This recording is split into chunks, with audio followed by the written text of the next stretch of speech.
Alright. This is probably where the YouTube video starts then as well. Okay, two things I immediately want to say before I get to the disclaimers. One, yeah, great. One, alerts are disabled this time. That was some feedback from the other two lists, so yeah. No, you will basically be hearing me mostly.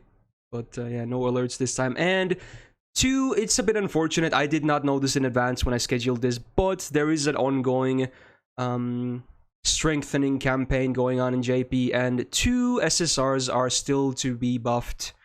Sadly, it won't be affecting this list because they will happen tomorrow and, you know, a bit later for the other one. So one SSR rider could possibly rank higher here than normally, and one SSR Archer could also rank higher. We don't have confirmations as to who they are yet, but we do have the Vlad buff already. That was the third one of the SSR buffs, so that will affect his placement.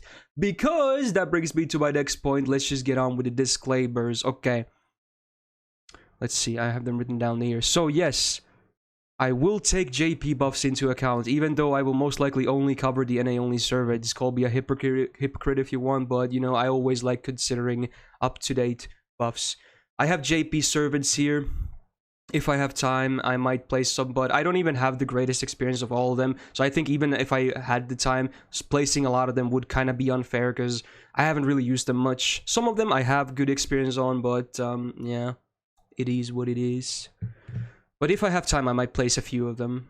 But mostly we'll be focusing on this. Now, this will not be a vacuum review, unlike the last SSRT list, which I thought I wasn't happy with. Because looking at it on hindsight, you know, back on it, wasn't a good idea. Everyone has a free support pick, so that will be considered. So it's not a complete vacuum review in that sense. Which definitely helps in some of this placement. Now, the way I place servants is based on what they do the best. If somebody's a farmer, I'm gonna evaluate them based on how well they farm. If someone is a boss killer, I'll evaluate them based on that. Now, some might arguably qualify for both, and you know what? That's just a bonus, if anything. But I'm gonna try and focus on one best aspect of a servant and rate them based on that. Moving on, let's see what else we have. I will be doing some comparison. Let's say we have two single target sabers. I will, of course, they're most likely going to be in a similar role, so I will be doing placement comparison, and the comparison will be, of course, affecting the placement itself. Not by a whole lot, but it will affect it. So this is a gameplay tier list after all. Now, as for MP levels, I am gonna be assuming MP1 for the sake of accessibility. I'm not gonna assume like MP5 on everyone or anything like that. So it's gonna be MP1. And then, this is only gameplay, not a favorites list. So only thing that matters is gameplay value. There you go. That's the only thing I'm gonna consider here when placing them. Not who I like the most. Of course, I will have to be unbiased for many of these, but yeah, there you go. I'm pretty sure that's all the disclaimers and criteria I wanted to mention. And of course, the biggest of them all, please keep it civil, especially if you're watching this on YouTube later. This is just my opinion. That's it. You can absolutely disagree, and that is completely fine. This is just how I see things personally, okay? You should not take what I say as the objective truth. You should also have an opinion of your own, if anything. So there you go. That's the most important one, if anything. There you go. And this list is alphabetical. I was thinking of maybe doing class-based, but, you know, it was alphabetical. I'm not gonna mess with it, so, yeah. Alphabetical. So here we go. As with a lot of these lists, Abigail is the first one. And I will be using the fandom wiki to display some numbers and their kit and whatnot, just without talking about them, you know, make it a bit more clear as to when I'm illustrating my points and whatnot. There's CS. I can't do CSs right now. I'm sorry. Okay, I'll answer Jordanian's question. Since Abigail's, do you assume recent account or older one? Because example, some account already have good beginner but lose a lot of... I'm gonna consider not a completely new account, at least. That would be kind of weird. Because they shouldn't be looking at tier lists anyway. Anyway, yeah, that's it. I'll answer chat's questions and command seals and whatnot later, but I really want to get through this. This is gonna take hours as well, so if you're watching this on YouTube, chances are this video is like 3, 4, 5 or more hours long, who knows. So it is gonna be uploaded raw mostly. It's just, so yeah, expect a long video, let's just say that. Alright, so Abigail, the first foreigner added into the game. Not the best though. Definitely, I'm pretty sure most people would agree she's definitely not the best at what she does. But I think she is not bad, at least. Looking at her stats, she's doing really well. She's already above 12k base attack, which is really solid.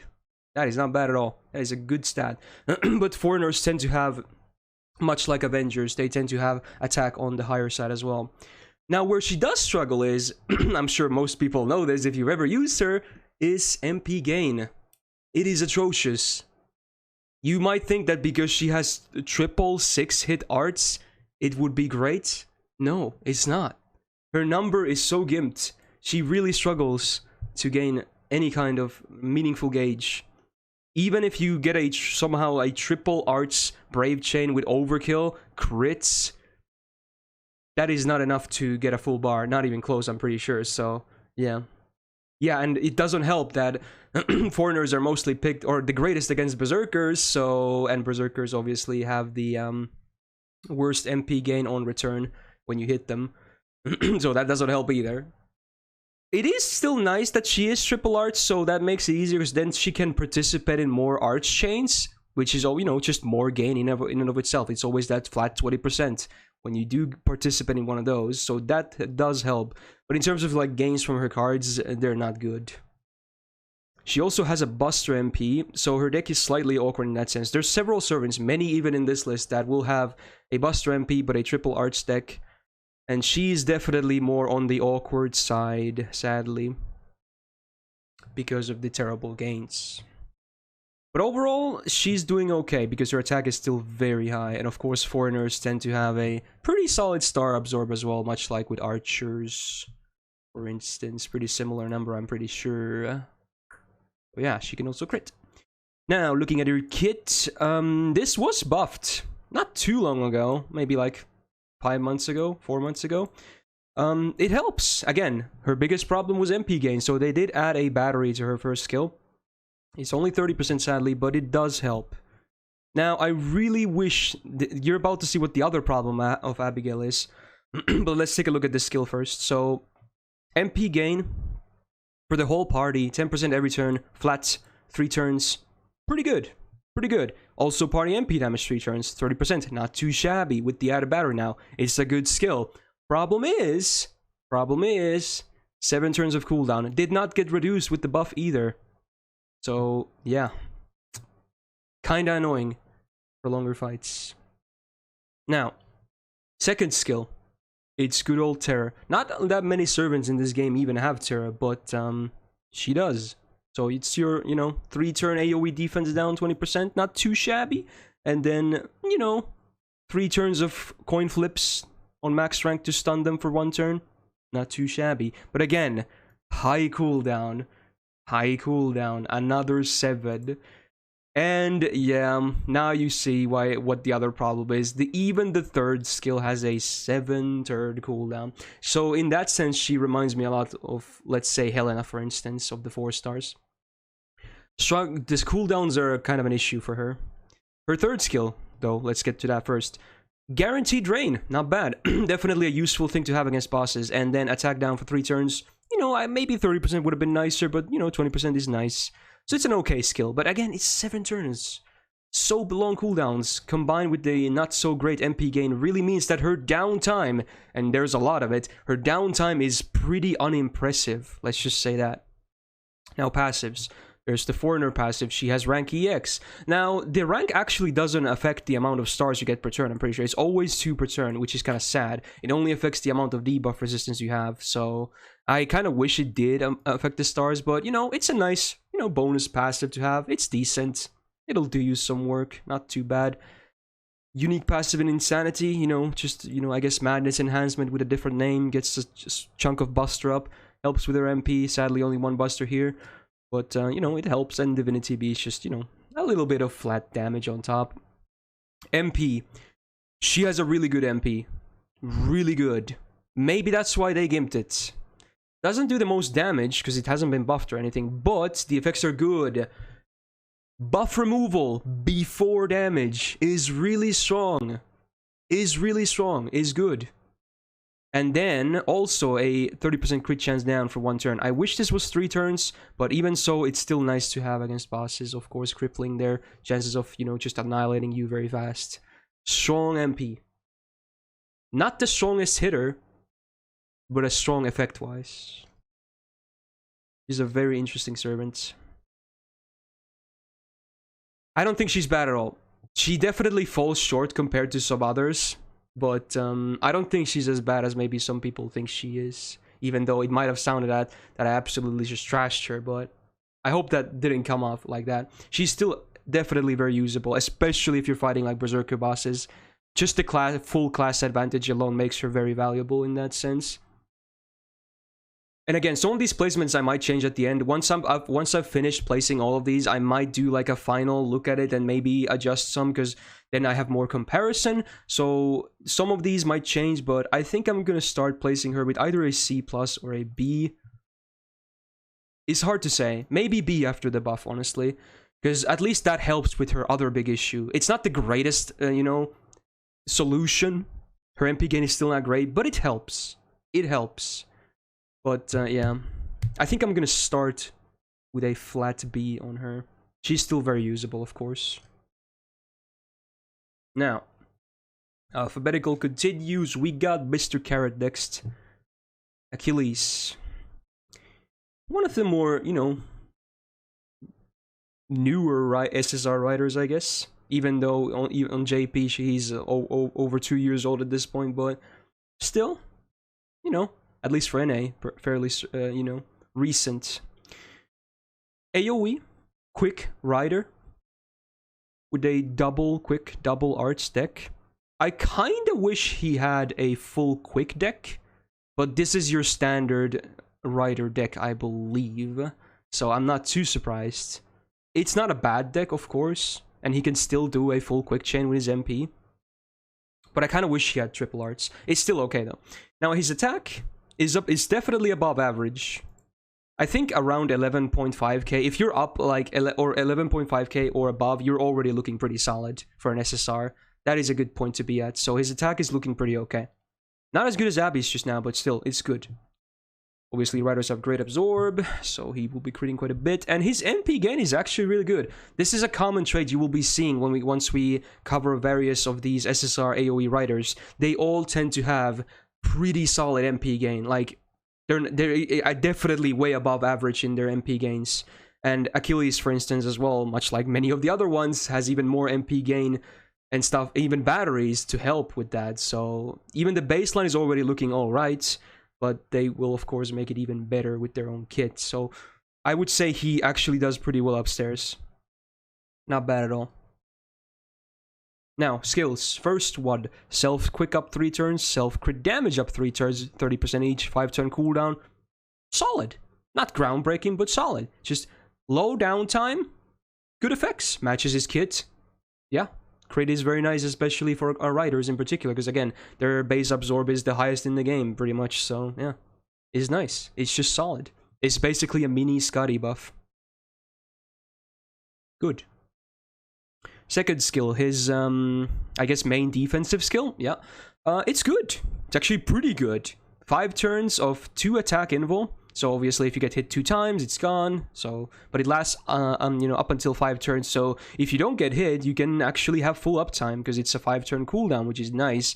And then a nice solid 20% defense for 3 turns, just in case, you know, they have invul pierce or something, or this gets just removed. So yeah, it's a nice insurance. It's like PFA when you think about it. It's very comparable to PFA in that sense. Because even the cooldown is low, and invul is better than dodge. Not a huge difference, but it is better. So yeah, it's just a solid defensive skill. Just great. Looks basic, but it's solid. Third skill, self-taunt. And then here's the MP again I was talking about. 30% for one turn and also a 30% battery. So if you use this MP with this and, you know, Skadi shenanigans, you can actually refund quite a bit. Not bad at all. Taunt also pairs well with his invul, so chances are if you use both of these on the same turn, he's pretty much gonna be, you know, unscathed. Also, keep in mind, MP, not a lot of people I think know this, but MP generation does actually affect MP gain on damage taken. Now, I know there is a separate one for that, this one, but I'm pretty sure this still affects it. Correct me if I'm wrong, but I'm pretty sure it also affects it. This is just a more, you know, heavier effect if you have buffs on this one in particular. So it's also a nice combo in terms of that. So overall, I would say his kit is pretty good. He has offense and defense, and, you know, utility is nice. Passives, basic magic risks. Riding A+ is huge. Really good for his kit. And Divinity C, just, you know, again, just a nice bonus to have. Nothing groundbreaking, but just nice. MP hasn't been buffed. In fact, he has no buffs whatsoever, so I guess he could be receiving one of the, or the rider buff that's upcoming. I don't think it's going to be going to him, but who knows, maybe it is. Expect anything at this point. So yeah, very basic. Just damage, no other normal effects, and the OC is a one-turn quick up on 20% base. But it does activate before damage, which is nice. So it's just an okay MP. It's an alright MP. It's definitely, I would say, better than average, but just somewhat basic. Not bad. Now, I think he's in an interesting spot, because I think he can both do farming and actually be used in some harder battles. He can he can do a very good job at both. So I'm not even sure which one I should rate him at here. But again, this is not a vacuum, so you do have access to like Skadi via support. Even just one Skadi alone will increase his offensive output quite a bit. Like, pretty good. So, yeah. I think even without buffs to this day, I think Achilles is still looking pretty solid. I would probably put him in maybe even A, honestly. I would probably place him in A. He's just good. He's just a really solid servant for both farming and, you know, damage dealing. Like, there's nothing wrong with him. I could see him getting a buff. I wouldn't be surprised. They tend to like buffing servants that don't necessarily need them. But even as is, like, again, he might get buffed late. Like, maybe tomorrow, if you're watching this video, because tomorrow is the rider buff, I believe, maybe he has a buff and he's a lot better, but it is what it is. So, there you go. I just think he's very solid. Not bad. Oh, then we go back to some older servants. We got Altera first, and man, on the topic of these SSR sabers, I think she is looking probably the most sad right now, as of today. As sad as it makes, because I kind of like her. The one good thing she has going for her is she has really high attack, like really high. 12.3k is big. That is high. That is definitely on the high end of attack for SSRs. So that's good at least. Now she is an AoE buster, DPS saber. I almost said rider again. Deck is double buster, double arts.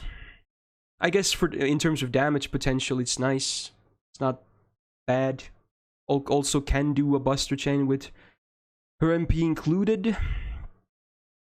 Now her gains, they're not that good. Well, it's not like compared to riders where most AoE riders just have good gains. Most AoE sabers also don't have that good gains on the flip side, but hers in particular is just, it's not great. It's not terrible, but it's a bit lackluster. The hit, you can tell she's a day one servant.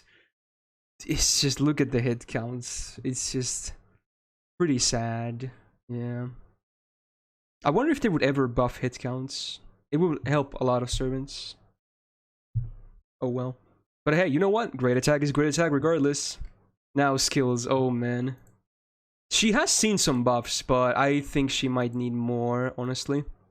But at least she doesn't have a base tactics anymore. It was buffed, so now it's The number is slightly higher, just barely to make a nicer number, but it's now 3 turns instead of 1. And it has buff removal for enemy, which is nice. Okay, defensive buffs. I think defense buff removal is definitely more valuable than offensive ones. I kind of wish it was full removal, but you know, it's a solid buff. This skill now is actually pretty good. It is really nice. On a 5-turn cooldown as well, so the downtime is also low. It's not bad at all. It's so much better than what it used to be. It's a pretty solid skill. Second skill was also buffed quite a long time ago, so they made it include Star Absorb, I believe, and also increased the number on the offensive debuff resistance, not debuff resistance, but offensive debuff resistance. So sadly, she's basically immune if you think about it. Well, of course, if you know resistance down happens or whatever, you can still debuff her during this, but you know, it's close to being immune, I suppose. Has a chunky heal for self, and also the 1-turn Star Absorb. I kind of wish this was 3 turns. 1 turn is... I really wish they made it 3 turns, if anything. But it's alright. It's not a great defensive skill. It's like mix of the defense and offense. I think it's just okay. It's not that good though. Even after the buff, it's not amazing or anything. Yeah. Right, third skill. Self-attack up, 30% 3 turns, and a star bomb on a 5-turn cooldown. Basic, but it's alright. It's alright. Not too bad. So overall, I would say after her buffs, her kit is looking a bit better now, definitely. It used to be pretty super basic and not great. But now she's looking a lot better. At least in terms of her skills. Magic Resist B is okay. Writing A, well, pretty negligible considering she only has 1 quick with 2 hits. So yeah, not very great. But it's something. And Divinity B is just, again, nice. So much Divinity in the start here. Her MP has been buffed, but man, it's... this is your basic AoE MP right here. Damage, AoE defense down, after damage. It's just... I really wish this buff... If this buff happened in this day and age, it would not just be this. It would most certainly have at least another normal effect or something as well. It's just... Because the MP itself was already so weak and basic, they just upped the numbers, and I think she needed more. I think she needed more. Her MP is alright, but it's just okay for damage. It's... Man, I really wish she got more. But this was such an early buff, so they weren't doing crazy things back then still. I'm pretty sure this was year 1 as well, or something, or close to it. Something like that. Yeah. Man, I don't know. I want to like Altera, but I think in this day and age, even with the buffs she has had, 3 of them in fact, I still feel like she falls a bit short.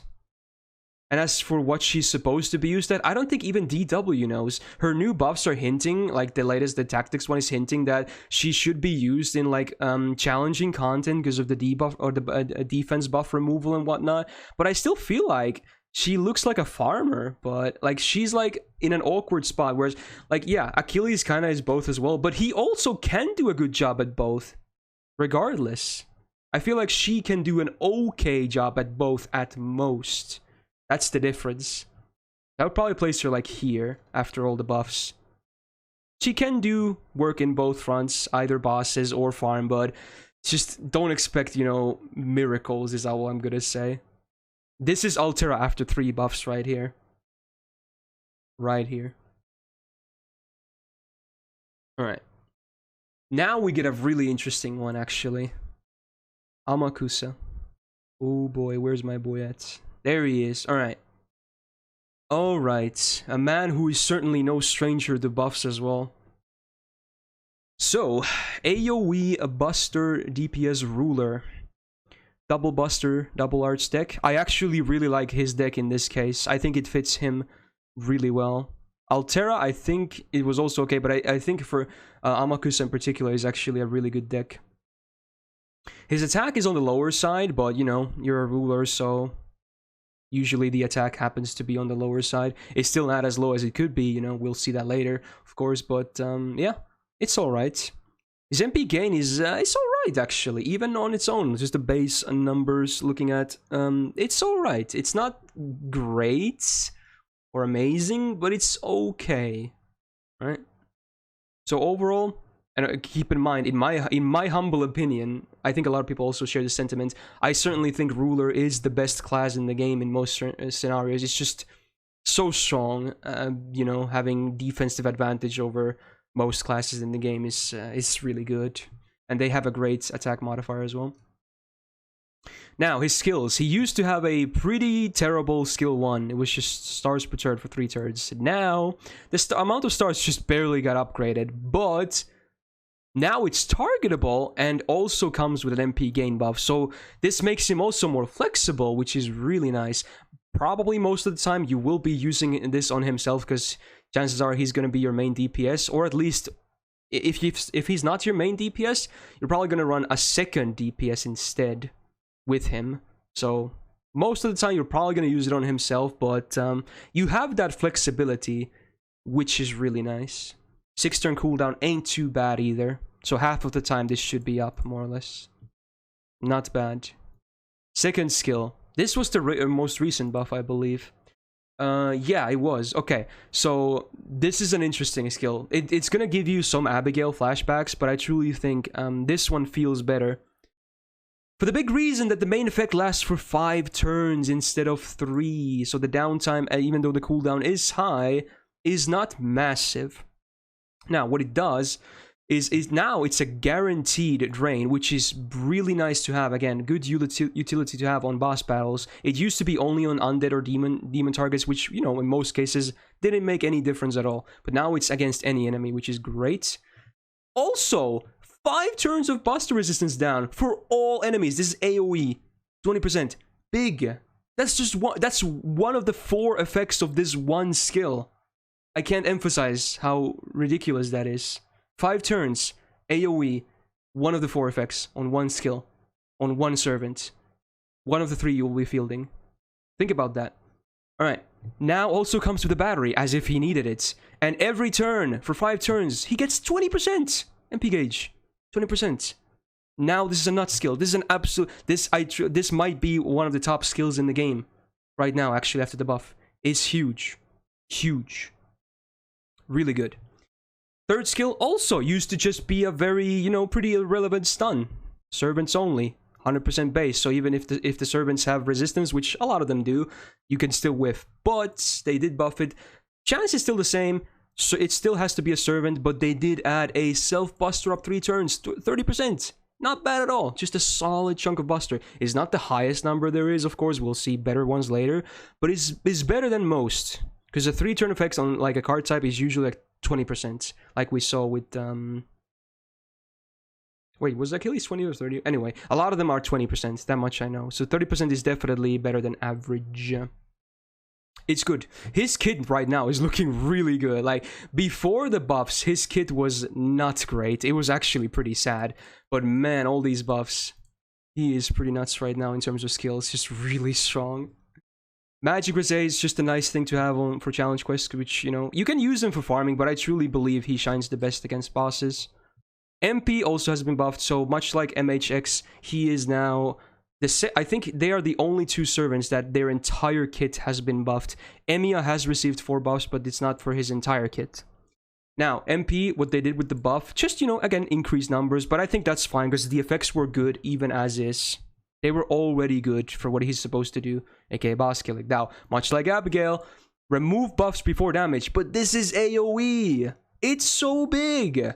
This is huge. Like, I mean, I get that. A lot of modern bosses, most of the important effects are unremovable, so we should take that into account, but this is huge. It's still very huge, because they still use a lot of their skills and whatnot, and this will, you know, remove those.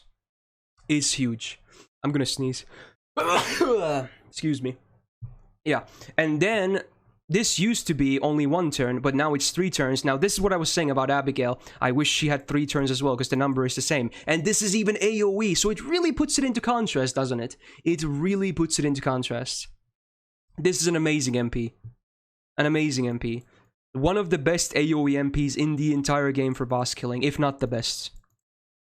He's nuts. He's nuts. Best class in the game.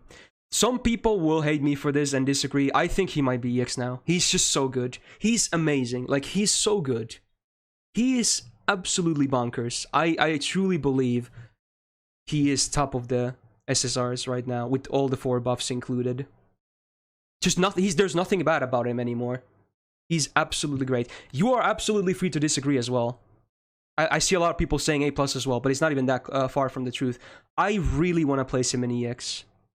I just really want to place him in EX after all those 4 really good buffs. He's just so good.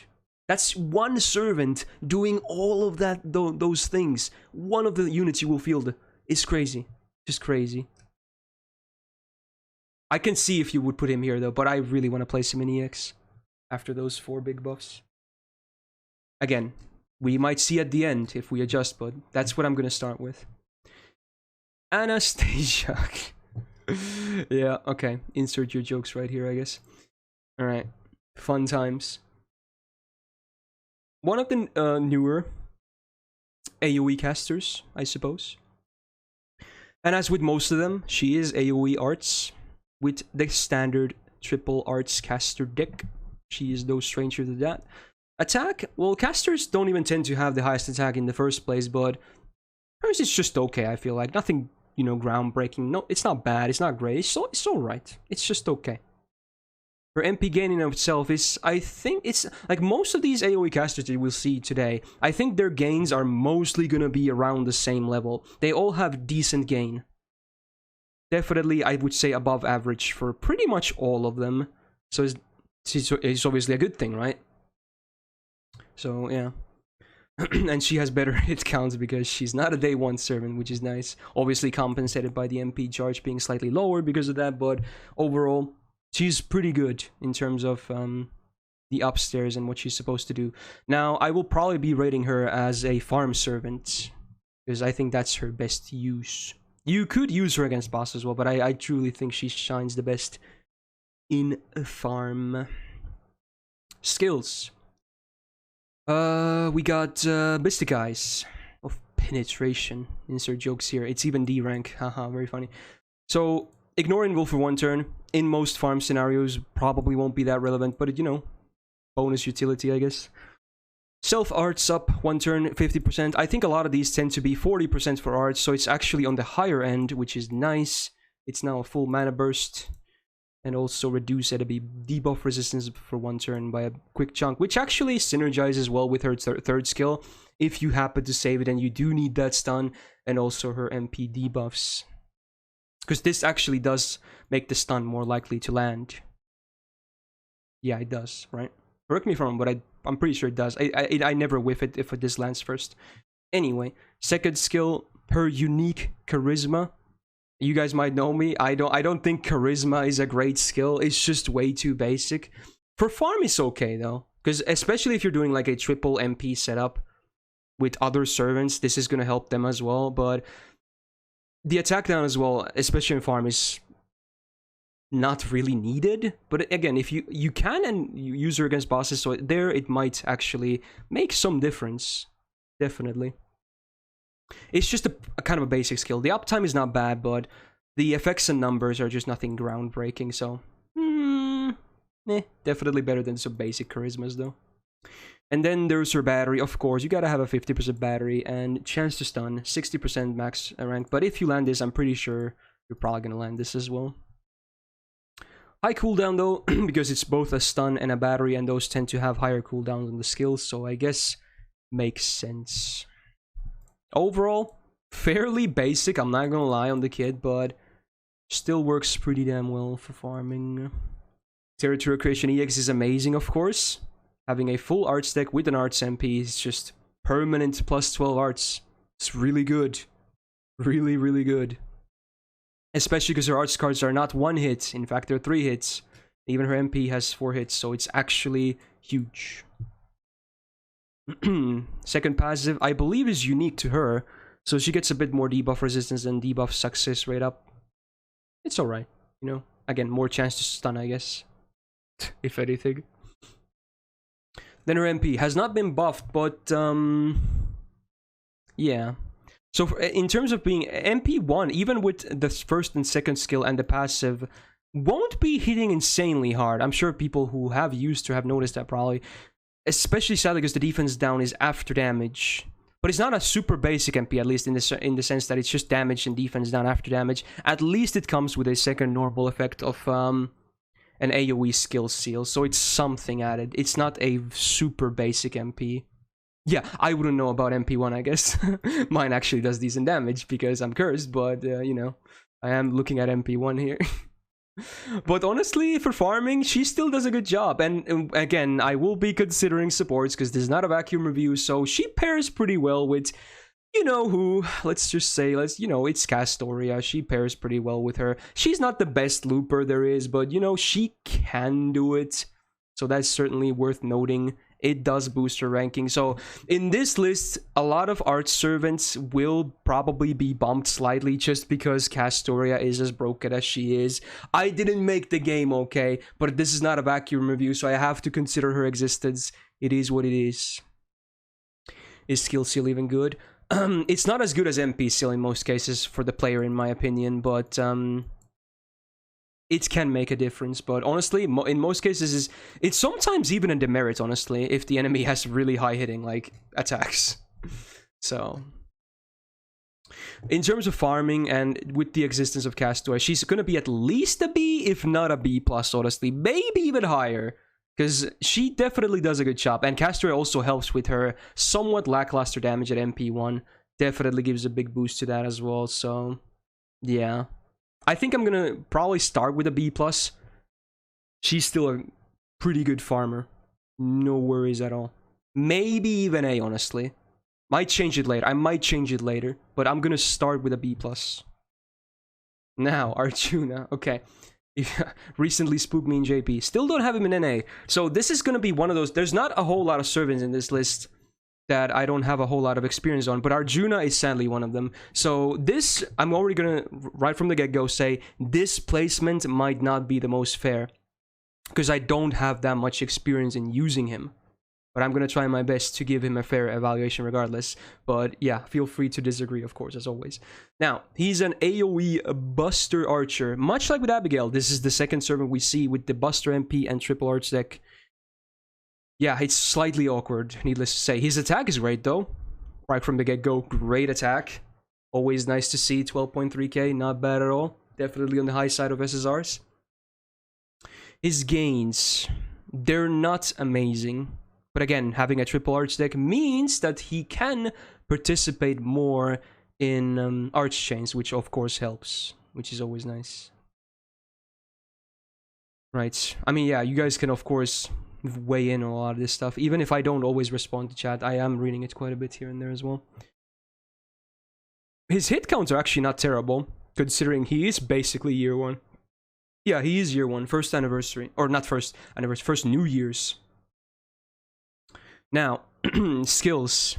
This used to be complete garbage. This made no sense whatsoever. I'm sure it was here because of the lore, because, you know, clairvoyance. But the effect-wise was complete garbage.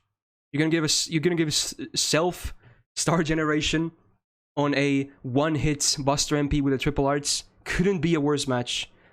And weird number as well. But now, at least, well, I still think the star generation is pretty out of place. Obviously, they weren't gonna remove that. They made it slightly better, I guess. But at least it comes with a nice side effect of a self debuff immunity for 5 turns, which is almost a guaranteed uptime. So, in terms of boss battles, that is a very nice utility to have.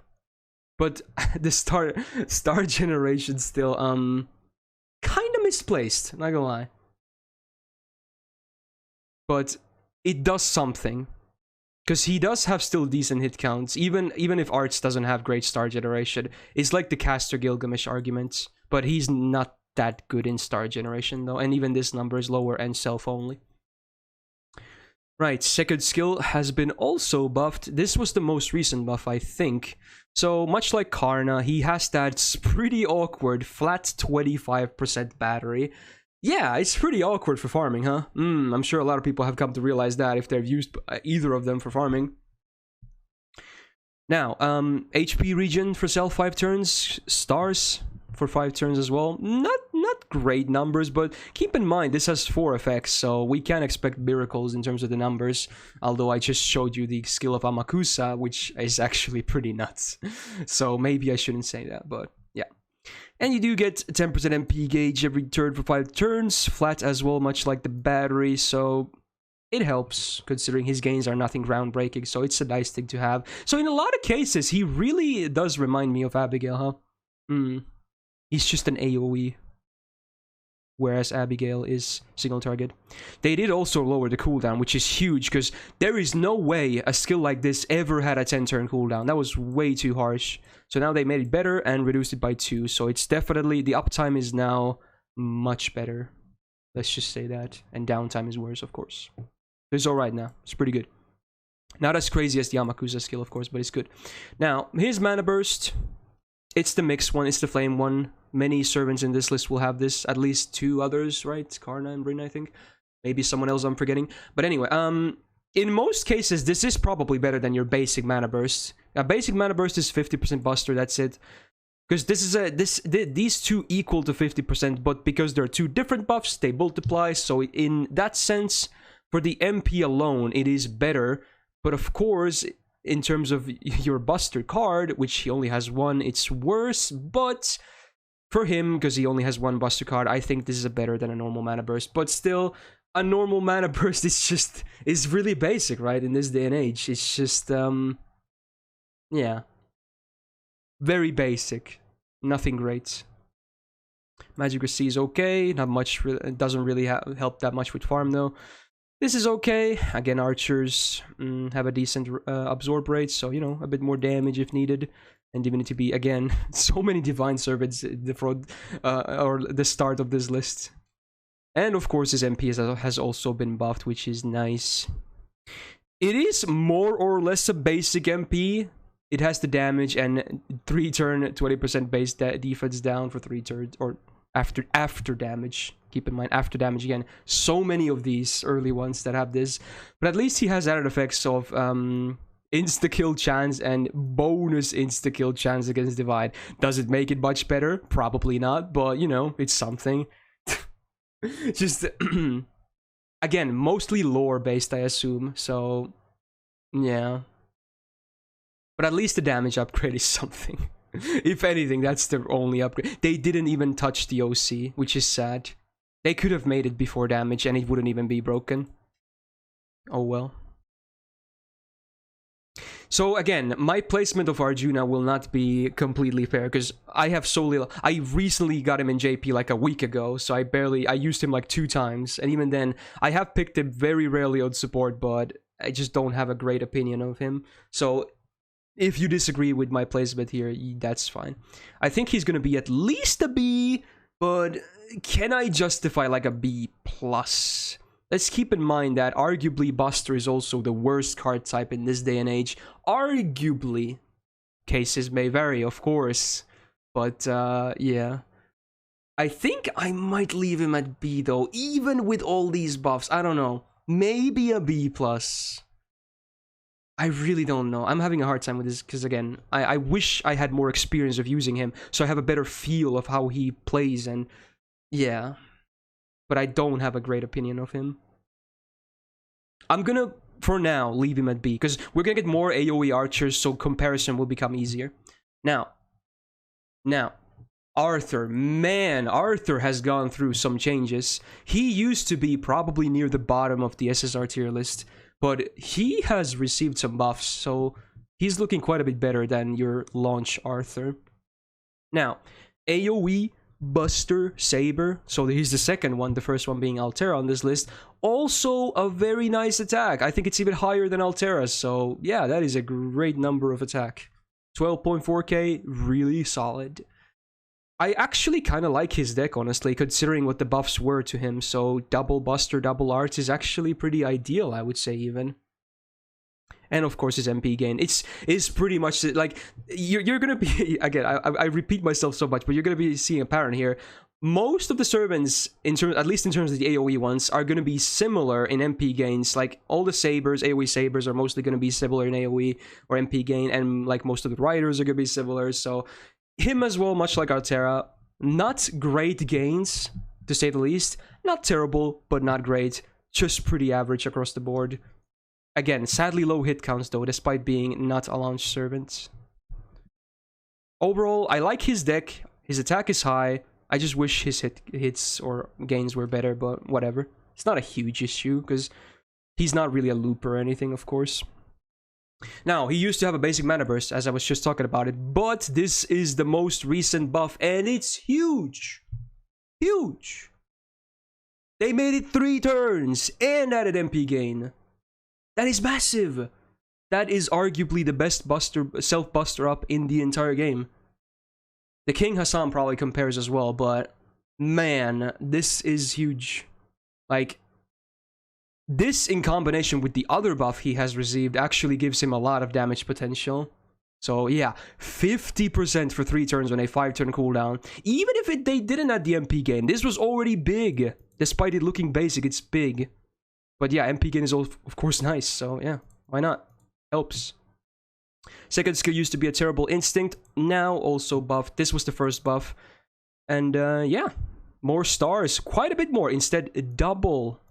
But also crit damage for 3 turns. So yeah, you combine these, Mans can actually do some solid crits now. Like actually can do some real hurt with his face cards. Yeah, imagine like a Merlin with that as well. Oof. Those are some damaging busters.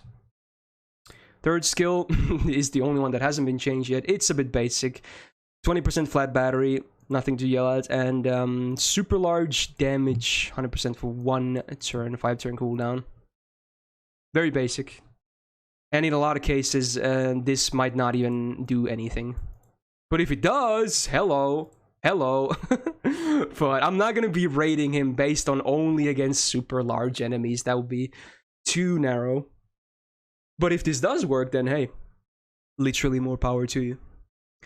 Magic Grisey is nice if you're actually bringing him in boss battles, and after these buffs, you might as well, honestly, because he does good damage. Riding B, yeah, pretty irrelevant. At least it's better than Altera with 3 hits, but yeah, pretty irrelevant. And MP, now this could still use a buff, I'm not gonna lie. It could still use a buff. It's super basic, and has the non-buff damage, of course. No other normal effects, at least the OC. I still think this might be better than a 3-turn defense down on AoE after damage. Maybe not actually. It's only 10%. So is it any better, or is it actually worse? It's not a great MP. It's just way too basic, so yeah. Just could use it. If they ever buff this, he's gonna be looking really good. But right now, it's still a bit awkward with his MP. His kit is a lot better though, and his stats are nice. Right, I might actually rate him based on a boss killer now instead of a farmer. Because I think that's the direction they want him to go to, honestly. Because they already have a bunch of farm sabers anyway. I think he's at least a B+. Maybe... I don't think I can play... Not with that MP. I can't place him in A with that MP. But probably B+. His MP is too weak, still. But man, yeah, face card potential is big. Pick a Merlin with that ass. Yeah, that's hurt. That is hurt. That is hurt. Maybe before his buff, he was probably here. Maybe even here. Like, way too basic. Just a pretty boy. But those are some big buffs. I'm not gonna lie. Only 2 buffs, but they are big. They are both very solid buffs. Definitely gave him a direction in life, which is nice. Right. Maid Alter. I think a lot of people wish she will get buffed tomorrow. I would be very surprised if they buff her tomorrow. They really don't want to buff summer servants unless they can avoid it. Or if they can avoid it. So don't get your hopes up. But who knows? We've seen crazy things. And some summer servants have been buffed. But anyway.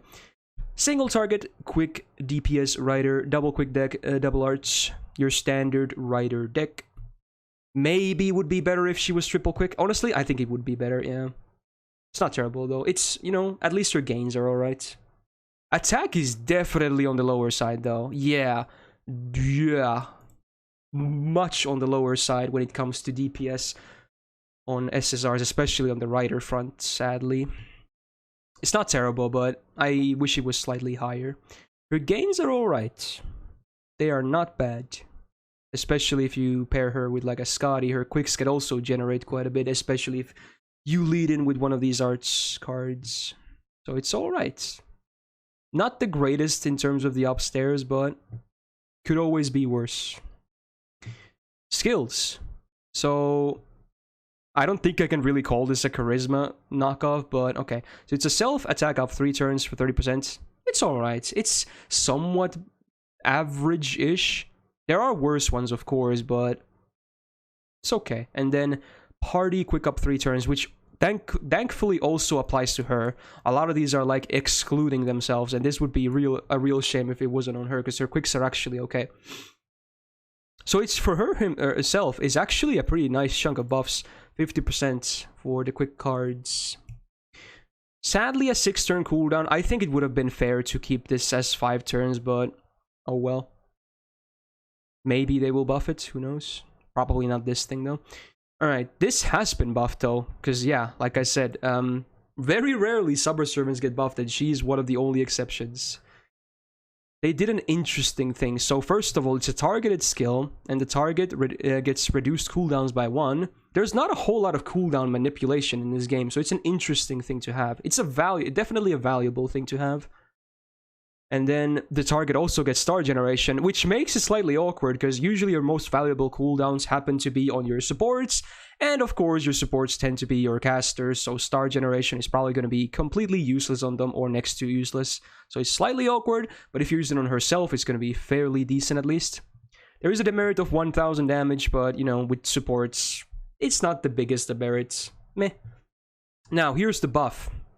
It also grants them a unique effect for 1 turn, and once that 1 turn is over, they get max HP for 5 turns by up to 3k. So in that sense, it's more... now they really want you to put it on your supports, I guess. Like, this is good for supports. The star generation is not good for supports, but this is good for your supports. It protects them. So I don't know, they first, when they made this skill, they were like, okay, let's make half and half. But you're like, never mind, let's focus on the supports instead. It's alright. It's 6 turns though is rough, man. It's rough. But I guess it's because it's a cooldown reduction. It's rough for 6 turns though. But at least the uptime on the HP buff will be good. And then her third skill, self quick up 1 attack 3 turns. At least it has a very short cooldown, because for 1 attack, it's basically gonna go into your MP, let's be real. And that's it, then it's gone. So I would say, even though it is like Ishtar, let's say, like Ishtar's attack buff, is not as good, I think. It's definitely not as good, I think, because that's for a full turn, and it's an attack buff, which applies to all of your damage, so... it's a pretty underwhelming skill, to say the least. So overall, I would say she's...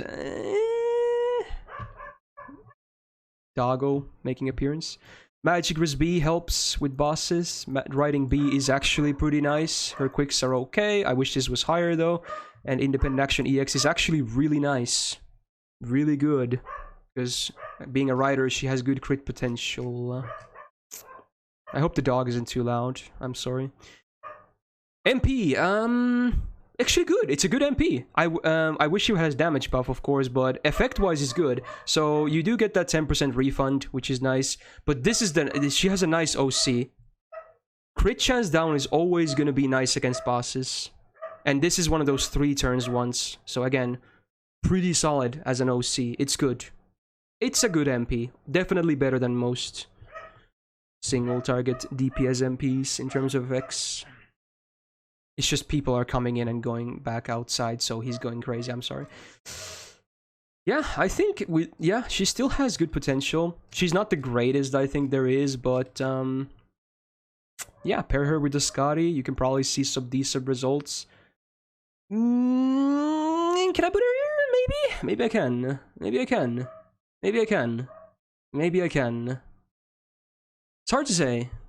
She's good, but I wish she had more, though. I kind of wish she had more, though.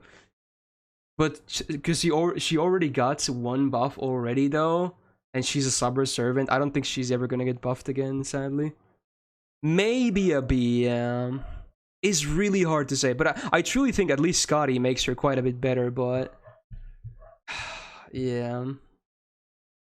Okay, it's one of these. It's one of these, I think.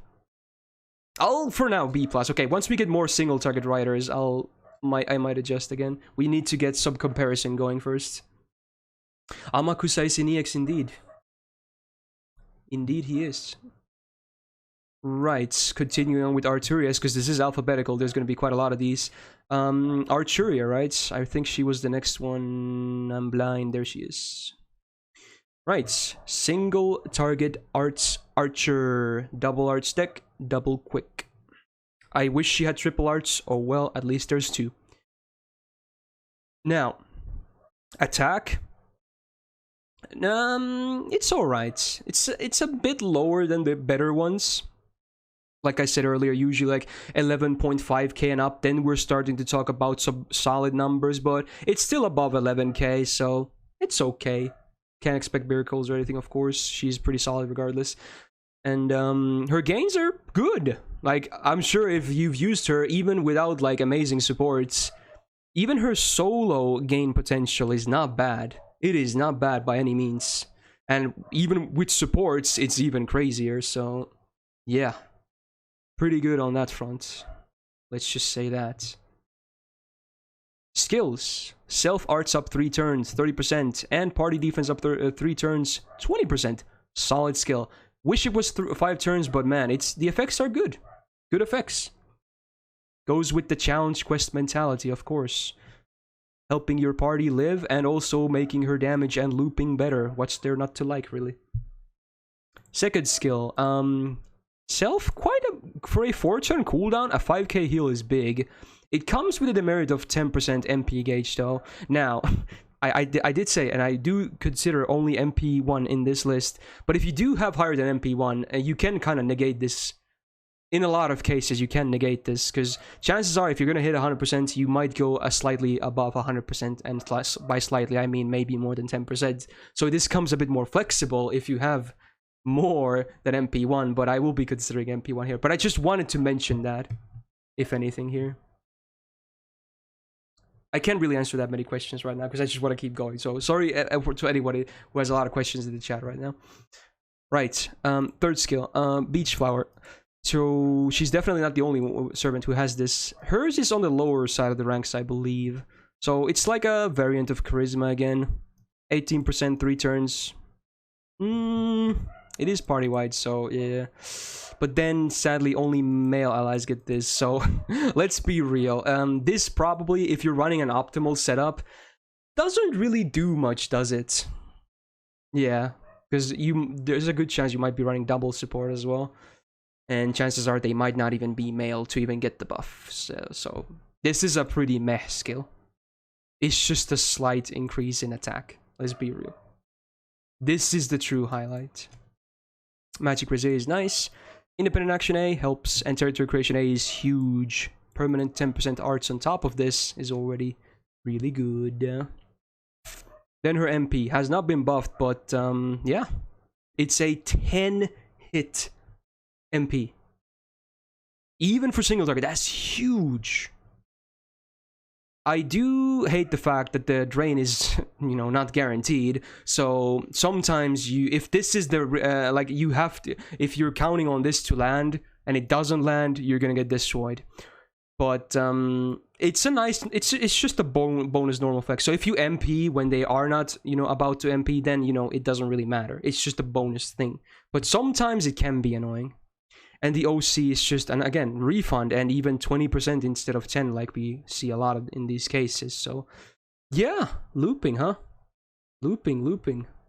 She has a very basic kit in today's standards, but it's a working kit. And Castoria definitely made her pop up back again. It's not like she was gone at any given point, but she definitely found new life once Castoria was released, for sure. And I suppose also when Tamamo was buffed. Both of those helped her quite a bit.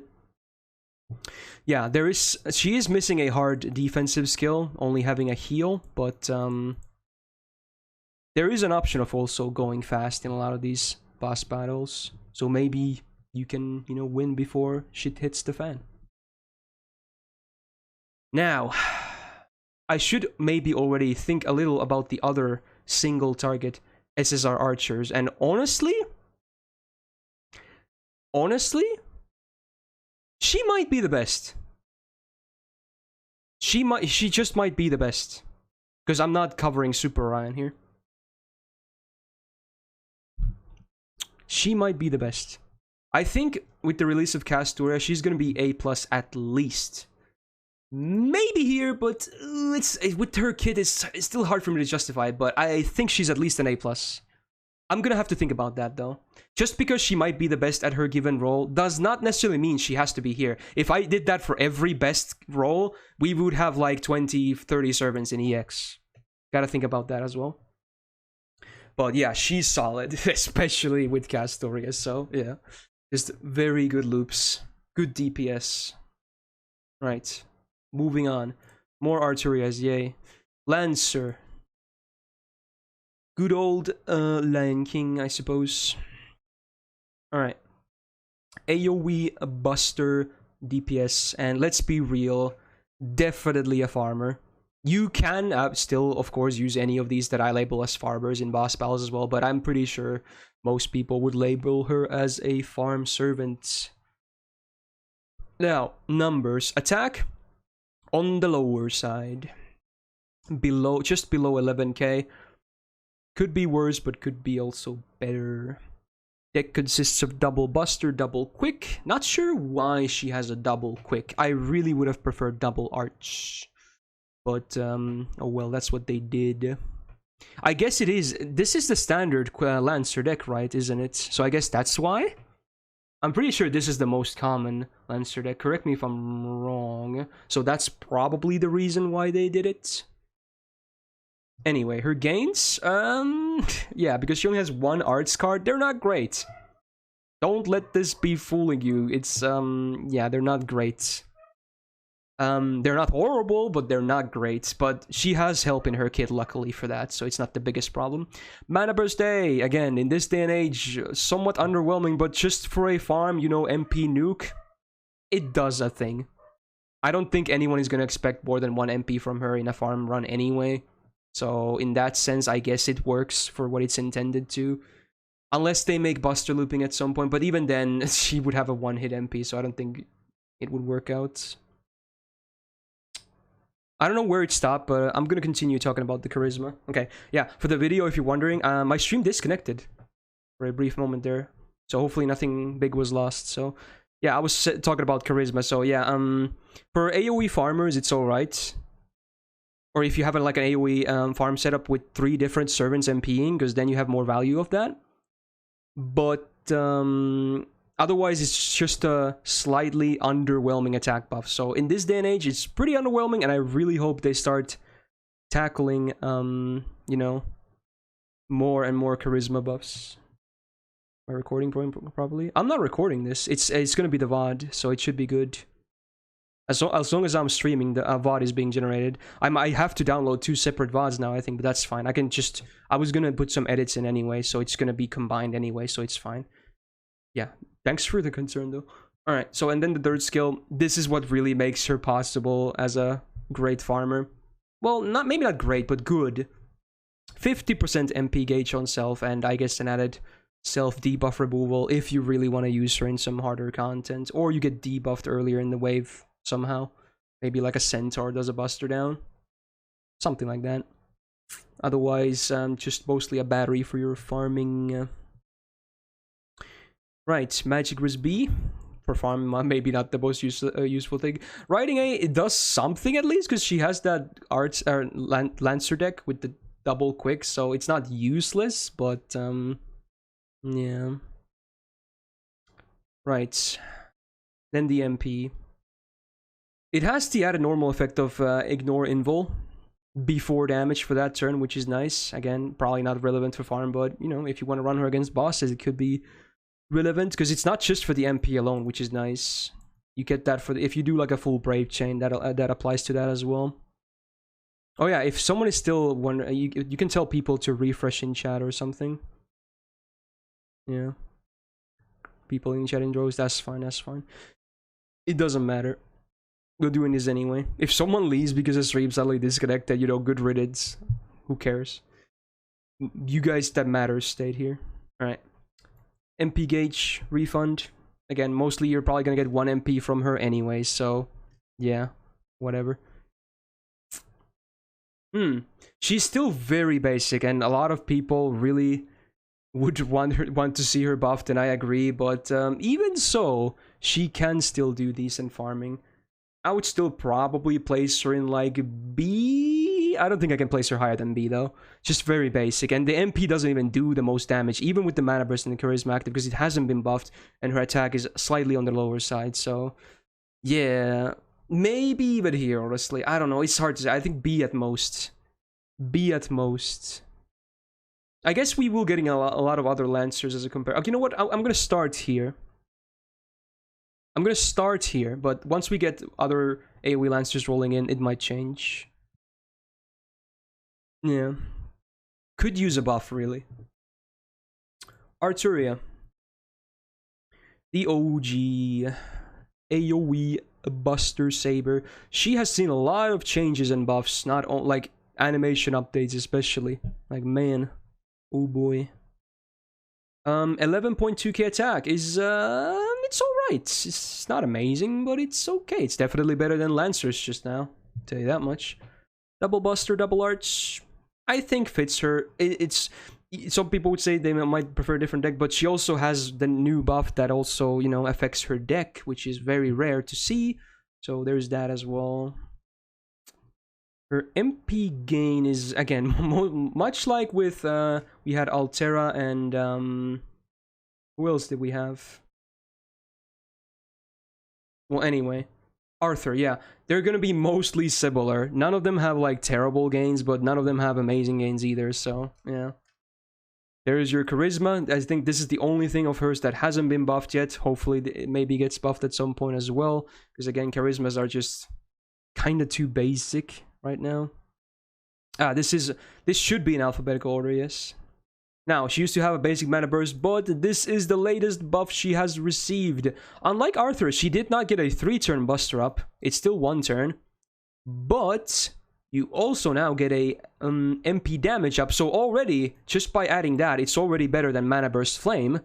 But also, you literally go full gorilla mode for that turn, which is great, because if your MP doesn't kill, and you do have a Brave Chain, you're guaranteed a full Buster Brave Chain. That is so much damage with all these buffs as well. It is so much damage. The extra will do so much damage as well. Like, it's a nice buff.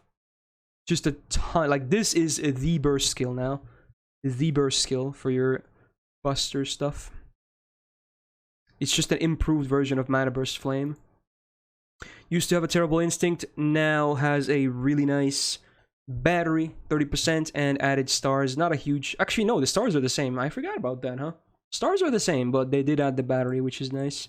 And considering it's only a 5-turn cooldown with 30% battery, usually battery skills have at least, like, of this size, that used tend to have, like, 6 turns or even maybe higher, depending on the other effects.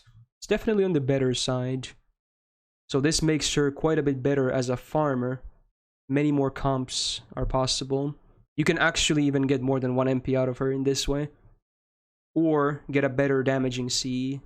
There's a lot of flexibility.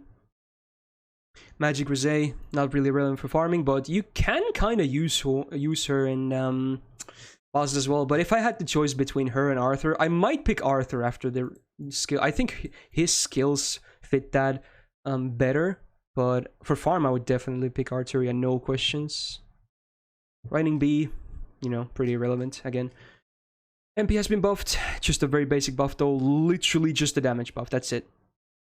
That's it, just a damage buff, nothing else. OC is the exact same, so a 20% refund, which again, will make it possible to get a double MP in certain comps, which is nice. Flexibility is always good. Right, Artoria. I'm gonna probably place her in like A. I'm thinking about an A right now as a farmer. She is good. She's definitely good.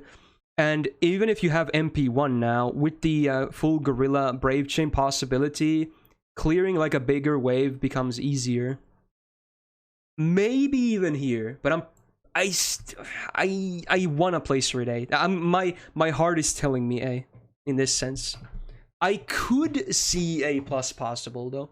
I could see it possible, but I'm thinking I really want to play Serene. Again, we'll shuffle if needed, but there you go.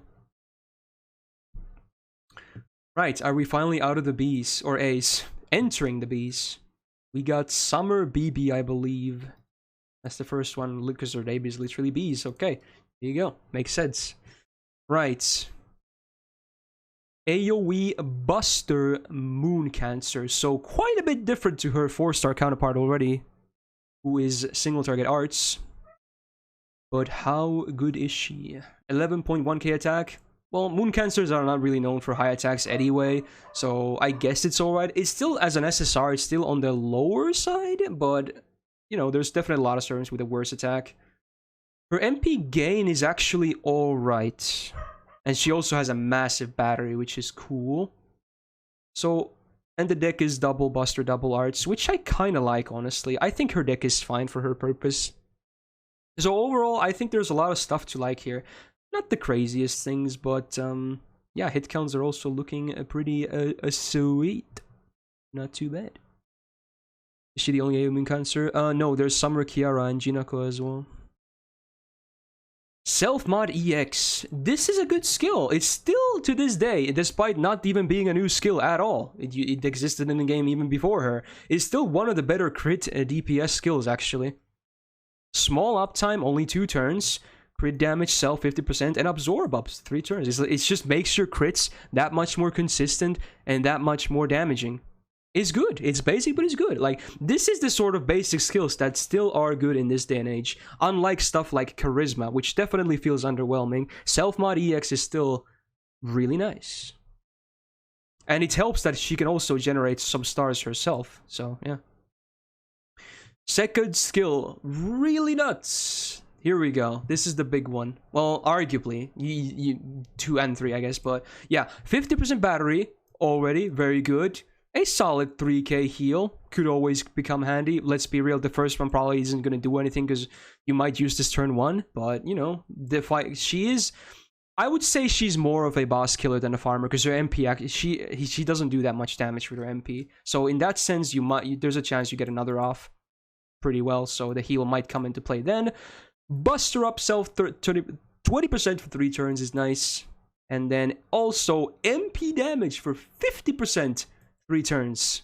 So if you get 2 MPs off, which is very possible, in combination of CE supports and this skill, yeah, that's quite a bit of chunk of damage. And then a 1-hit evasion. Why not? Just a bonus thing, I guess. It is kind of her only defensive thing, but that's a lot of stuff for 1 skill. 7-turn cooldown makes the downtime somewhat big, but I don't think it's too bad, considering the effects are so good. So it's a great skill overall. Here we go. This is the thing that a lot of people talk about her. And there's a lot of fights over this skill. Some people think this is like the most overpowered thing ever to be released. Some people are saying this is way too overrated. I'm probably more in the boat that it's not as good as people think. I'm not saying it's bad at all. It's definitely bad at all. It's a great utility to have, but it is not game-breaking and not even close. But it is good. It's nice utility. Let's just say that. So, for 3 turns, you lock the cards. That means you get the same cards, same hand for 3 turns. Unless someone dies, or you shuffle manually, then it's gone. Because then you get a forced reset, and this effect disappears. You still get to keep the stars per turn, though. That doesn't, this is a separate buff. So you get 10 stars every turn, 3 turns, so it's just an added benefit, I guess. It is good for a lot of setups, though. I think mostly it's good for fun setups, but it can also use for actually try-hard setups. I used it recently, yesterday actually, that was fun. Might be a video later too, but yeah, I don't think it's as game-breaking as some people think. Because also, card RNG in your hand is out of your control, so sometimes you're not even going to get the ideal hand. In fact, a lot of the times you're not going to get the ideal hand. You might get a good hand, but hardly ever you get the perfect hand you want to lock in. You can't really... There are ways to, of course, affect card RNG in the shuffle, but that makes the skill a bit more or less inconsistent. Gotta keep that in mind. But it has good potential, but it's not game-breaking. Now, passives. Oh my god, there's a lot of them. Territory Creation A is nice because she has the double arts with decent hits. Yeah, well, might as well. Unique passive. Burn immunity. could come in handy, because I know a lot of challenge quests have dots, and burn is certainly one of them, so, you know, just a free burn immunity, why not? There's the Foreigner passive. Again, the rank doesn't really matter because the big effect is the stars per turn, which is always 2. It just affects the debuff resistance, which doesn't even scale that much. So, yeah, it's a nice bonus. And then the better version of Divinity, which comes with a hefty amount of debuff resistance. So, yeah, dude, she has great passives. Great passives. Pretty cool. Sadly, no Buster at passives, but oh well. Then her MP, man, even with like this skill active with a big buster, well, not big buster, but decent buster and big MP damage, does not do the most damage in most cases, especially at MP1, because in most cases you will be looking at neutral damage. Now, one thing that is good though is a guaranteed drain on the normal effect. But then I really don't understand her OC. I really don't understand. It's so weird. They added a second possible drain, which starts from 10% base. Like, why? Why? That is so weird. That is such a really odd OC. At least, if this wasn't here, this MP would be garbage. It would be complete garbage tier. But at least this makes it pretty decent, because this is a guaranteed AoE drain. But man, this OC is weird. It's weird. 10% is high though in my case. Yeah, okay, yeah, but most of you guys won't be playing the game in reverse percentages, but okay. She's a really tough one to evaluate, because she has so many playstyles. You can farm, you can DPS in bosses, or you can even kind of use her as a pseudo support. Like, she has very many uses.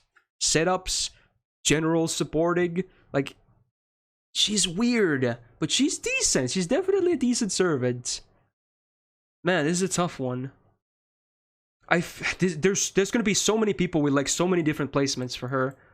Like, some people are gonna place her like somewhere here. Some people might even place her here for all I know. But I might be thinking of B+, maybe. Maybe A. I don't think I can put her A+ though. I think A is my limit. A is my personal limit as high as I can place her. If she was arts, for instance, we could talk. We could talk. Buster, I'm not feeling it too much. It does make her crits alright, but again, you gotta realize in most cases she will still be neutral. So there might be like, what, you should probably pick someone else who has like full class advantage. Let's just say that. So it's either gonna be an A or a B+, but maybe for now I'll keep her in A. That's a lower A in my opinion though, if anything, but we'll see. We'll see. That's a tough one. She's one of the hardest servants in this list to place, in my opinion, because of her very big range of use. Let's just say that. All right, Benienma, Burb, pretty recent on NA actually. Am I disconnecting again, or is the site going down? I wonder. I think my internet is still working. I hope it's working. Marco Polo. Okay, chat seems to be working. I guess the site might not be working. Let me refresh. This would be kind of unfortunate. Wow, it's just loading and loading and loading. Interesting. How you guys doing?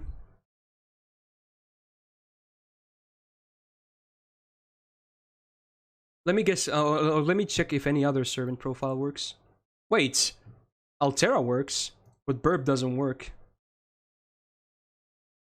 Oh, never mind, now she does. It loaded as soon as I was about to close it. Anyway. Alright, we're back. Interesting. Side went down for a second or something, I don't know. Anyway, Benienma. Single target, arts, saber, DPS. I wish she had triple arts deck, but oh well, double buster, double arts ain't too shabby either. But I kind of wish she had triple arts. Anyway, attack 11.5k or 6k. Good. It's good. It's definitely just ever so slightly on the higher side, which is nice for your single target DPS, if anything. Also for AoE, but especially for boss killers. Her gains are alright. They're not bad at all. They are pretty decent, I would say.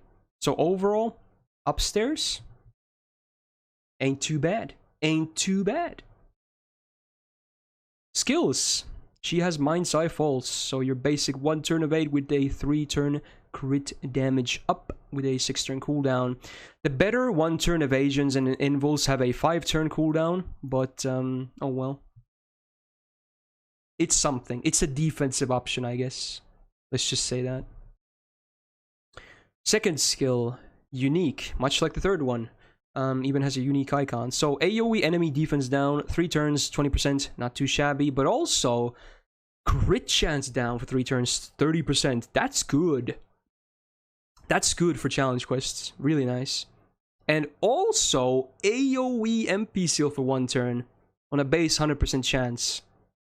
That's good as well. Like, this is a great skill. And this demerit is like the most irrelevant demerit in the history of demerits. It doesn't matter. It really does not matter at all. You heal the enemy by 1000. Who cares? It will. If this ever matters to someone, I'm gonna feel real bad for them, because this is, yeah, it's not a demerit. All right, great skill, by the way. Half of the time you'll have this up as well, which is nice. Good. Then the other basket, the other unique skill to her. This is like the opposite. This is more focused on the party instead of the enemy. So, allies get, you know, immediately it's just a better charisma, right? 20% is like charisma EX if it existed, I think, or something like that. So immediately, just for that, it's already better. But then the party also gets 1 turn of basically not getting your buffs removed guaranteed on max rank, which can be really important. There's still, to this day, not a whole lot of buff removal resistance for the party or targeted ones. So this is still somewhat niche, and it's a nice niche to have, especially, again, she's not a farm servant, she's a boss servant, so buff removal resistance can actually be very big, potentially. Then also comes with a solid 20% party battery, always great, never bad, and a heal. And again, demerit that is not really, it doesn't matter. It doesn't matter. Always A plus 21%. Okay, fair enough. So maybe in the best case, charisma would just slightly be better than one of these 4 effects. Okay, fair enough. Fair enough. Right. But yeah, it's a great skill, what could I say? Also a 6 turn cooldown, ain't too shabby, considering it's also a team battery, so. Overall, despite this being somewhat basic, I would say she has a good kit. Definitely has a good kit. No, I didn't forget about Gil. I know both Gilgamesh Caster and Archer have A+ charisma. I just forgot about the values. I definitely did not forget about them in particular, though. Magic Crusade is great. Independent Action is, I mean, I guess more crit damage on top of this, so it's 50% total on max rank. She has Presence Concealment, which I find interesting, but it's actually somewhat okay, considering her quick is 6 hits. So it's actually gonna do something. And then you know, I guess a different name for territory creation. Cute, I guess. Arts is up is always nice. And then, great passive right here. Skill Seal Immunity to Self is great. It's just a really nice free passive. Like, wow. That's good. It's unique to her as well. Goddamn, that is great. So overall, really nice passives. Her MP, okay, so no normal effects whatsoever. Has not been buffed, so even the damage is basic. So unless you are fighting chaotic and or evil, you won't be doing much damage with this. It is just a very basic MP. But if you're fighting at least one of them, it does receive a, you know, a decent chunk of bonus damage. Yeah, not bad. I think overall, you're looking at a pretty solid Saber single target DPS. I would probably, as is, place Benienma in A. I think she could use a buff though. Unless you're fighting chaotic evil, she's not the greatest there is. I would probably place her in A. She still has a good kit though, and good numbers. Nothing amazing, but good overall. Just good across the board. When you pick her, you're gonna get a solid DPS, and that's what it is. She will do a decent job. Or a great job if you're fighting chaotic evil. Yeah. Right. Bradamante. Oh boy. Oh boy. AoE Quick Lancer. Double quick, double arts deck. Honestly, I don't mind her deck this much in this case. It's not even the standard Lancer deck, but I think it's okay. I think it's fine as is. Attack is definitely on the lower side though, sadly. A lot of these Lancers will have a lower attack, but it is what it is. What should we call that? Classicism? Who knows? Just be an Avenger, bro, forehead. Anyway, MP gain is not very great. It's alright, but it's not that good. In fact, it's maybe below average slightly, especially amongst SSRs. It's not a main. It's maybe average. Okay, maybe average. But at least she has a little bit of help with that. A little bit of help. So overall, upstairs, not the most impressive thing ever, but I'm sure there will be much worse than this. First skill actually works well with her deck. Both quick and arts up 3 turns, 30% each, 5 turn. Pretty good. It's a basic, but it's good. It's good. It's just the good numbers, the 30%. They're always the better ones for 5 turns. So yeah, matches with her deck, I suppose. To upload this live to YouTube. I'm not sure what you mean by live, but this will be up on YouTube hopefully tomorrow. It's gonna be a long upload, but I'm gonna upload it overnight hopefully. Now, second skill, Guts Self, 1 time, 3 turns, 3k HP, and owns defense up 3%. 3%? Wow, yeah, that would suck ass. No pun intended. 30% for 3 turns. Pretty good. 30% is a better one. Usually it's like 20%, so yeah. Wow. Yeah, 3% defense up. Wow, so impactful. Watch our main channel. Yeah, it's an okay defensive skill, and I don't see anything wrong with this. It's alright. Pretty good. Not great, but pretty good. Third skill. I think this is unique to her, at least in terms of the name. So it's just a worse version of Lancer Artoria. Although I guess it's targeted, so it's nice. So a 20% targeted battery, which also comes with a debuff removal. Probably most often just used for herself. I don't think she would ever be picked as a support. Unless you really need 20% and you don't have like Shakespeare leveled or something. I don't see a reason why you'd ever pick her as a support. But I guess the utility is nice, but then again, she's probably going to be a farm servant anyway. I don't think I would really pick her against bosses, so does it really matter if it's targeted? Probably not. Because I think if you can, you would probably Skadi loop, even though it's not the easiest thing to do. She has a slightly tough time looping. It's possible, but it's slightly tough. Magic Rosé, you know, again, for farm, does it matter? Maybe not. Right, it's a nice passive, though, regardless, but for farm, it's just... Her MP is actually great, I have to say. It has a ton of effects. So, first of all, 60% chance for an AoE stun. I think this is counted individually as well, I believe. Yeah, it is. So, chances are you're going to get at least 1 or 2 of these on 3 targets. And then crit chance down, flat 20% 3 turns. Almost as good as the 30% on some of the OCs, so just being a normal effect is nice. And then MP damage, before damage, 20%. It's already better than Arthur's because that was 10%, so yeah. It's good. It's a great MP. At least the MP is great. I think the MP is the best part about her. And I'm not talking about the visuals, okay? I want that to be clear. I'm talking about the effects here. Okay. I think she's just a basic but solid AoE Lancer that has some blue potential, but I would probably... Maybe here? Probably here. Yeah, probably here. Can I place her above Artoria Lancer? Maybe, but will I? Maybe the same tier, honestly. Maybe the same tier. B's... I have a hard time justifying putting her into B, honestly. Because even with an optimal Skadi setup, she's not the greatest thing there is as an option, honestly. And that would require 2 Skadis as well. Yeah, I think I'm probably going to keep her here. Maybe even here, because some people are saying, but I think here. Yeah. Let's start with this. We have some comparison already with these two, but there's going to be more later. Speaking of Lancers... Bryn. Where's Bryn? Here we go. Bryn. Single target. Buster. DPS.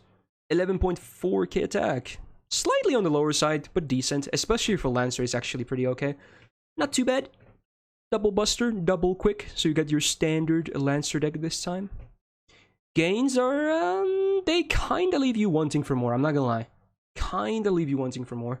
They can be okay if you can get like a nice overkill arts crit, for instance, but as you know, overall the gains are just, they're okay. They're not that good though, but you know, passable. A lot. I'll be saying that a lot here because obviously most SSRs tend to have, like, compared to like the lower rarities, they tend to have better gains than, you know, some, but obviously exceptions apply. Right, there's another one of those Mana Burst Flames, but this one is a lower rank, sadly, so it only totals to 40%. So arguably, a normal Mana Burst would be better, especially if you have a Buster follow-up, but you know, meh. I guess your MP is gonna do decent damage. But it's just not a great skill in general. This was buffed, which is nice. This was the latest buff, I believe, yes. So you get a self 30% battery, which helps with her not amazing gains. Reduce one enemy's crit chance by 50% for 3 turns. Now that's big. I still think a lot of people underestimate a crit chance down on bosses. It's good. It's definitely one of the better debuffs you can have. And 50%? That's so much damage mitigation, like you have no idea. Is good. And then, you know, I guess MP damage down for 1 turn, 30%. Most of the time, it probably won't be that relevant. Most of the time, you'll probably just be happy about the battery and the crit chance down. But you know what? If you can time this properly, hey, more value to you, I guess. Yeah. That's a great amount of crit chance down for 3 turns, though. And half the time is going to be active, which is cool. Now, third skill used to be... Now, interesting. So it was targeted even before, and it did give the absorb and a heal, but now the absorb is like, they literally made it 5 times better. So man, if you want someone to get stars, they're gonna be getting stars. And now it also increases crit damage, which of course is just a match made in heaven, absorb and crit damage. So arguably MP gain as well, but those two definitely for DPS sake it's the classic combo. So yeah. It's a great utility skill, let's just say that. Chances are you might use her on herself a lot of the times, but you do have the option of targeting it, which is cool. You can absolutely run her with like a double DPS setup. That's absolutely fine. And then maybe, and just maybe, you want to give it to the other guy. It is actually very good to give to Sigurd, but the problem is you're probably not going to run Sigurd and Bryn in a serious comp most of the time, because one is a Saber and one is a Lancer. Unless you're fighting like a Lancer, it's probably not the greatest idea, and even then you're kind of wasting some of Bryn's damage. But it is a cute combo, and that was clearly what they had in mind, I think. But yeah, you could still make it work for others as well. Right, Magic Resist B, you know, that's good. Helps with bosses. Riding A is actually pretty decent. She has 2 3-hit quicks, and Divinity probably doesn't do much, but it's there. It's nice. MP has been buffed, which is cool, more damage. Party star generation is also better now. It used to be 30%, now it's 50%, 3 turns. It actually kind of, she can somewhat star generate to an extent. So it's not the worst thing ever. I would hope it, I was hoping for another type of buff, honestly, but it can actually do some stuff. It's a free normal effect after all. And then her own unique OC, which is the unique trait, Brynhild's Beloved. You get more bonus damage against those targets, and there's actually a lot of servants with Brynhild's Beloved. I believe most males in the game, if not all males, correct me if I'm wrong, I have that, and even 1 or 2, or I don't remember how many females might have it as well, so it's not even that niche, all things considered. So yeah, it's a pretty good OC then. In a lot of cases, her MP in combination with this as well can do a decent chunk of burst damage. Yeah, Bryn is not bad. Bryn is not bad. I'm gonna place her at least in B+. Maybe A. This is a tough one. I think at least a B+, though. After all the buffs. She's great against bosses. So, do I have any other Lancer single targets yet? No, she's the first one, huh? Okay. So no comparison yet either. I'll start with B+ then. Yeah. I'll start with B+. Alright. Cleopatra. One of my personal favorites in terms of this type of gameplay. AoE Buster assassin. Double buster, double quick. So not she kind of has a Lancer deck in that sense, but yeah. Don't let her deck fool you, by the way. Her gains are really good. Like, really, really good. You don't necessarily even need the one arts card to get some decent gains going. They're good. She has really good gains. Like, really good gains. If you don't believe me, maybe if I remember in post-edit, I'll include like a link here or somewhere to a video. I've probably put out at least 2 Cleo highlights by now, so you can probably see how good. Even her solo looping is pretty damn good. Her attack itself is definitely, again, on the lower side, and being assassin, it's even slightly lower because the attack mod is 0.9, but, you know, considering how well she could spam that MP, I'm not too concerned. Overall, I think it's completely fine.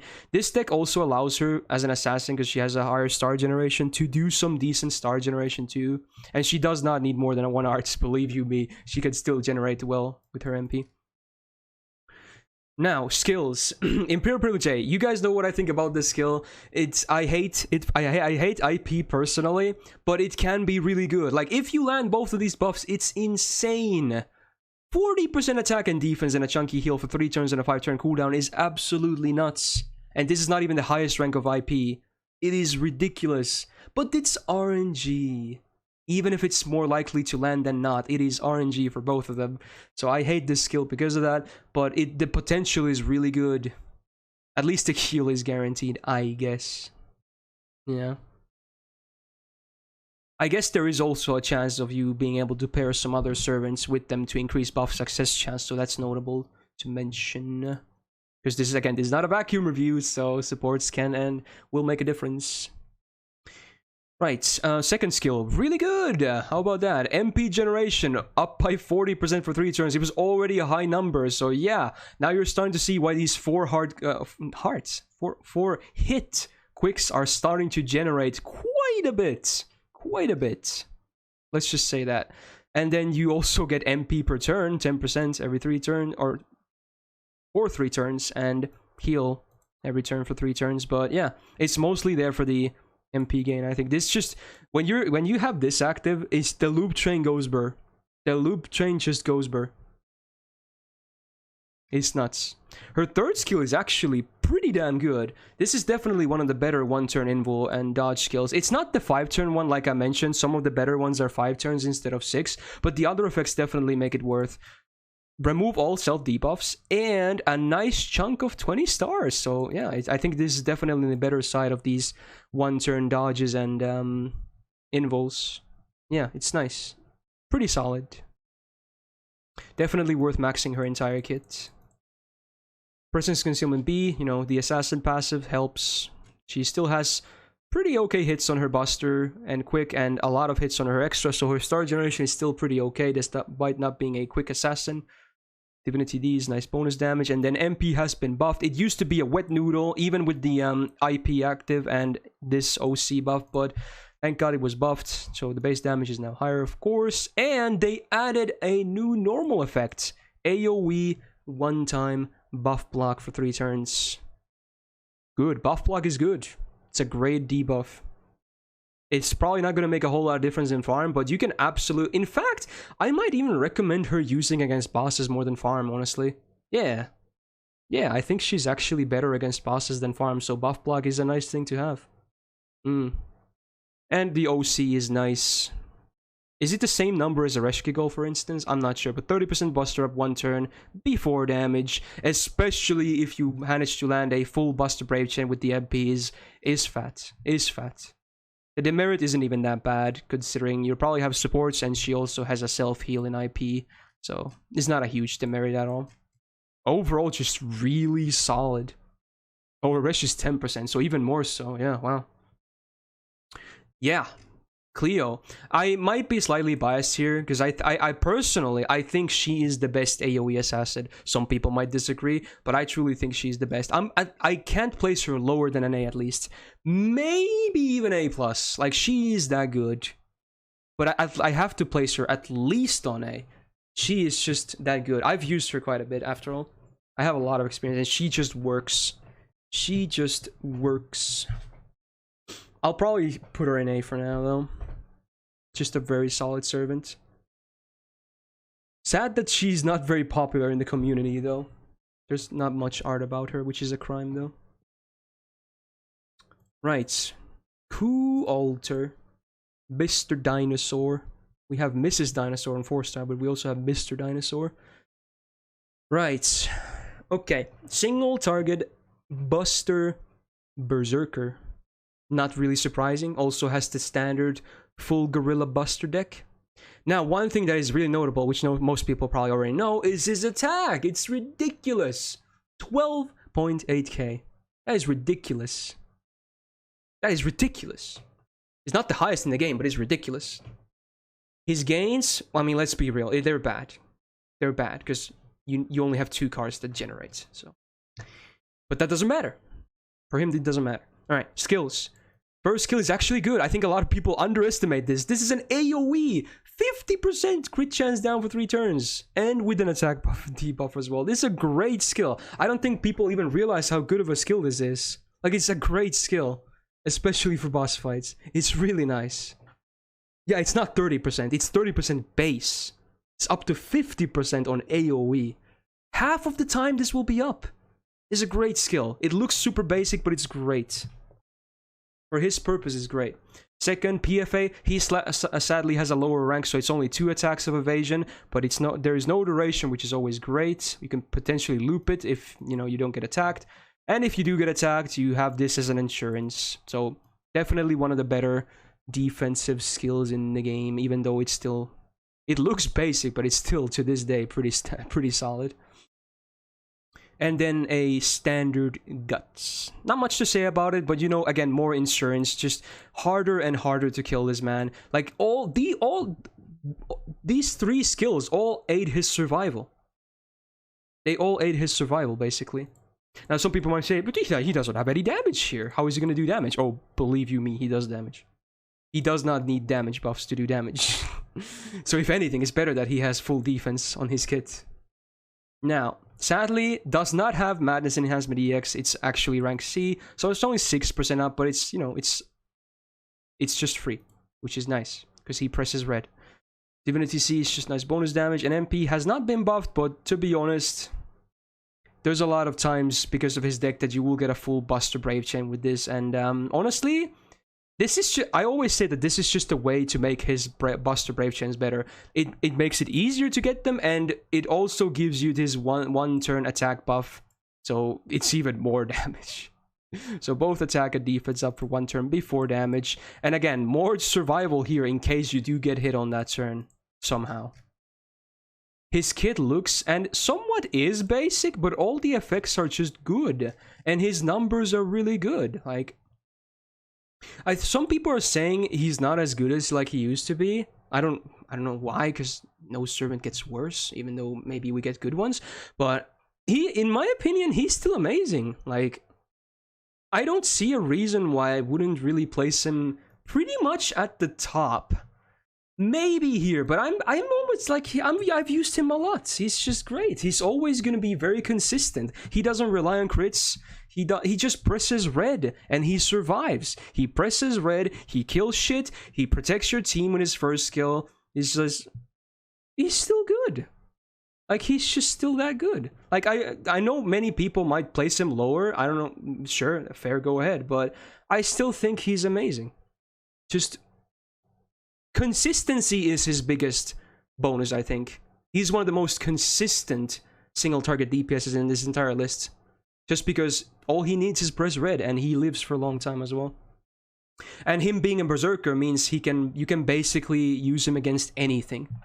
Unless they're foreigner, or, but yeah. Just so versatile and easy to use. Da Vinci. Da Vinci. No one places him lower. Okay, maybe I'm talking out of my ass then. I remember something about that, but yeah, I'm placing him in EX. Alright, Da Vinci, AoE Arts Caster. Attack is somewhat similar to Anastasia from what I remember, which is, again, no surprise. Most of these AoE Arts SSR casters share very similar decks, attack and MP gain. So in that sense, she's very similar to Anastasia, or I should say Anastasia is very similar to her because Da Vinci happened first, but you get what I mean, right? Da Vinci? Yeah. Alright. Deck is good. Just what you would want, right? There's more arts. As much as you can. Hit counts are good. No worries. Definitely not day one, which is good. Overall, pretty okay. Not bad at all. Now, I will say right from the get-go that I do think Da Vinci is underrated. And she was buffed again recently, which is nice. So, she has a guts. 1 time, 3 turns. 3k HP. So, you know, pretty... It's okay. It's not a 5-turn guts, but it's okay. And sadly, the other 2 effects are RNG, but at least they're 85% chance. So, it's much better than IP, at least. Much better. So you can get a 1-turn, 30% MP damage up. She already has a lot of MP damage in her kit regardless, so this would be just added on top, basically. Now, this is the one you actually want to land. This is not that big, but the defense one you want to land, because you're going to miss on 30% defense for 3 turns otherwise. On a 5-turn cooldown, so yeah. That's going to suck if you missed that on a boss battle. Speaking of that, by the way, I think she can actually work on both bosses and farming, so she's very versatile. I think, unlike Anastasia, who I mainly think is just for farming, you can use her as well, but I think Da Vinci is much better against bosses than Anastasia is. Alright, second skill. This is the one that was buffed. From Golden Rule, we went to Mona Lisa, so... Party Arts performance up 3 turns, 20%. That's all they did, but hey, you know what? That's a good buff. That is a good buff. That is a nice buff. So what do you get from all this? 2-turn debuff immune, self. HP recovery every turn for 3 turns. 10% MP gauge every turn for 3 turns. And 3-turn arts buff. All of those effects on a 6-turn cooldown. Great skill. Great skill. Just really, it was pretty good even without that. Not the best of this version of Golden Body, of course, but yeah, now it's really good. Really good. All of this in one is great value. Helps her a lot as well, and especially if you're, let's say you're doing one of those, like I said, those MP farming comps. You MP with 3 different servants. If they're arts, they're gonna love this. And even then, if you're running like a boss comp and she's maybe your main DPS, this is gonna help your supports as well, generating their MPs. So even that, it helps. So it's very nice. Now, third skill, Pioneer of the Stars. One of the better batteries, despite being somewhat old at this point. 50% battery. Ignores invul for 3 turns. Can be meaningful, because again, she can be absolutely used against bosses, and a nice solid 10 stars as a bonus, why not? 6-turn cooldown is huge. Is really good for a 50% battery, so... And half the time she will be ignoring invul as well. How about that? Not bad.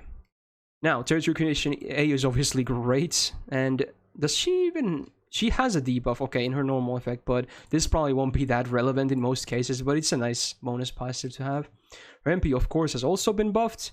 A lot of people don't know, actually, this, but even before this arts buff happened, I believe if you had an MP one of both Nerocaster and Da Vinci, Da Vinci just barely did more damage with her upgraded MP, I believe, but now she definitely would because of the arts buff, but yeah. A lot of people don't realize that her MP actually does the most damage out of all the AoE casters in the game. I mean, it helps that she has a rank up, but still, should be noted, if anything. Now, ignores defense, always a nice bonus effect to have, and then there's that very nice crit chance down again. For 3 turns on AoE, 30%, just really good. Like, these are some great normal effects. Remember how many servants only have damage on their normal effect? Yeah, they really wish they had this shit instead. This is great. Good damage, of course, because it's buffed, and MP damage up 1 turn before damage, 30% base. It's good. It's just a great MP. Just the only downside is 1 hit, so looping is obviously not going to work out, even with the optimal comp. But of course, in boss battles, you will be face carding as well, so I wouldn't be too worried. But it's a great MP otherwise. Just great. I think she is underrated. She's a great DPS and a great farmer. I would place her at least an A. Maybe even A+ after the buff, honestly. I don't know, it's hard, but at least an A. I can't place her below an A. You might call that bias, but I have used her a lot, and I'm very comfortable with her. She is great. Maybe once we... Again, I say this a lot, but maybe once we fit more AoE caster... I think she should be above Anastasia, at least, so... Even if she kind of has a better loop potential... I think because her farm is already pretty good, but she also has a much better boss potential than Anastasia, so that's probably why I'm putting her above, yeah. Yeah, I'll leave her in here for now, though. There might be quite a bit on A, but so be it. So be it. Drake. Doreku. Francisu Doreku. Right. The OG Buster AoE Rider SSR. Double Buster deck, double arts, your standard Rider deck. Attack, slightly on the lower side, but still pretty decent. MP gains are good. Again, not a surprise. I said it earlier, but most of these AoE, if not all of them actually, maybe all of them. Yeah, I think all of the SSR AoE riders always just have great gains regardless. They're just good. Always above average, if not really good, especially once they have certain skills active, so yeah. She has good upstairs, and I'm not talking about the ass. It's okay, calm down now. Calm down now. Alright, skills. Voyager of the Storm, underwhelming in this day and age. Some people think it's good because it's like a party-wide double buff that's, you know, multiplies, but the values are very low. It's 1 turn, 5 turn cooldown. Underwhelming. But again, for farming, I guess it can be okay, but otherwise pretty damn underwhelming as a skill. Not great. Even on A+, just meh. Yeah, it's a 1 turn effect. Golden Rule B, yeah, her gains are already good, but yeah, this just makes them really good, like really, really good. 45% more MP gain for 3 turns, so the 6 turn cooldown, so yeah. Quite easy if needed to sustain with some face cards after the MP. Just a basic skill, but you know what? makes the train go around. Now, also has pioneered. This is pretty funny. We had 2 of these in a row, so this is the exact same skill, same rank and everything. So yeah, again, much like what I said with Da Vinci just now, it's just great. Probably one of the better 50%. It's not the best there is. Of course, we saw like the Summer BB one, but yeah, just a pretty good battery skill to have. Magic Resist D. Doesn't really make a whole lot of difference. Riding B, she only has 1 quick, but it is 6 hits, so it's not as bad as some other servants we've already seen as well. So, MP has been buffed, which is nice, but sadly, because it's a really early buff, the only thing they did was add damage. Again, I always say this, but if they did this buff nowadays, this would never be the only effect she gets. She would absolutely, maybe not up the OC, but maybe add a second one, or maybe add like a normal effect or something. This would never happen in 2021. It would never happen. So sadly, she suffers from an old rank up. So, and her MP probably will never get buffed again because of that, so oh well. But at least it does decent damage regardless. But I wish it had more. But for farm, it's okay. And farming she does, so I think she's B. She's very similar to Lancer Artoria, but I think her farm is just better. It's not a huge difference, obviously, but I would probably place her here. I wouldn't even pick her, like, I think she's just for farming. You can pick her for bosses, but I would rather pick someone like Achilles instead, or Yvonne, or I'm probably forgetting someone, whatever. But yeah, she wouldn't be my go-to for bosses, but she's a decent farmer at least, so not bad at all. I would still place her above, just barely above Lancer Artoria in their respective roles, though. So there you go. That's Booba. B for Booba for Drake. Dantes. So, dude, I think this was the big reason so many people were so mad at my own last list. The placement was fair, but the criteria wasn't great. Based on the criteria, my placement of Dantes was good. I think he was, if not the lowest place in the list, he was definitely on the bottom side. But now this is not a vacuum review anymore, so I will be considering at least the existence of one Skadi, which already makes him quite a bit better. But I was, okay, you can go listen to my explanation on the old one in the vacuum review if you want to. You might get triggered though, a lot of people did, but he certainly will be placing a bit higher at least on this list. Can't say he will skyrocket or anything, but you know, he will definitely place higher than last time, I'll tell you that much. Now, AoE, quick, Avenger DPS, double buster, double quick. I think his deck is just fine. I actually like it like this, honestly. It gives him decent damage potential, but also, you know, good cards to synergize with his MP, so I think his deck is fine. Maybe some would argue triple quick could be better, but I kind of like it as is. You get those better better damaging brave chains more often this way. His gains, let's be real, without Golden Rule active, they're not great. They're not great. They're just okay at best. With Golden Rule, they're actually okay, but even still not crazy good. But yeah, honestly, oh yeah, attack as well. I have to mention the attack. Being an Avenger, he has really high attack, so 12.6k is nuts. It is definitely on the super high end of the SSR attack numbers, so certainly worth a mention. It does cripple his HP obviously a bit, but you know, this was also the reason why I kind of placed him lower, because if you were going to use him against bosses without in a vacuum review, he would be very fragile. But if you do pick supports, and I will try and consider some supports here, it's not the biggest problem. In fact, you definitely want it this way anyway. Now, skills. Determination of Steel EX. Ignore Invul for 1 turn. A sizable attack buff. You can basically think of it as a mana burst that just works for all of your card types. It's the 50% one, so I think it's better. Yeah, it's definitely better. It doesn't give you, if it was a quick up, you would obviously get like more gains and stars, but at least it works for all of your cards, so it's more consistent. So there's that.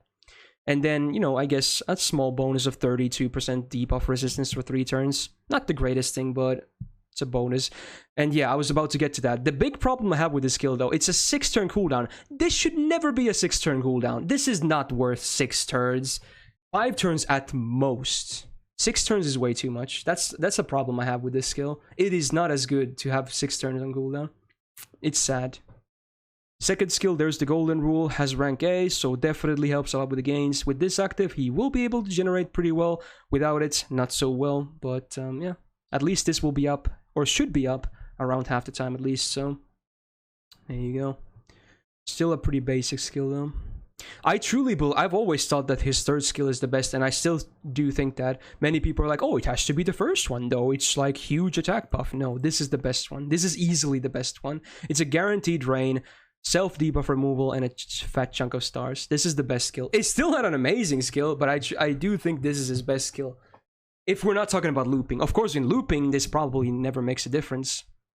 Unless you need face cards, but in terms of boss killing, this is his best skill.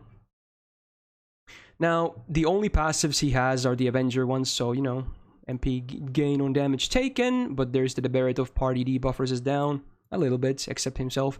Crit damage is okay if you can make it work. You do need to make it work. Avengers are really hard to make crit consistently. Jeanne Alter is the easiest one because she has Absorb. Dantes does not have Absorb, so that is annoying. So unless you can supply with 40 plus stars every turn, don't think you're going to be very consistent at critting. This is nice, I guess, just free MP every turn, of course. His MP used to be kind of wet noodle-ish, because again, a lot of the times you're fighting neutral, but it was buffed, which is nice. They did add a new normal effect, but let's be real, it's a curse amp. Is it going to do much, even if it's 5 turns? Probably not. If anything, the real takeaway is just the damage upgrade. They didn't even touch the OCs. The OCs are the same, and it's one of those 20% defense down after damage. Again. And curse is mostly irrelevant. I still think, because this is not a vacuum review anymore, his damage potential is still good, even with just like 1 Skadi added into the mix. But you do need to make work, do a lot of work to get some crits out of him though, but an MP, a follow-up turn from an MP turn is most likely going to guarantee some crits, but then again, you can't even guarantee you get the cards you need. So it's still not the most consistent thing. And for farming, unless you do double Skadi, which is not the most accessible thing ever in the game, it's not great. Don't expect to be looping without double Skadi, let's just say that. I think I placed him in like C last time. I'm gonna place him at least B, but I'm not sure if I can place him higher than that, even with Skadi included. I don't think I can. I don't think I can. His damage potential is still good, and I'm basically rating him here as a boss killer, not a double Skadi farmer. So in case someone is just, you know, skipping into this part of the review, that's why it is. I'm sure someone is going to comment already, but if you use double Skadi, he's EX tier. Yeah, because they're not even going to watch this part. They're just going to look at the last part where all the placements are. But I tried, okay? That's my reasoning. I rate him as a boss killer. 1 Skadi included, pretty much. Damage potential is pretty good. Just sort of lacking in otherwise, so not anything crazy. Kind of outdated at this point. Deal with it. Stay mold. That was toxic. I'm sorry. I'm sorry. Alright, moving on. Alright, Enkidu. Here we go. Oh boy. Oh boy. Oh boy. Clay boy. Right, single target buster DPS. I still hate his quick. I want that to be on record. I hate his deck being triple quick. But honestly, he's still great. I still wish he had a slightly different deck though. His attack is also on the lower side, which is unfortunate. I think his might be on the lowest of the ST Lancers? Maybe? At least on the lower side. Anyway, his gains, average at best. Nothing crazy. Pretty meh. No batteries. No MP gain per turn. But that's where your supports come in, let's be real. Overall, upstairs-wise, he's not looking too good. Like, if this was the only thing you saw, I would rate him like D+, C, C+, something like that. This is not very convincing, because I know he has a Buster MP as well. But that's not all, that's not all. He has okay hit counts, though, so, and his gain can be good. Like, let's say you overkill with an arts crit. Yeah, that's gains, but somewhat situational. Anyway, skills. He just has a better mana burst. It's still not an amazing skill, because you just get an added effect of, you know, quicker arts also as a mana burst for one turn. You don't have the choice, but you know, it's still a better mana burst, I guess. But overall, meh-ish skill. It's okay. Right, this is great. This is great. This is definitely one of the better one turn evades, what I was talking about. So yeah, it's the 5-turn one, but also comes with 3 turns of 50% crit chance down on an enemy. Again, it's crit chance down is so nice on bosses. And I mean, this is mostly not going to be relevant, but it might be. It has an added effect of also removing dodges. So yeah, but even without this, this would still be a much better skill than, let's say, Mind's Eye True or Mind's Eye False. It would be so much better regardless, just because the cooldown is lower, and this effect is so much better against bosses than those crit or defense buffs. So yeah, it's good. It's a good skill. Then his third skill, his infamous third skill, it's the huge fat heal. I will say, this skill is not amazing, but it's the one-time get out of a jail free card, because unless the fight goes really long, you probably won't be using this twice, because you're not going to use this turn 1 anyway. So let's say you're going to use this on turn 5, and then it goes on a 10-turn cooldown. It's basically a one-time, you know, fix me. But it's, you know, it's decent. It's still decent, but hardly ever you get 2 uses out of this. But most of the time, 1's all you need, I guess. To be honest. So yeah. Overall, his kit is just, I would say, slightly above average. His kit is nothing crazy good. It's just above average, I would say. Magic Resay is, of course, nice against bosses. His MP used to be pretty okay, because, again, at least this was before damage, but then the Madmen buffed him. They even increased the OC, like, it's nuts. I don't understand. It's so good. So his MP now has the buffed value. They added, you know, a niche damage bonus, I guess, as well. This, again, probably won't be relevant most of the time. And then every divine enemy you attack is gonna be stunned. Which is actually, I don't think a lot of people realize that a lot of the big bosses we fight have divinity of some kind. So this actually can work more often than not, believe it or not. So yeah, it's not a bad effect at all. And then, of course, the OC is really good. 3 turns of 30% defense down. That's already better than some of the ones we've seen that were after damage. But this is before damage. And it's even a bigger number because they buffed it with the buff. So yeah, it's a great MP, man. And I truly believe he is by far the strongest single target Lancer in the game. And I'm not putting him in EX because he's the strongest single target Lancer in the game. I'm putting him in EX because he's that good. Like I said, Artoria is probably the strongest single target Archer, but I don't think I can place her at EX confidently. So that it's just because someone is the best at one role doesn't mean I'm going to place him at the highest point. But I will place at EX. He is just that good after all those buffs. The MP buff solidified it, basically. It was a really good buff. So there you go. Plays EX. Lancers continue. We got Ereshkigal. A fan favorite, I'm sure. So, AoE Buster damage Lancer. Double Buster, double quick, your standard quick deck. Kinda what I was hoping Enkidu maybe has. Or honestly, Enkidu should have He should have double arts, double quick, because then his first skill is also less awkward. But they would obviously have to nerf his arts card because it's too good. Much like with Ereshkigal here. Hers is even better. Anyway, attack, low. Sadly, low. Unfortunate. But her gains are good. Definitely. You don't even need an like overkill arts crit. Because the arts is just that strong. Even though there's only one of them, you will get that one card at some point in your rotation in those 3 turns every time. So you just need that one card and woo! MP bar goes burn. And even then, she can still generate decently well with her quicks. Especially with an arts lead, but the big takeaway is that one arts card. She might be like a one-of-a-kind servant, honestly, where that one arts card really makes so much difference. For a lot of servants, if they only have one arts card, it's not going to make a whole lot of difference for gains. But for her, it really does. It really does. Upstairs is okay. Not the best I've seen, but okay. Alright, skills. This is her defensive option, or one of them. This is the main personal one. So, self-invul 1 turn. This is one of those 6-turn ones. But it does come with some other stuff.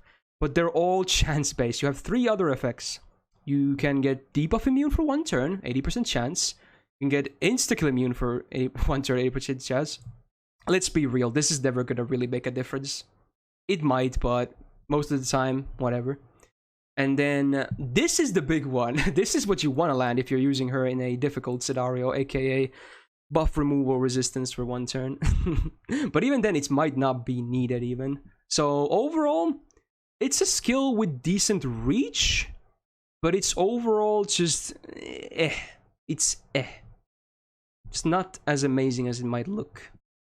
But at least it's a defensive option. Now, her mana burst is actually really good. This might be the best mana burst in the game, unless I'm forgetting something. No, the Arthur one might be the best. I don't know. This is arguable. Okay, this is definitely one of the better ones. So yeah, you do get that still, the one turn 50%, but you get a free 50% battery. That's huge. That's just huge. That is just huge. It is dumb. I'm not counting Summer BB in the mana burst category because it's not called a mana burst. These are mana bursts. Emiya mana burst. It's not a mana burst either. Anyway. Right. Yeah, this is a great skill. It's basic, but it's good. And then the third skill. This is amazing. Like, I still to this day think this is one of the better skills in the entire game. It's so good, this third skill. Most people max this one first, and I can't blame them if you want a more consistent farm, but this is her best skill by far. By far. So what do you get? On a 6-turn cooldown, party gets 20% defense up for 3 turns. Good. Party gets 30% MP gain up for 3 turns. Good. And party gains 3000 max HP. It's basically a heal you can use on full HP. That is good. Because you're probably going to pop this turn 1, chances are. And then you get the Blessing of Kur, which synergizes with her MP. So you also gave an attack buff for 3 turns. This skill is nuts. This is actually an EX tier skill. If I did a skill tier list, I won't. But if I did, this would be an EX. Yeah, it's a great skill. Magic Resist D, you know, it's okay. Would be nice to be higher, but because you can absolutely run her with bosses as well. Territory Creation A+, yeah, this is another reason why her 1 arts card is as strong as it is, because you always have that permanent 11% arts up. And then a better version of Divinity again with a good chunk of debuff res. So with these two combined, she has what, 35%? That's good. That's good. And then her MP. Maybe could use a damage buff, but the effects are good. So if you have the Blessing active, obviously all the allies will get 20% attack up for 3 turns, which is nice, including herself. And the OC sadly is weak compared to... Who did we see earlier? Fuck, I forgot already. Whose was it? Cleo. Was it Cleo? I think it was Cleo. I hope it was Cleo. Anyway, yeah, it's slightly weak compared to that because it's only 10% instead of 30%, but, you know, it's still before damage, so it's a slight, you know, damage increase. I think Ereshkigal is great. I'm gonna place her at least an A. Now, some people might disagree. I might even be looking at this, honestly. She's great for both farming and challenges. Her only problem is lower damage than you would like to see. But besides that, she's got it all. Like, she actually just does it all. Good gains, Good utility, good survivability, battery. It's just does it all basically. I might just leave her an A+, honestly. Just minus damage. She's just all around very solid. If they ever like buff her MP, she's probably gonna jump to EX, honestly. If they ever buff her MP. I'm serious. It's like, that's like the one thing that would cement her. Just an MP buff. That would be great. Both farm and challenge quests are good for her. Is this Stay Night music? I shouldn't comment on the music because then this will look weird on YouTube because you have different music. Right, Gilgamesh. Now that we're on the topic of archers again, like I said at the start of this list, we are in the middle of a strengthening campaign and there is one SSR archer to be buffed. There is a pretty decent chance it might be Gilgamesh, so yeah, whatever. I guess not much I can do about it because I want to do this today, but yeah, whatever. Anyway, Mr. Gilgamesh, AoE, Buster, DPS, double Buster, double Arts. I think the deck is perfect for him, honestly. Attack is really good, 12.2k is nice. Gains are good as well. Even without his golden rule, his gains are pretty okay because he has really high hit counts. Because it's so much easier to help gains by buffing this number because you cannot buff this number. Like, some servants are just doomed, kinda. Like, if you add to this, it's gonna be so much better than for like servants that have one hitters. It's gonna be so much better. And he can add to him himself as well. But of course, CEs help too, and whatever. Charisma A+, sadly very basic, but you know, it's something. Maybe if they buff him, this will be the one they buff. Maybe you all gonna watch this video back a week later when we have the buff and like, wow, he's a prophet, he called it. Honestly, I'm gonna slightly mention that. I'm hoping they buff either Orion or Artemis or Moriarty. I think they're both still a tad too weak. But I wouldn't be surprised if Gilgamesh gets the buff. There you go, that's my prediction. That's my hopes, at least. Alright, Golden Rule A, of course. Yeah, if he has this up, he's just gonna be gaining so much MPs like crazy. Easy loops. This used to be just Absorb, and then they added a battery, which is nice. 5-turn cooldown, very low downtime. It makes him a very consistent crit DPS, is what I'm trying to say here. So yeah, crits are also going to be pretty okay on him. Pretty solid skill. This is the only real good skill on him, I think. These two are somewhat underwhelming in this day and age. Yeah, speaking of crits, there you have a crit passive, which is nice. Magic Resist E, slightly lower, but it's something. Debility B is just flat damage on top. And of course, MP has been buffed, and man, I'm kind of surprised they actually gave him a second normal effect, because this buff was very early on. You'd think that they would only like buff the damage, like with some of the previous cases we saw. But they actually gave him a nice bonus normal effect of 1 turn of MP damage before damage. So his MP, if you use it against servants that, you know, well, 99% of servants, you're gonna be doing a lot of damage. A lot of damage. So despite being very basic, it does a good chunk of damage. Like, Gilgamesh is one of those servants. There will be some more in this list as well. He's basic, but his numbers are really good. That's what he is. That's what he is. And for that reason, I'm gonna place Gilgamesh in A+. I know many people want to see him in EX. I can't do it. I can't do it. I can't do it. I can't do it. But he's great. He's great. But I can't place him at EX. I can't. Maybe if he gets the buff now, then we could talk. But I can't do it EX. A+ is still high, but I can't with his current state, the way he looks with his kit and everything. Yeah, I will separate them. It is what it is, but I can't do it. I apologize, but I think that might even be final for this list. Maybe after the buff, if it happens, we can talk again. But for now, I can't do it. Yeah, alright. Dude, I already see the salt. Hopefully YouTube will not have as much salt as Twitch chat has right now. Well. Yeah, his class is good because most sabers, of course, are weak to animalish, but In a lot of cases, most of the other SSR archers already have enough damage as is, so I don't think... I think you value the his OC a bit too much. Like, if all he has is damage... He has good numbers, but he's missing that one little oomph for me to put him, you know, on EX. Just a bit too basic on the kit. But he's still a great servant, of course. Alright, let's move on. Hijikata. One of my personal favorites.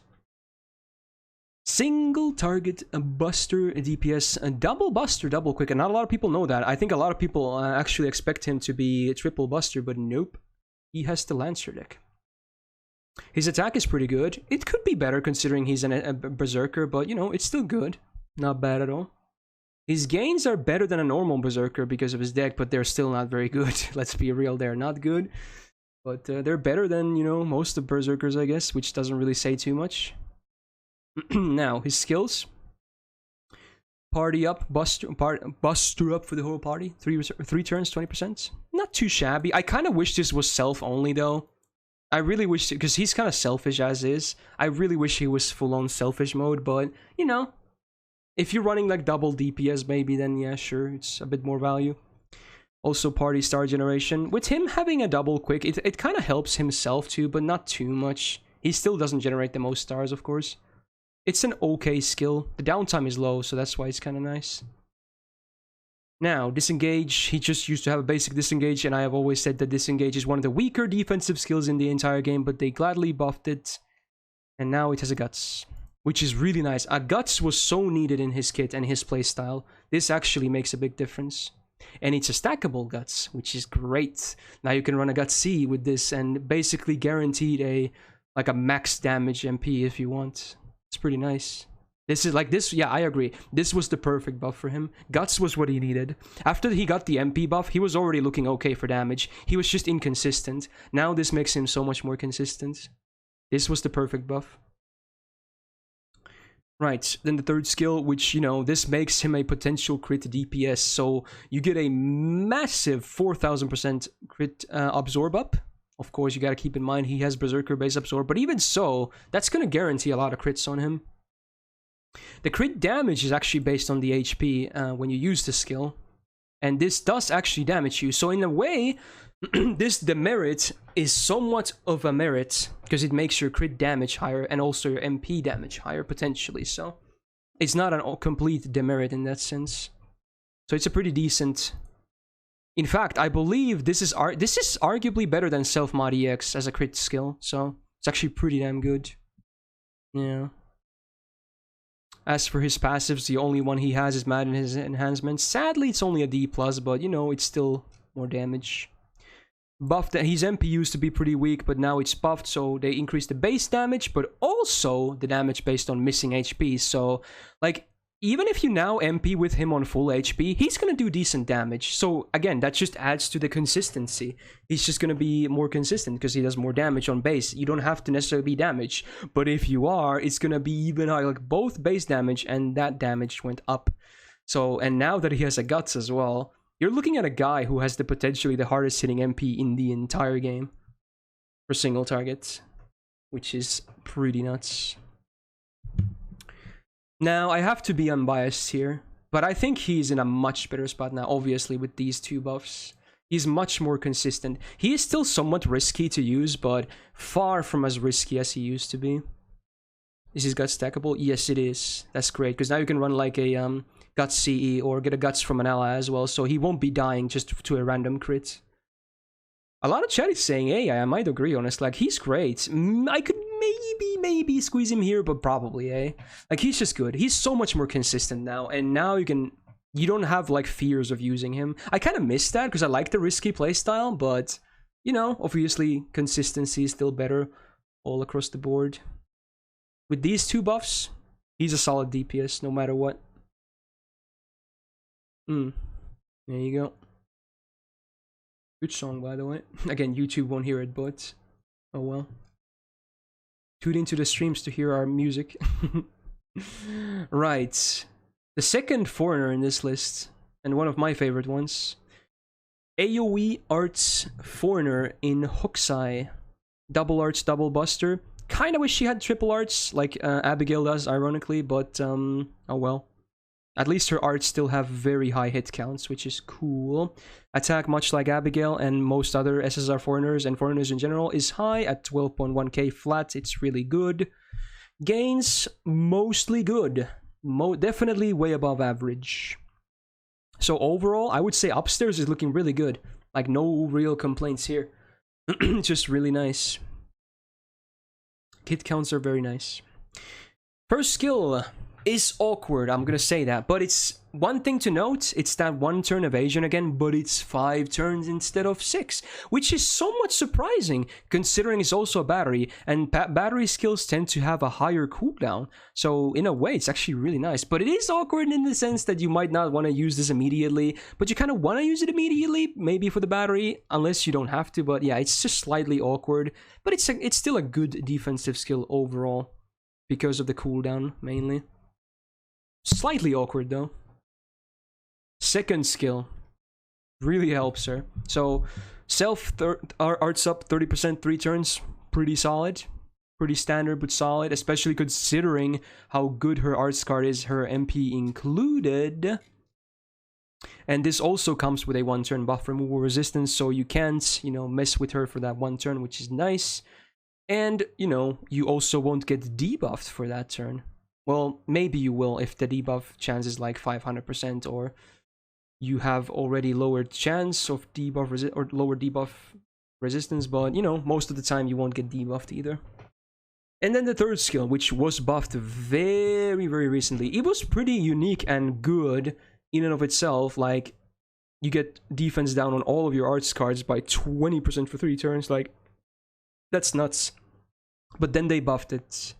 The defense down effect is the same, but now you also get absorb for your arts card. So this is like the Yagyu treatment, which I really actually like, because she also has the same deck as Yagyu when you think about it. It's really nice. And a star bomb, so dude, your MP spam is gonna be even greater now, because your arts will be not only critting way more, that's also more gains, right? So yeah. It's just a really solid buff. Not sure if it was needed, but hey, you know what? It's a great buff. And again, she wasn't one of those servants that was really an MP looper with Castoria to begin with. She was always kind of reliant on face cards as well. Like, even if you shouldn't challenge quest, even with double Castoria, she really struggles to loop with MP alone. So this is a nice buff, because again, the face cards will be used a lot with her. So it's good. Again, foreigner passive is nice. It's not great. It's not crazy, but it's nice to have. This is okay to basically make the defense downs more consistent. They're already 100% base, but this makes them like 108% chance to apply them, which is nice, because a lot of servants obviously have innate resistance.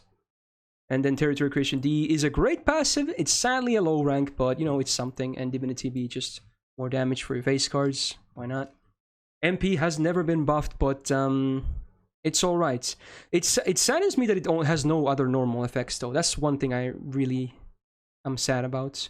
Her extra is actually not even super niche. There's a lot of enemies with man. Keep in mind, enemies, not just servants. This applies to all enemies that have the man attribute. Now, this does not mean male. Some people are confused about this. This does not mean male servants. Man is an attribute.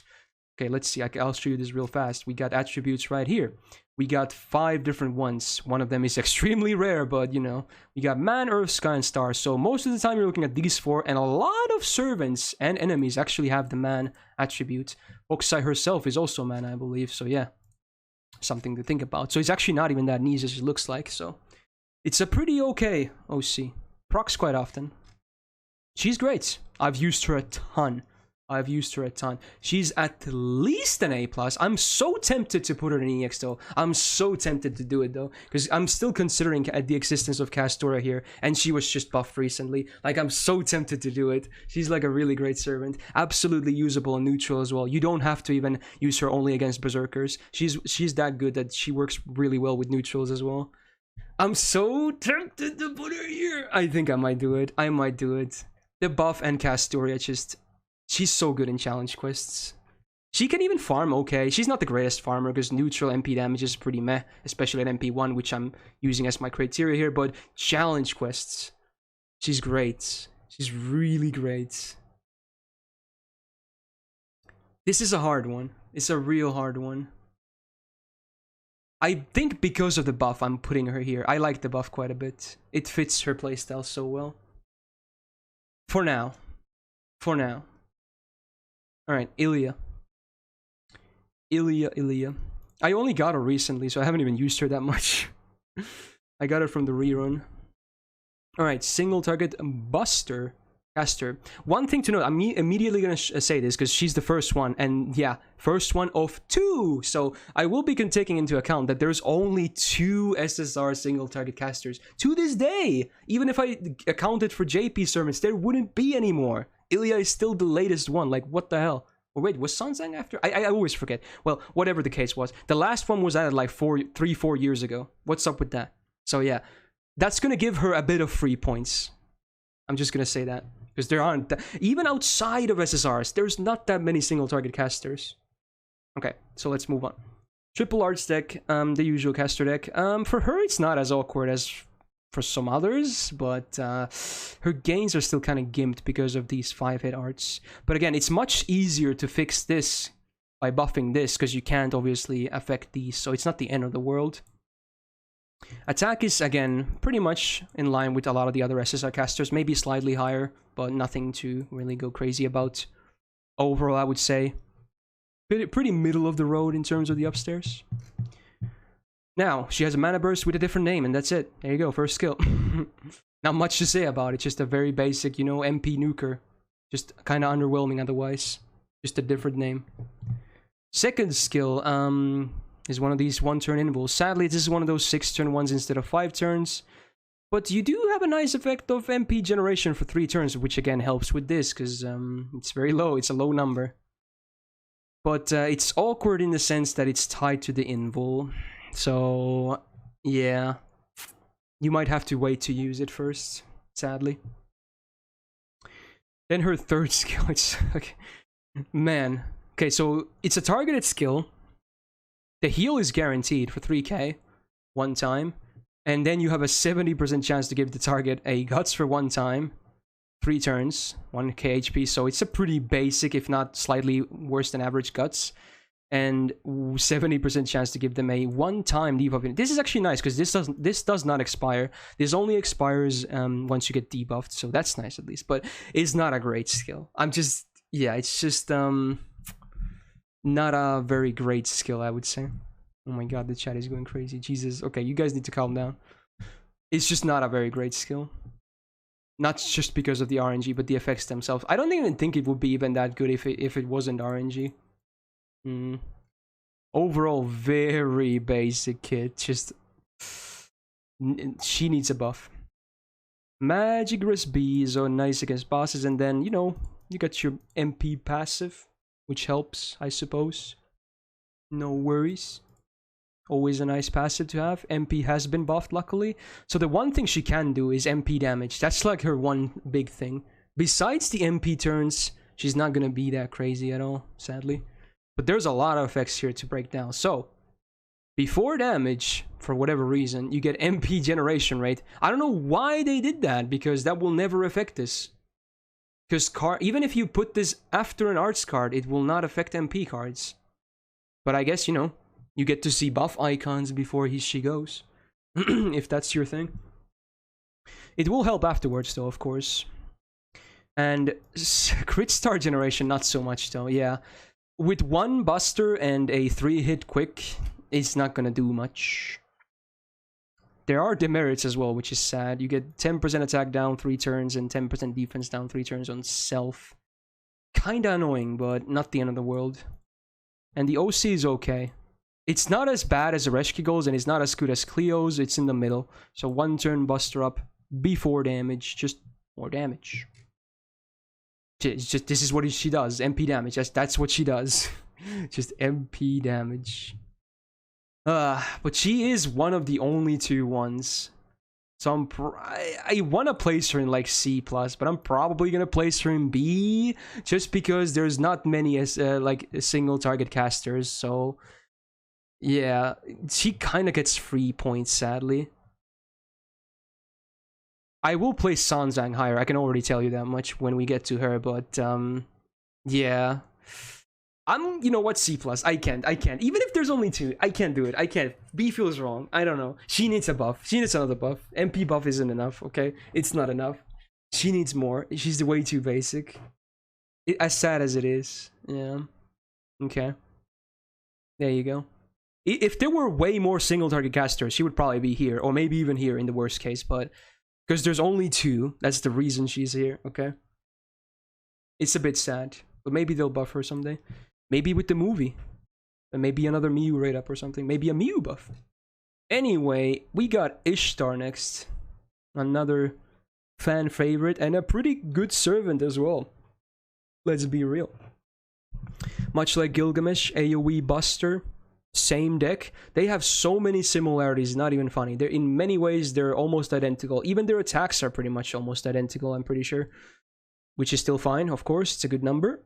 Gains are also pretty good. She doesn't have MP gain in her kit, but I don't think she really needs it like Gilgamesh. I mean, it's not like Gilgamesh needs it either, but, you know, I'm saying the lack of it doesn't really make a whole lot of difference, if anything. So overall, upstairs is good. It's good. No worries, it's just all good, I would say. She has just a better charisma, I guess. 3 turns of party, 20% attack. It's okay. Crit damage is nice, especially for herself, because she's an archer, so she tends to get more stars for her. So it's just okay. I think this is still better than what Gilgamesh's charisma is, despite it being like 21%. I think, yeah, this is definitely better with this added on. The cooldown is still the same. Now, the second skill. Much like Gilgamesh, she has a battery, but hers is bigger. It's 50% instead of 30%. And the one thing I hate about this, it not only is the battery tied to her defensive option, the defensive option is also RNG. Yeah, if you need that and you whiff that, you're gonna hate life. Ignore Invul probably won't be that relevant in most cases because it's only 1 turn though. But yeah. Farming wise, it doesn't, those are irrelevant though. And I think in a lot of cases she tends to be used on farm more often than not. But she can absolutely be used against bosses too. Like, no worries whatsoever. Mana Burst, her unique one. It's actually arguably quite a bit better than a normal Mana Burst. Not only is the cooldown 2 lower, it's an attack buff, which in most cases is probably better, because, you know, all cards. The annoying part is you have to time it. I, for one, always forget to use this, but also you're not, even if you want a good Brave Chain, you're not guaranteed a Brave Chain. Unless you counted your cards, if that was possible, then yeah, sure. But in some cases, you might get shafted. Let's say your deck just is going to reset next turn and you can't count your cards, so yeah. So it's still overall better than a Mana Burst, I would say, quite a bit. But you gotta remember to use it. That's the thing. Overall, her kit is still somewhat basic, but it's good. It's good for what she's supposed to do, though. Magic Rosé is nice if you're fighting bosses. Independent Action A is nice if you're fighting bosses, or if you need face cards on farming. And this is just nice against on both cases, because it's just a better divinity. And yeah, her MP has been buffed as well, of course. Unlike Gilgamesh, she doesn't get MP damage on her normal effects. She gets stars. But she does have Buster Up in her OC before damage for 1 turn, which is cool. Her MP still obviously does a ton of damage. If you time this with the MP and you have this active, yeah, that's a lot of damage. So unless you're fighting Enumalish targets, she out damages Gilgamesh, right? I'm pretty sure. There's no music right now. Okay, now there is. Yeah, it's a great MP. Great MP. And these stars will mostly be relevant for bosses, not that much for farming. This is a tough one. I feel like a lot of people would put her here, but I feel like I'm gonna place her in A+ as well. It's gonna be quite yeah, some people will hate me for it because they say she's better than Gilgamesh. But I think I'm gonna place her in A+ as well. Yeah, I think I will place her in the same tier as Gilgamesh. They both are very good, obviously, but I don't think one is that much above the other to be placed in a higher tier. You can absolutely use either of them, and you probably will get same results in most cases. I already see the salt. Yeah, I already see the salt. Come on, A+ is still a high rating, guys. Come on. This means no archer is going to be EX, even though the class is so good. Okay, you want to see an archer in EX? Okay, fixed. There you go. Are you happy now? Okay, let's move on. All right. Iskandar is the next one. That's what an EX Archer looks like, by the way. Just saying. Understandable. Have a great day. Hey, you too, Matt. There you go. Alright. One of the, again, still another old servant at this point. AoE Buster Rider. Much like with Drake. Fairly different in playstyles, though, because he's not as good of a farmer as Drake is, sadly. But hey, you know what? He can be used in other things. So, double Buster, double Arts. Again, your usual Rider deck. Attack is a bit on the lower side compared to the other ones, but it's still good. Definitely good. His MP gains used to be pretty meh, but they did... This is like one of the only times, if not the only time, where they buffed the MP gain of a servant. So now it's not bad at all. It's actually pretty decent. I would still say he's probably slightly below the other SSR AoE riders in terms of overall MP gains. But at least he has pretty okay gains now, which is nice. Deck overall, I mean, he suffers from the low hit count, sadly, which is annoying. Early servants are early. Not too bad, though. Pretty okay. Skills, there's another basic charisma. Pretty underwhelming, but, you know, it's something. It could be worse. It could be a tactics. Speaking of tactics, he used to have one. I wasn't even thinking about that, but at least this was buffed. So now it's a 3-turn MP buff, slightly higher damage, and also crit damage for the party. 3 turns. Not bad. Not bad. It's still, I think the tactics buff on Altera was better though, definitely. But, you know, it's still a lot better than a basic tactics, let's just say that. And the third skill is his mana burst that just has bonus star generation. So it's a better mana burst. Well, actually, debatable, because this is 6 turns, whereas a normal mana burst is 5, but maybe this is worth, because his MP has a lot of hit counts. So even as a Buster chain, or Buster MP chain, you could probably still generate a decent amount of stars with this active though. So yeah, maybe it's worth it. Who knows? Overall, just even after the buff, it's just kind of a basic, like really bare bones kit. Man, he deserves better in my opinion. I think Iskandar should be good enough to be EX tier. They really need to buff the shit out of him, honestly. He deserves it. He should be at the top of gameplay for his respective role. Sadly, not the case. Magic Res D, I mean, yeah, you're probably not going to be using him too much in farming because he kind of lacks, you know, good, amazing gains or battery or MP per turn or whatever. So this might be relevant if you're fighting bosses, which I think you might want to use him for in the most cases. Fighting A+, pretty relevant. And Divinity C is just bonus damage. MP has been buffed, but because it's an early buff, they they did add crit chance down at least. But like, we already saw many servants with like 30% for 3 turns, even on AoE. His is only 10%. This could easily be 30%. Even the defense down is just 10%, and it's after damage. And there's no other normal effects. It just does good damage. That's what it does. It does good damage. It is underwhelming. Even with these effects, it is underwhelming. Again, if they buffed, if this MP wasn't buffed yet and they buffed him to this day, I believe these would both be looking at 30%. Then it would be fair. Yeah. I would place Iskandar in like C+, I think. I kind of feel like Altera and him are in a very, very similar scenario. They're good for damage, but I don't think they really have too much else going for them. Just good for damage, right? At least he has better gains, but Altera has a better tactics, which removes defense buffs, so I guess that evens it out, if anything. Yeah. He needs more buffs as well. He deserves more buffs. Ooh, boy. Now, okay, again, one of the rider buffs will happen tomorrow. We don't know who it is. And I saw some people were like, oh, Ivan needs a buff. I'm like, what? What?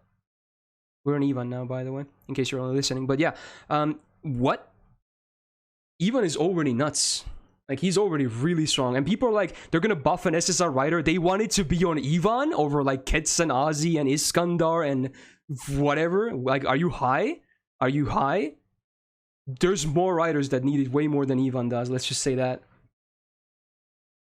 Ivan is definitely strong, but he can't farm. Yeah, but not everyone, like most of the SSR AoE riders are already farmers to begin with. I don't think he needs to be a farmer. I think a lot of people are not everyone needs to be a farmer if they're AoE. Oh yeah, let's go. So Ivan, AoE Buster, double arts. Again, your standard rider deck. Attack is slightly higher than Iskandar, so it's, you know, it's alright. Still pretty good. As I said earlier, if it's like 11.5k or higher, it's already looking pretty solid as an SSR, so it's good. His gains are good, even without his version of Golden Rule active. He can generate a good chunk of MP already, which is nice. So upstairs is good. Just like an upgraded version of Iskandar in terms of the upstairs department, I would say. It's kind of funny that they're back-to-back as well. So yeah, he just has a better Golden Rule. Yeah, better Golden Rule rank A. Also comes with a debuff removal. Otherwise, it's the same. With this active, you will be generating so much MP, you can easily go from 0 to 100 with a proper chain. I'm not even joking. It's not even that difficult. I'm not saying you need, like, overkill double arts crits. Not necessarily. His gains will be so high when you have this active. Now, his version of Innocent Monster, which is unique, it's really good. It's definitely one of the better ones. I think Hans might have the best one of Innocent Monsters.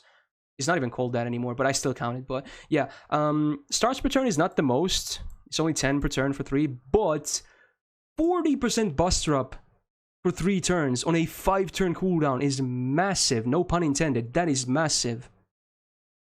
Consider he also has Buster resistance down in his MP, so yeah. It's a good combo. Your busters will be melting people. Let's just say that. Really good. Now, his third skill is also, dude, I made a separate video about Ivan, also praising him and all this stuff. But yeah, it's really good. Of all the 6-turn, 1-turn invols, this might be the best one in the entire game. Maybe. Unless I'm forgetting about it. This might be the best one. Because, again, he's not really a farmer, so attack down is going to have some value in those harder fights for 3 turns, AoE. Not bad. But it's an AoE buff removal on a skill. You snap your fingers, buffs go by. Just that, it's on a skill. Whenever you have AoE full buff removal on a skill, not many have it, it's always great. Like, it's so strong. On a skill. Yeah, it's really strong. It is slightly, I have to say, it is slightly awkward because it's tied to his invul, because sometimes you just want to remove pesky buffs immediately. There is some awkwardness, but it's still a great skill.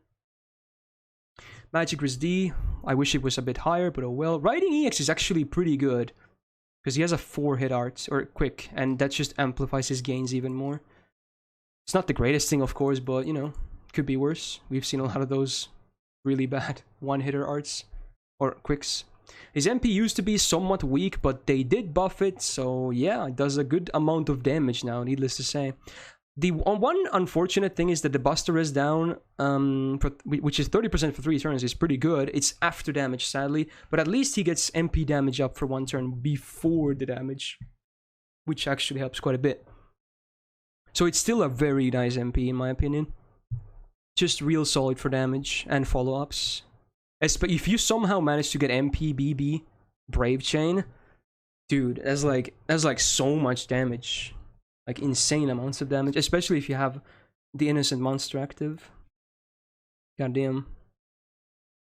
Now, some people will definitely disagree with me, but I am placing Ivan in A+. There is some bias, and I agree to that, but I think he's just I've used him in a lot of the difficult boss fights. I used him in Demeter, or however you pronounce her name, and he did so well. He fucked that shit up. Like, he absolutely destroyed that fight. Him alone, basically. I used Citonin as well, but he did most of the lifting. Even against single target, he is still an absolute monster. No pun intended on his Innocent Monster. After the MP buff, he's already in a really solid spot. I don't know why some people are asking he might need the Rider buff of tomorrow. I mean, sure, they could buff him again, but I certainly don't think he needs another buff. He's just really solid. And this is not a farmer placement. I want to emphasize that. I am not placing him on A+ because of farming. I'm placing him there because of hard quests, hard battles, bosses, whatever you want to call it. He's already looking really good after the MP buff. There you go. Alright. Jack. The OG SSR assassin. Was she the first one? She was, right? Maybe I'm forgetting about someone. No, she was the first one. Oh. Okay. So yeah, pretty infamous. Single target quick. full quick deck, the standard assassin deck, if you will. 11.5k attack, which is actually really good for an assassin, I would say. That is not bad at all. That is definitely on the higher side for attack. And gains, I don't even need to talk about that. Everyone knows Jack has nutty gains. Like, even with just a quick chain is nutty. Like, it's really good. Her upstairs is like as good as you could ever want from a character that does what she does. Like, just already looking really good in this department. One annoying thing that she has is her skills are somewhat underwhelming though, sadly. Because we will see another servant later who, I mean, some people are already talking about her in the chat, who definitely has way better skills, but, you know, sometimes numbers carry a lot as well. Alright, so first skill, probably her best skill. Somewhat awkward again, because it's the main defensive skill tied to her main offensive skill. It's a quick mana burst that comes with a dodge, 6 turn to cooldown, so it's just okay, nothing crazy, but if anything, the awkwardness is the one thing to point out here, because, yeah. Defense skill with the offense. This can be actually really good. This should not be undermined. So it's a single target buff removal, which is nice, and then also 3 turns of 30% crit chance down. I really wish this was 50%, but if she was released today, this would probably be 50%, but it's still a pretty decent skill on a 5-turn cooldown. So it's actually better than what it looks. Definitely better than what it looks on paper. Her third skill though is ugh. Now this could use a buff. It's a low cooldown and it's a targeted heal, but that's it. It's not even a huge heal. Like, this is not a good skill. This is not a good skill. It's just very, very underwhelming. These two are okay. This is not. Presence consume an A+ is amazing, considering her quicks are absolutely broken. So yeah, I'm sure everyone has done the thing where you get a quick chain with her and you're basically max crits or guaranteed crits for next turn easily. It's pretty nuts. She is legit the best star generator in the entire game for a reason. MP, of course, has also been buffed. No added effects. Again, this is the early buffs. I hate this. The only thing they did was add damage. But I guess at least this one wasn't just damage. It did have the ignore defense already, so it's not like someone else who only had damage and then got a damage buff and no other normal effect. So at least she has another normal effect in ignoring defense buffs. And the female niche is kind of nice. It's pretty common, actually, to be able to utilize this, so it's not bad at all. And keep in mind, it's 1 turn. Not for the MP, so the follow-up will also hurt quite a bit. Yeah, it is a half buff. Yeah, she has a gimped number. But now that they buffed Vlad, they might do the same for Jack as well at some point. I wouldn't be surprised. So it's not a full buff. Thanks, guys, for noting that out. I totally forgot, but yeah, it's not a full buff. That should be noted, but still very good damage, obviously, against females. Needless to say. And keep in mind, a lot of servants still don't have any buffs at all on their MP. Like, even a half buff is something. But maybe, much like with Vlad, they're gonna make it right at some point. A? Carried by numbers, and definitely carried by numbers. She is absolutely carried by her numbers. Otherwise, way too basic. Way too underwhelming and way too basic. But numbers are amazing. Like, if this was numbers alone, EX, no question. My voice is dying meanwhile. But yeah, carried by numbers. She's still a very strong assassin, of course. Definitely on the top side of single target assassins. I need to hydrate. I've been talking non-stop for like almost 2 hours. Well, actually, wait. I have been talking for 3 hours. Jesus, I forgot the stream restarted at one point.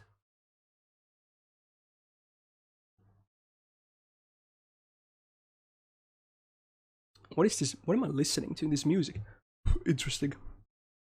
Wow, we still have a lot to go. Oh my god. Dude. Okay. Yeah, I knew this was gonna be long anyway. Alright. Where is my mans? I was talking about him a bit earlier as well. We got Moriarty. Single target Buster, Archer, triple art stack. So definitely, much like with Abigail, he's definitely very awkward with his deck, sadly. Many servants who do have Buster triple arts, you'll see one later as well, actually do still well with MP gain. But Moriarty is in the same boat as Abigail. His gains are not good. They are not good. His attack is alright though. Could be better as an archer, but it's okay. His hit counts are fine, so you can kind of help this with MP gain, but yeah, even then it's not gonna really solve the big issues. First skill ignores invul for 1 turn, you know, can be useful, and then star ups for 1 turn. You know, he's an archer, so he already has a decent baseline. 5 turn cooldown though is rough. It's a hard sell, man. It is a hard sell. It's not a great skill. It's pretty meh. Needs more. I don't know why this wasn't 3 turns. It would not be broken at all. It would really not be broken. Hell, both of them could have been 3 turns and it still would be fine. Why are they 1 turn? I have no idea. Anyway, second skill used to be very awkward. It's still somewhat awkward, but much less awkward. So you still need 10 stars to activate it, but it doesn't consume the 10 stars, which is nice. So he does have a 50% battery, of course, which is nice. And then you get MP damage for self a little bit for 3 turns. And instead of taking stars, your party now gets evil alignment, except for himself, because he's already evil, for 3 turns, which synergizes well with his third skill, which is his evil charisma. So his allies will be getting 40% attack up for 3 turns on a 5 turn cooldown, which is not bad at all. He himself will only be getting 20% though.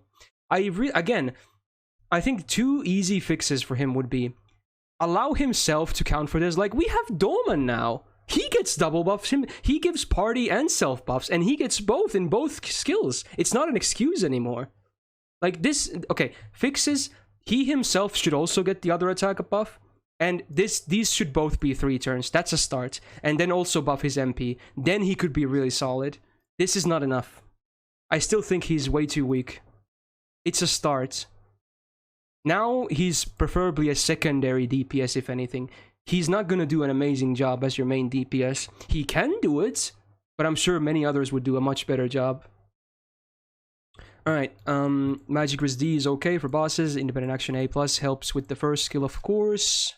And then the MP is super basic.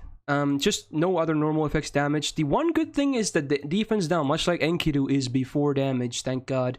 Otherwise, this MP would be completely super basic and arguably garbage. At least this one helps. But it's still, I'm sure everyone who has used him knows that MP doesn't do that much damage. It just doesn't do that much damage, right? Yeah. So if they are going to buff him again, ignore these 2 suggestions that I did. They're also nice, but his MP really needs a buff. So that's why I'm hoping the upcoming Archer buff is either for Moriarty again or Orion again. Because they both have their own somewhat major issues still. He's not terrible, but I think he's definitely on the bottom side. I might even place him in C, honestly. Like, as much as I love him, like I really do, he's just not amazing. I think he's one of the most underwhelming SSRs in his own role these days, after all buffs considered. He's not, like, completely unusable, of course, but... And I really, really like him, but... Man, that buff is not enough. It's not enough. It's not enough.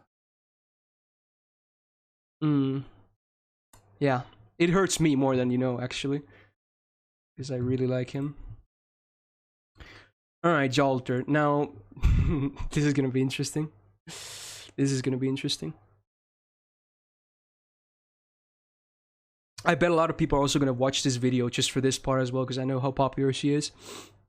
Anyway, single target, I was almost said arts, Buster, Avenger, DPS, double Buster, double arts. Almost, I honestly wish she had the triple Buster in her deck. Just fully embraced the red meta, but I guess she didn't. Obviously, the one thing to note, her attack is ridiculous. By far the highest still in the entire game. I'm sure they regret it, because no one has even come close after that. And that's also a big part why I think she will never receive a buff. Well, her MP isn't buffed, is it? Yeah, it's not buffed because they fucked up. They made her attack too high. It's so hard to justify buffing her without making her kind of nuts. It's the same problem with Jeanne, but not with attack. The reason they can't probably buff Jeanne anymore is because they buffed her MP too much. So both of these OG Jeannes have different problems going for them. I think the developers secretly regret doing that. I can't even speak. All right. Anyway, her gains are not too bad. They're not amazing. Of course, Avenger passives help, but... I mean, yeah, your supports will mostly help you. And her MP is not really even the main thing for her anyway. Let's be real. She's a crit DPS. Her MP is nice though, I'll give you that. It's a nice effect on it, but it's not really her main gameplay, I would say, for DPS. Overall, in terms of numbers, at least for the attack, is, yeah, arguably the best. Or is the best, so... I kind of wish she had the triple buster though. Self-mod EX is back, still to this day, a pretty solid crit damage skill, like I said earlier with Summer BB as well. No worries. Still works. No, not bad at all. Second skill though. Man, again. Wow. I really wish she got the double buff too. That's really annoying. Because this is only a 20% attack up for self on a 5-turn cooldown. For 3 turns. It's not very... And when you think of it like that, it's pretty underwhelming, huh? It's pretty damn underwhelming. Yeah. Third skill is her defensive skill, but of course it has to have an offensive skill tied to it, so it makes it pretty awkward. It's 6 turns instead of 5, like the better 1-turn ones, sadly. It comes with a mana burst and a small demerit. I don't think the demerit itself is that bad, but it's certainly awkward, to say the least. It is certainly awkward. Oh boy. Her kit is just extremely basic. I think Self-mod EX is the only skill that really is any good in this day and age. These are just... This is okay, but it's awkward, and this is just underwhelming considering she herself is supposed to be the big DPS. But at least she has 3 skills that improve her damage, I guess. So there's that. Only Avenger passives, much like Dantes, so not much to say about them. You know, they help. Not groundbreaking, but they help. MP, of course, has never seen a buff, but yeah, damage is not amazing, because again, I'm assuming MP1 here. I'm not an MP5 Jolter Leviathan here, so I'm assuming MP1 for all these. So on neutral, it's not going to do a whole lot of damage. Even with all your buffs active and maybe some support help as well, don't expect miracles for the damage. The one really good thing about her MP is the one-time buff block. Buff block is always a nice debuff to have on boss fights. I'm sure everyone... Well, not everyone, but a lot of people especially recognized this during a certain boss fight in Last Spell 3. Let's just say that. That's how good this can be. OC, though, miss me. Curse, any dots is immediately bottom tier. Just absolute garbage. She doesn't even have amps or anything. Just useless. Useless. Thank God she has this, or her MP would be complete garbage. This is at least nice. Now... I trashed her quite a bit, but she still has pretty decent crit potential. I'll give you that. The downtime isn't even that big. It's 2 turns on self-mod. I would place her in like I did rate Dantes as a boss killer. I think she might... It's hard to say. It's hard to say. Maybe it's some world an A as well. It's really hard to say. Maybe a B. Because I think they have different strengths. Because I think Dantes is a bit... Maybe not easier to make work, but more consistent to make work with like a Skadi setup. But then again, maybe a B+, okay? Because I think at least her crits will be consistent in most cases. Yeah. Yeah. Because her attack is still making, and her self-mod still makes those crits consistent. You do need a source of stars, but even if you don't get a little stars, she should be getting a lot of them. Unlike Dantes, unless you get a lot of stars, he will not be getting any of them, because he doesn't have absorb like Jolter does, sadly. So it's like a low B+ in my book. If you're watching this right now on YouTube or something, please, again, keep in mind, I'm trying to be objective here. This is just my opinion. If she's your waifu, by all means, please don't lynch me. It is what it is. You can place her in EX in your list if you want. There you go. Please, please. I'm begging you. Alright, we're moving on with John's. We got Archer next. Oh, not Gilgamesh. Whoops. Summer, Jeanne Archer. AoE, Arts, double Buster. So it's actually the Rider deck more often than not, I think. It's also the... It's kind of also the Archer deck too, to be honest. I think a lot of Archers have this deck too. Anyway, attack, sadly on the low side for an Archer SSR. Oh well. Gains, also not amazing. She has help with that though, but on base numbers, they're not amazing. They're just average at best, I would say. Not that great. And I kind of wish she was triple arts as well. So I'm not too happy with the upstairs, I have to be honest. But yeah, of course, she's a Jeanne, so she has to have massive HP because of the low attack. So I guess I did that because of that. Yeah, not too happy with the upstairs. First skill, much like with Artoria, self arts up 3 turns, 30%, exactly the same. But this one comes with invul for 2 attacks, 3 turns, on a 5-turn cooldown. It's a solid skill. I mean, if you're farming, this probably won't make a difference, but if you're not, and you're doing boss battles, then yeah, it's a great skill. Otherwise, it's just okay. Second skill. Now, this is the slightly awkward part. Her battery is 40%. A lot of people know that. It is slightly awkward, I have to say. It does make some setups, like... Because you can actually use her for looping with Castoria Meta and shit. So, having a 40%er is not the end of the world, because it kind of matches with Castoria, 30%, but... Even then, it's still awkward, right? It's still awkward. Yeah. It's not bad, obviously, but it's awkward. And then self-MP damage up for 3 turns, 20%. Not the greatest thing, but, you know, it's 3 turns, which is nice, because, again, she has a pretty decent potential of doing loops, so always nice to have 3 turns of this. And then I guess if you're on water side, you get crit damage, which again, if you're looping or farming, probably won't make a difference. But maybe for boss fights, in some weird cases, this will become relevant. Decent skill, by the way. And then her version of charisma. Sadly, she herself also does not get the double attack buff. I don't understand why they don't do that. It's not like it's like so OP or anything. These are the only effects of it, but whatever, I guess. So she gets 20%, 5-turn cooldown. Meh. Yeah, actually, John, yeah, like people saying chat, yeah, like chat is saying, she's a bit easier to make loops. You don't even necessarily need like a Castoria setup, so that's something to note. Magic Resist Bees, you know, if needed in boss fights is okay. And then she has her unique independent action EX, which is actually pretty good. Because if you're fighting water side, you get, you know, an easier time to loop, I guess. Otherwise, it's just your standard crit damage. And then her MP, very basic, like very basic. No other normal effects, just damage. And her OC is actually really good though, if it's needed. But again, for farming, looping, maybe not. But yeah, if you're not doing that, then it's actually pretty good. 10 stars per turn for 3 turns on every MP. Yeah, it's pretty good.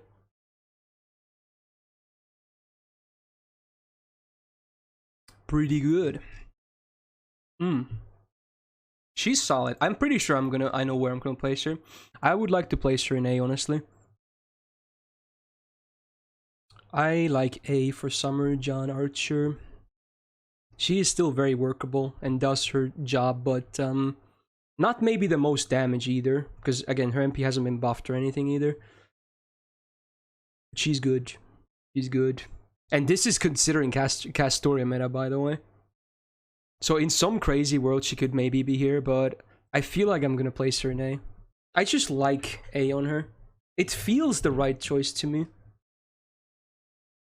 Alright, dude, we have so much to go. John. Yeah.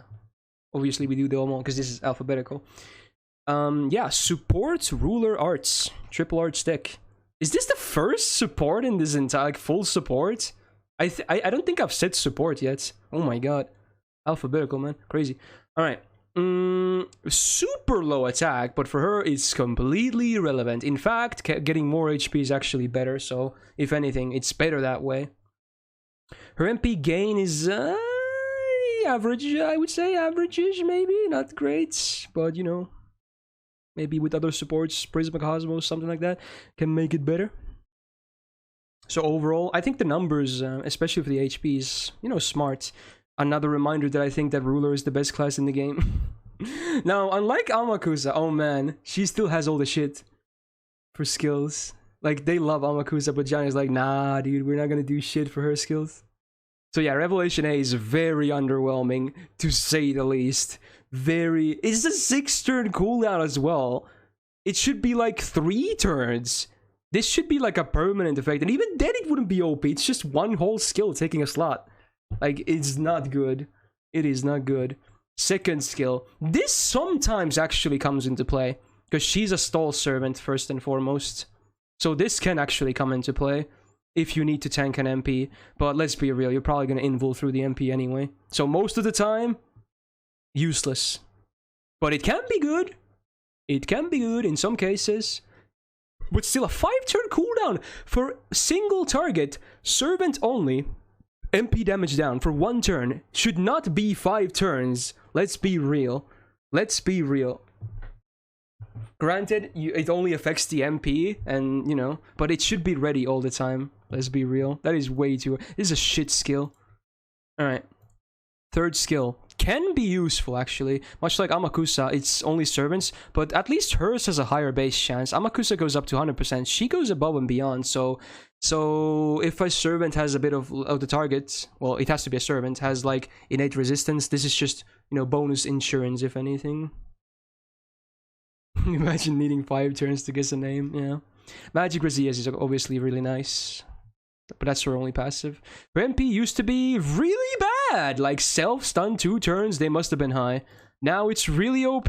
Like, I think this is the only case where an MP goes from really shit to really OP. Like, they removed the stun and added a really good party utility as well. Like, what? What?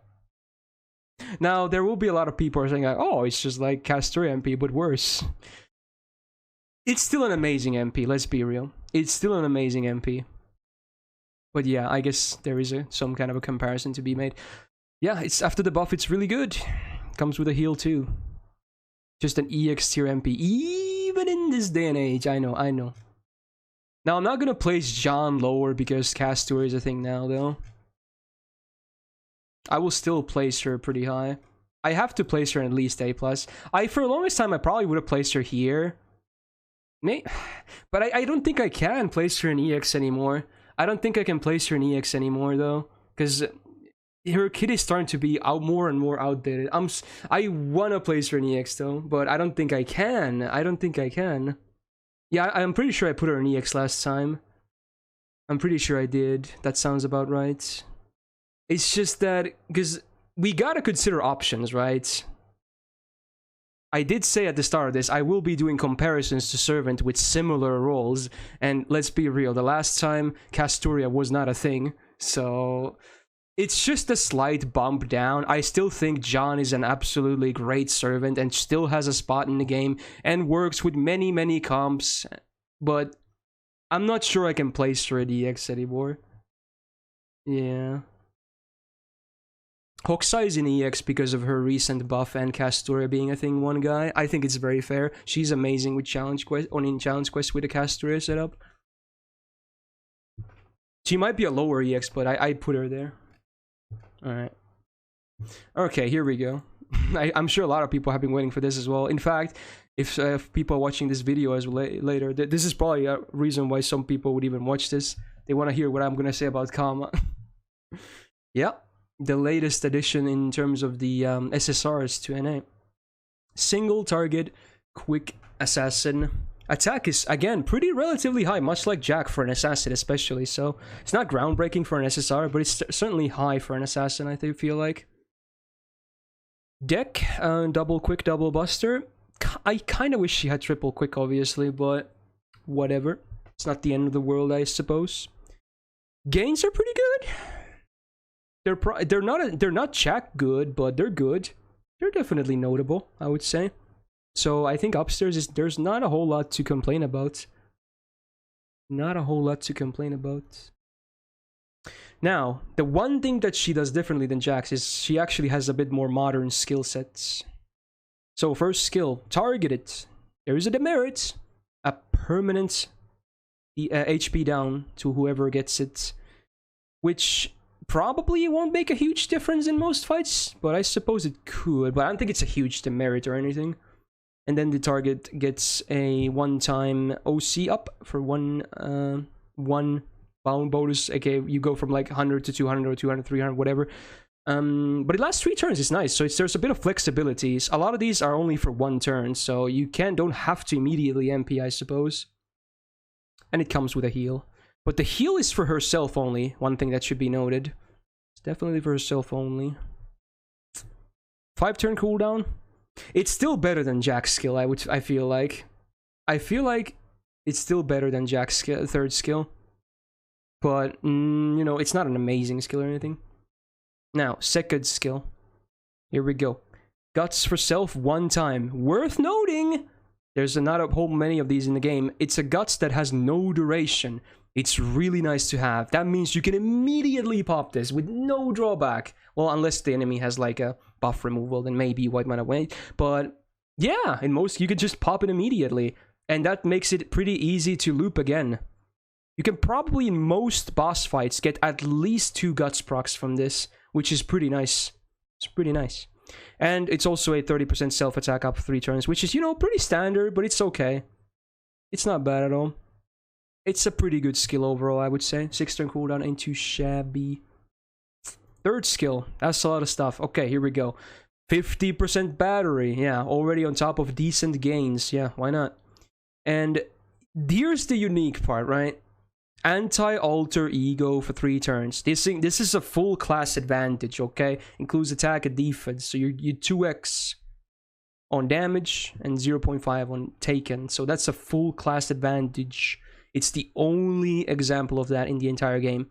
Now, there's going to be another servant later who I still think is the premier anti-alter ego after all the buffs. Not on NA necessarily, but after all the buffs. You probably know who I'm talking about.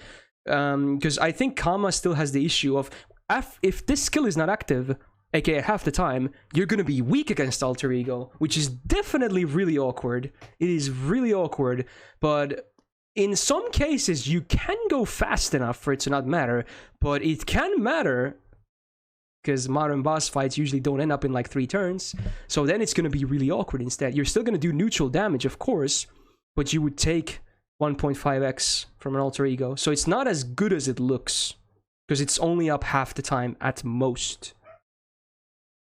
Right, but you also get crit damage for 20% 3 turns. It's a nice bonus, and enemy charm resistance down for 1 turn, which pairs nicely with her MP, I suppose. Basically makes it guaranteed unless they have like resistance or something. Pretty good, pretty good. Definitely a lot better skill set than what Jax has, I'll tell you that much. Magic Res A is nice, of course. Writing A is also very nice. Independent Manifestation, you know, crit damage, mental debuffs, instant kill resistance, why not? Just bonus, not a huge passive or anything, but just, you know, bonus. And then her own unique version of Divinity, I guess. You get the flat damage from Divinity, but also Charm Immunity.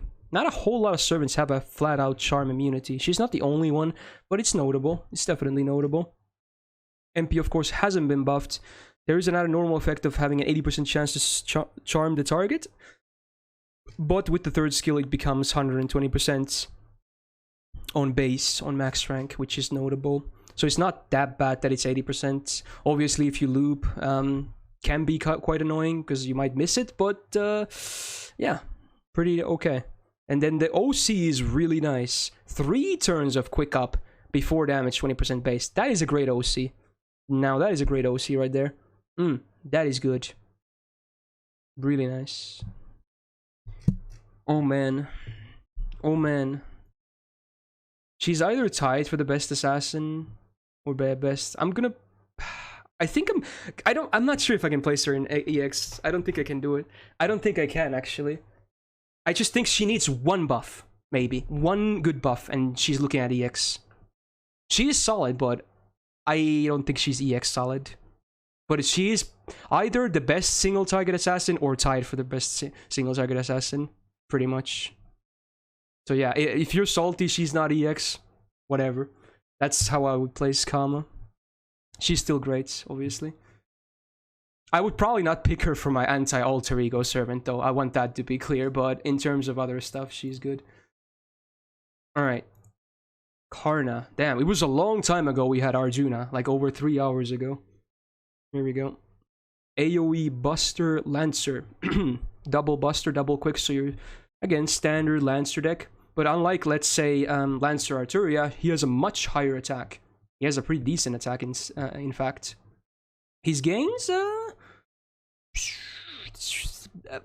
maybe it's just slightly better than average, but nothing too noteworthy, I would say. Just okay.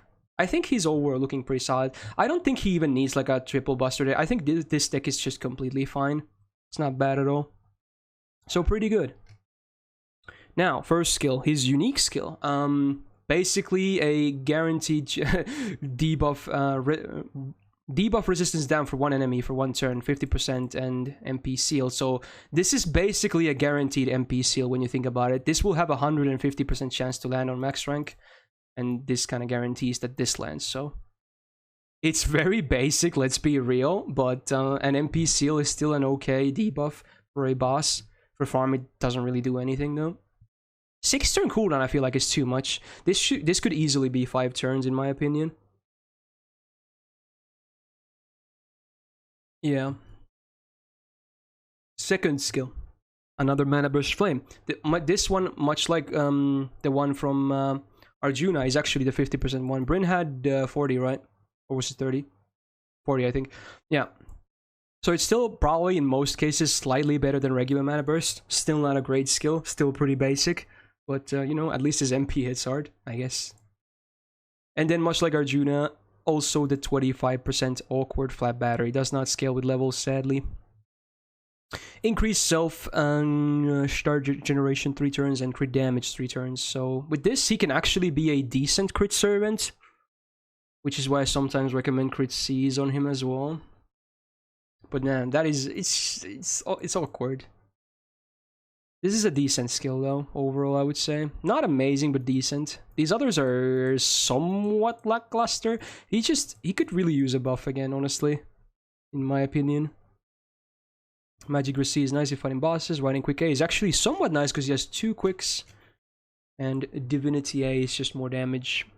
MP has of course been buffed, so it does a good amount of damage. Sadly, Buster Resistance down is after damage, which, like in most of these cases. And he has Anti-Divine, which again, Divine is not, I said this during Enkidu.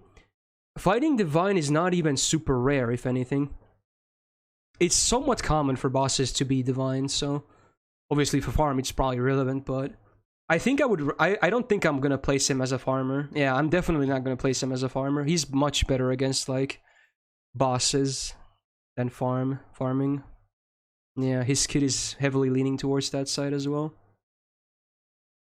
I'm gonna place Karna in either A or B plus, maybe A, because there's, I mean, aside from Roma, I don't think there's a whole lot of really good like AoE Lancers.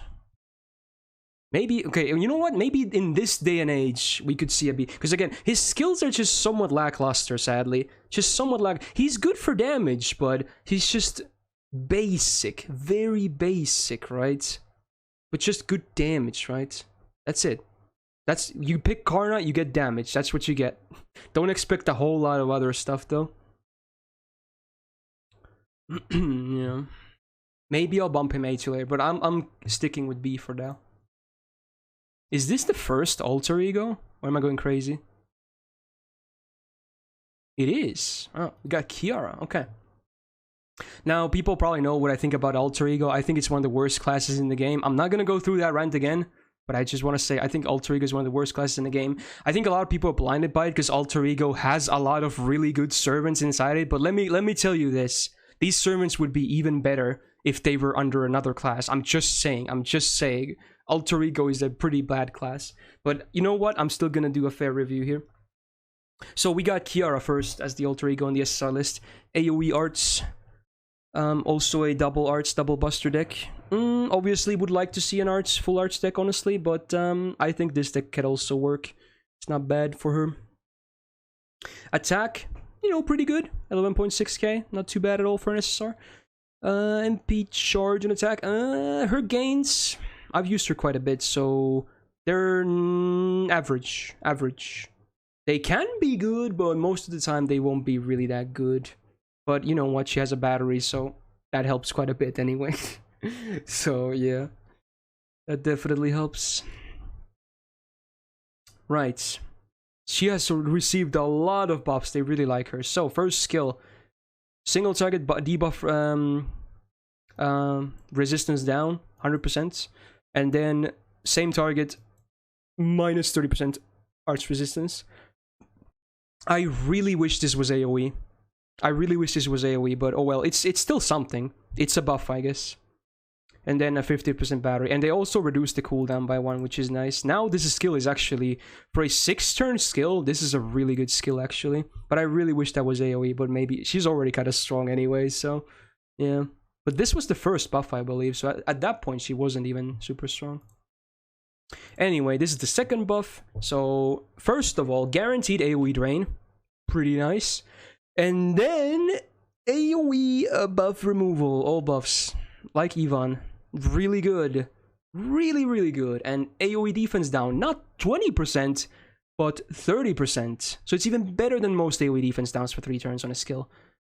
Wow. And cooldown was also reduced. This is also 6 turn. Good. Really good. Just really, really good. Third skill. The only one that hasn't been buffed. Also a 6 turn cooldown. I see what they did. It's like 666 XD. But yeah, okay. Self-invul.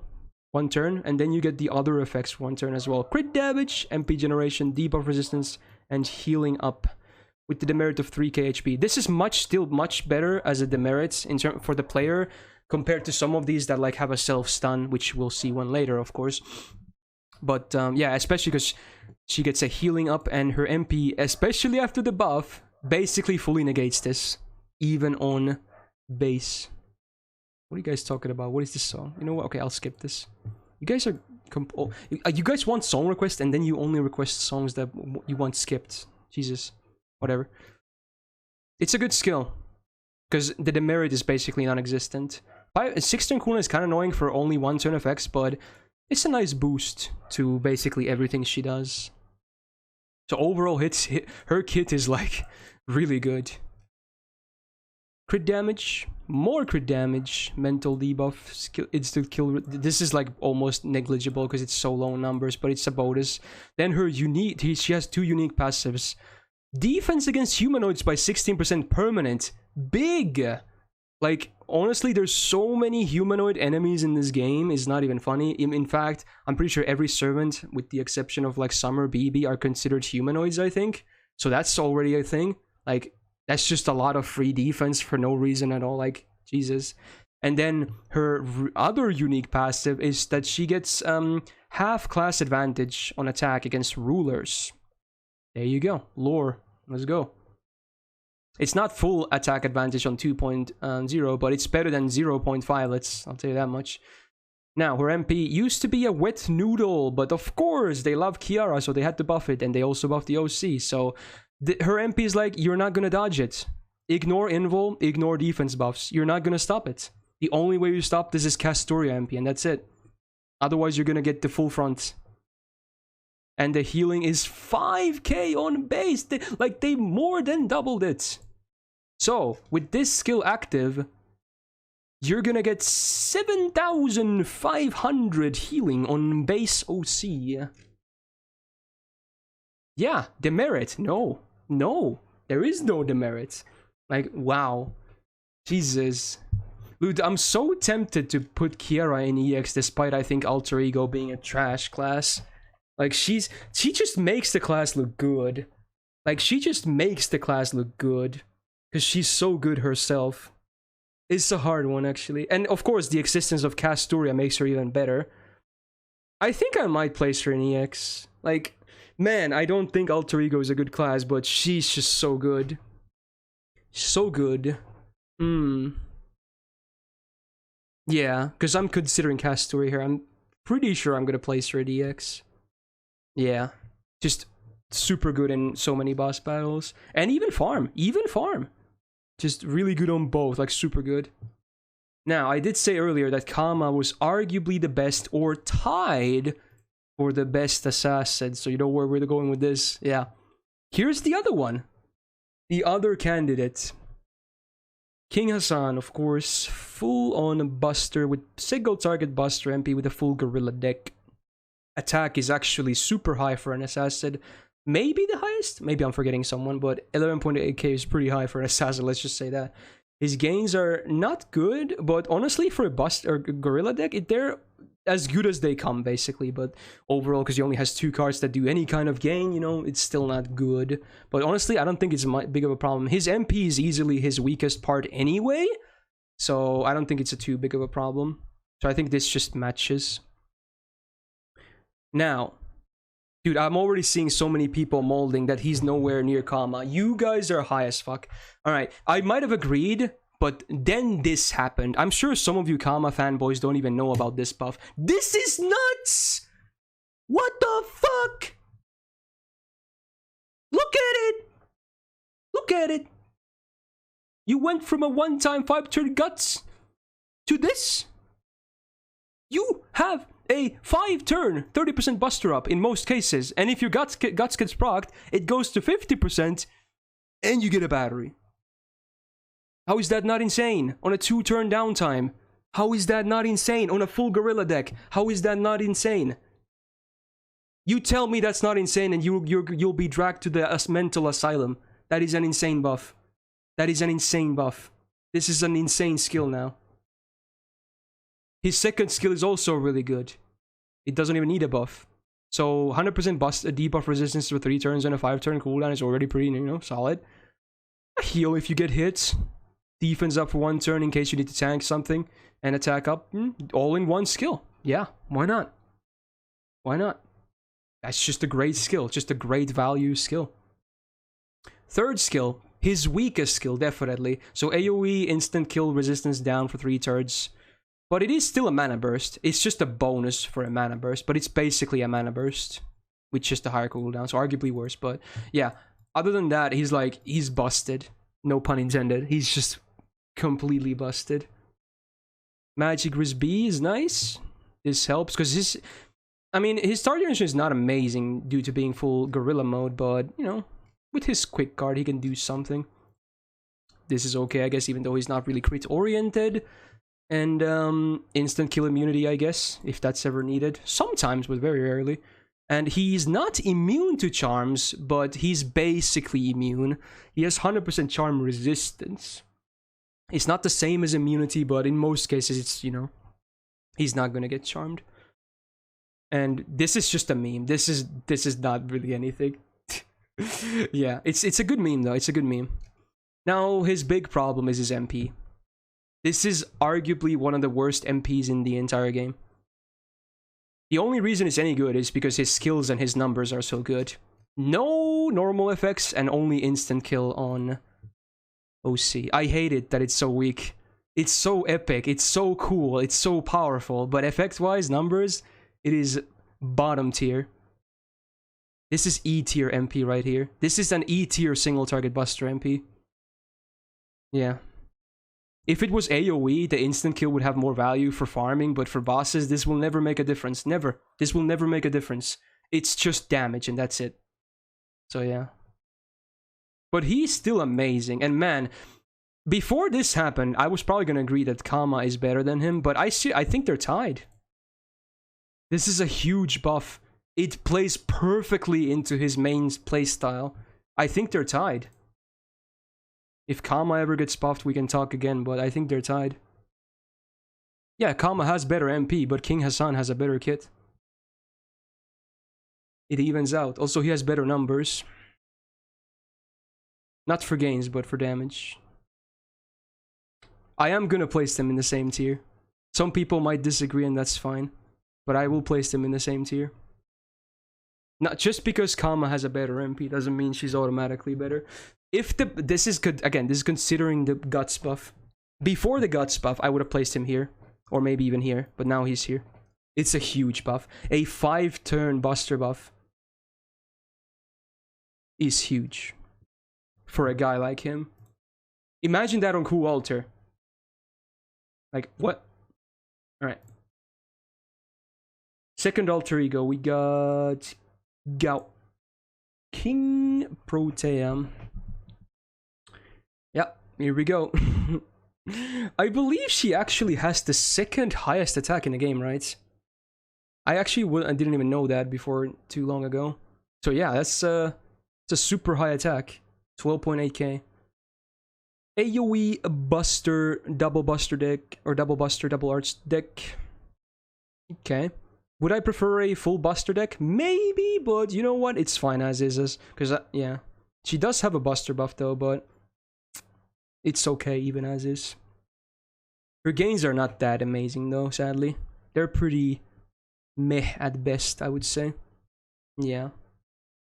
But again, supports can will help with that. She has received the buff on her first skill, so this is a very complicated skill. So you get a status for 10 turns, right? You gain max HP every turn, up to 10 max stacks. And they, I believe they don't actually expire, right? Unless you consume them yourself or your buff gets removed, which is cool.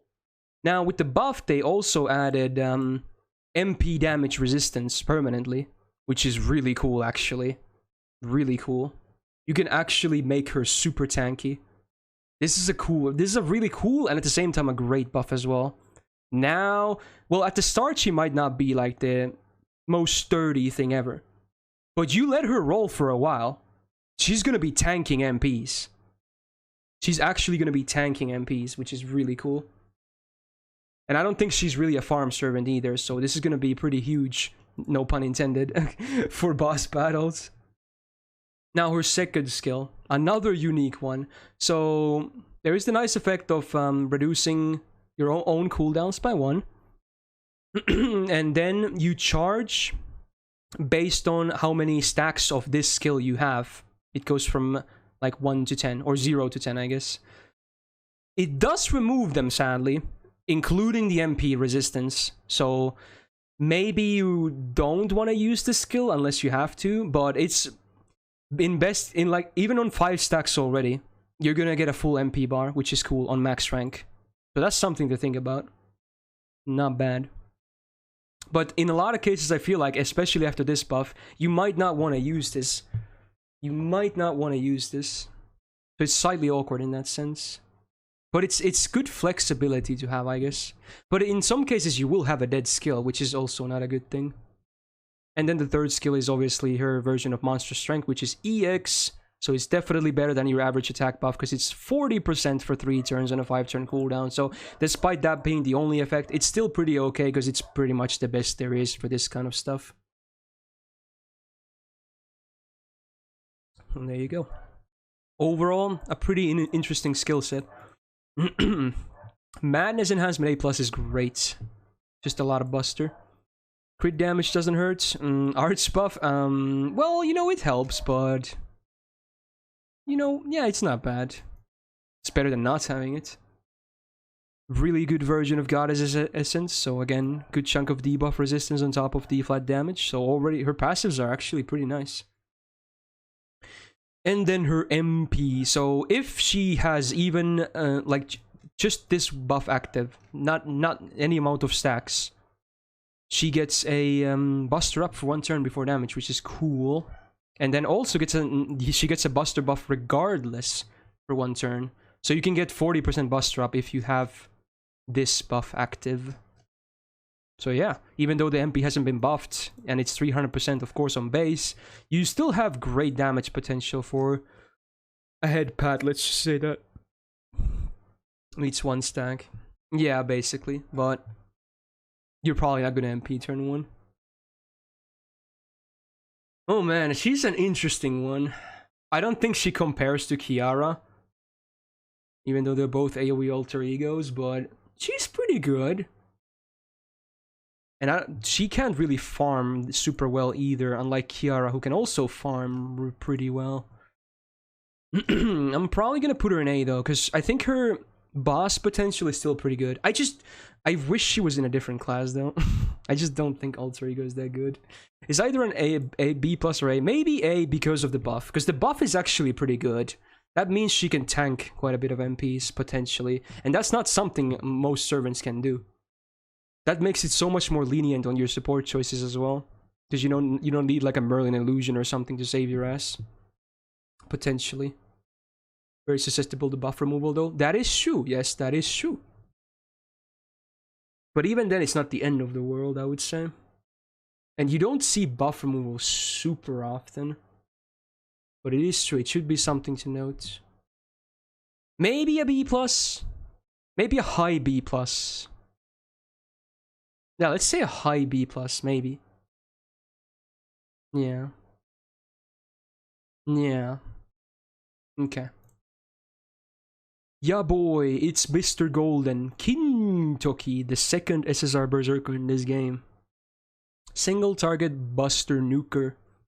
Full Gorilla deck, of course. Attack is really high, 12.7k. Really high. Gains are complete garbo, but you know what? He doesn't care. Neither should you. So you know what? This is kinda good. In terms of what he does. Now his skills though. He also has monster strength, but his is 1 turn. It is higher, but it's 1 turn. But I guess it fits his nuke playstyle, I guess. But it's just... It's basically a mana burst with a different name. Not a whole lot different. So it's a bit outdated. He has a battery, which is really helpful. Like, this makes like, he gets so many better setups because of this. He would need so much more support. But because he has this, it's going to be so much easier to do, you know, what he needs to do. Even though it's just a battery and nothing else on a 6-turn cooldown. This is a terrible skill. Like, this is just garbage. Offensive debuff resistance for 3 turns and a heal. 5-turn cooldown. Where is Golden Body? Okay, that's what I was saying. That's what my man needs. Replace this, and it has to be in all caps when they do it. It has to be Golden Body EX. Let's get that. We need that. This is not good. This is so bad. This is a bad defensive skill. Alright. Madness Enhancement E is very nice, but sadly it's rank E, so whatever. Bonus damage for cards. And his MP... Well, at MP1 he used to not do amazing damage. But they did buff it not too long ago, which is nice. They even added a Buster resistance down. Which is for 2 turns. I still find this weird. It's 2 turns of 30%. And I kind of hate that the stun chance is 50%, but in a lot of cases you only want 1 MP and just be done. But to be honest, if you're actually using him in boss fights, this stun is actually somewhat important, possibly. And this doesn't even take account into some resistances a lot of bosses have, so... Yeah, it's not a dot, I guess, or instant kill, but it's still a bit annoying. At least his MP does a lot more damage now, but I think they should... Golden Body, let's get it. Golden Body. Okay. This is a hard one. How should I evaluate him? Because he's certainly not a farmer, because he's single target. But even as a boss guy, he's not that great. Once he does his blow, he's kinda not really great. But yeah, for raids, obviously, he can be really good. Am I gonna raid? But raids don't even happen that often. I might just have to mostly still place him based on like bosses though. But I'll give him a slight toke because he's pretty good at raids, I suppose. I think Kintoki is gonna be in B. Yeah, I feel like a B is pretty fair. Even after the MP buff. Just... Against bosses, he's just not gonna be the most... His downtime is big. And he has no real good defensive options, so he can die somewhat easily. But he has good damage, but... Knights needs a lot of help. But he can get there. So yeah, I think that's kind of fair. Now, my man, I have to be really unbiased here. I will have to say, though, there is a, like, I do consider, like... Individually, I consider Lee worse than King Hassan and Kama, but I do have to consider the existence of Castoria, and man, he really shines with Castoria. Even if his MP alone doesn't loop, of course, he really shines with, like, Arts comps. And Arts is basically the king of cards right now. I'm still, obviously, not gonna give him a crazy rating, but I have to mention that, at least. Him being Arts definitely is the best card type of these 3 assassins that we've just done recently. Anyway, yeah, Assassin Lee, single target Arts, double Buster deck. Wish it was triple. Actually, well, then again, it's kind of nice that it's double Buster because he is also half crit on his playstyle. So obviously having a Buster opener, a crit Brave Chain, means it does a lot more damage. So honestly, it's kind of nice that the deck is like this. Because you can do kind of both in like half and half. His attack is also decent. It's not as good as Kama and King Hassan, but it's definitely also on the higher side of assassins. His MP Kane is pretty good. Definitely pretty good. Not bad at all. Definitely on the high side, much like Kama. If not even slightly better than Kama's, but yeah, it's pretty good. His skills, okay, this is the big problem with Lee for a lot of people. Much like his Lancer counterparts, he's mostly a one-turn guy, which, yeah, I agree. So his first skill, ignore invul for 1 turn, and a massive crit damage boost for 1 turn, a 5-turn cooldown. So yeah, the downtime is big, but this allows him to get a really huge crit turn at least. But I do recognize the downtime is a thing, sadly. Second skill, his defensive option as well. It is slightly awkward because it's also tied to an offensive skill. And it's the standard 6-turn, 1-turn evasion, basically.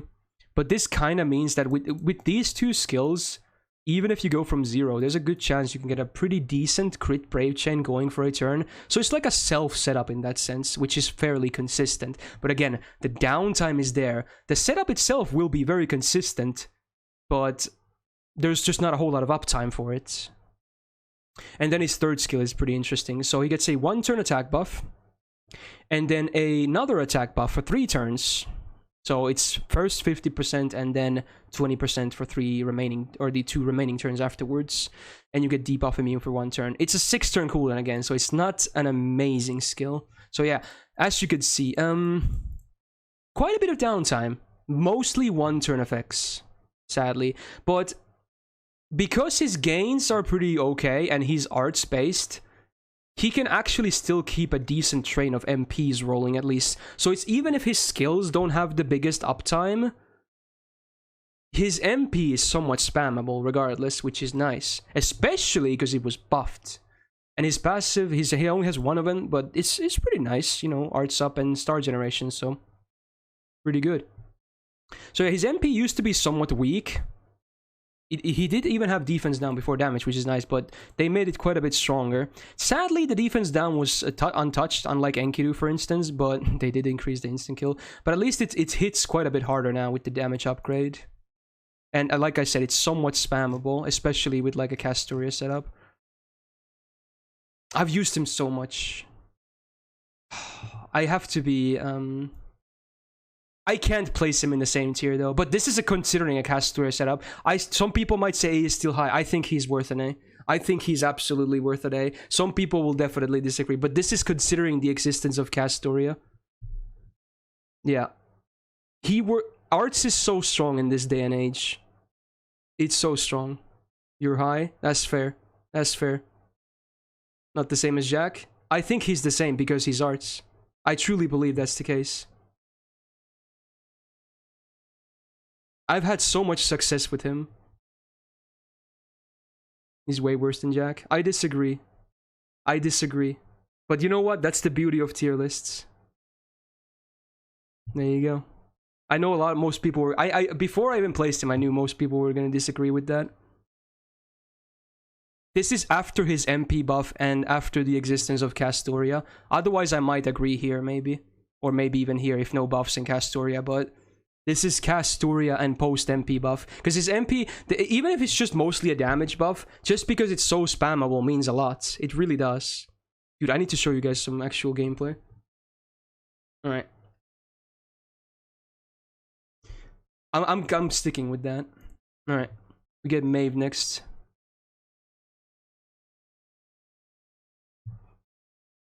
Most people don't have an MP5 though. I don't have an MP5 either on JP, and that's where I used him the most.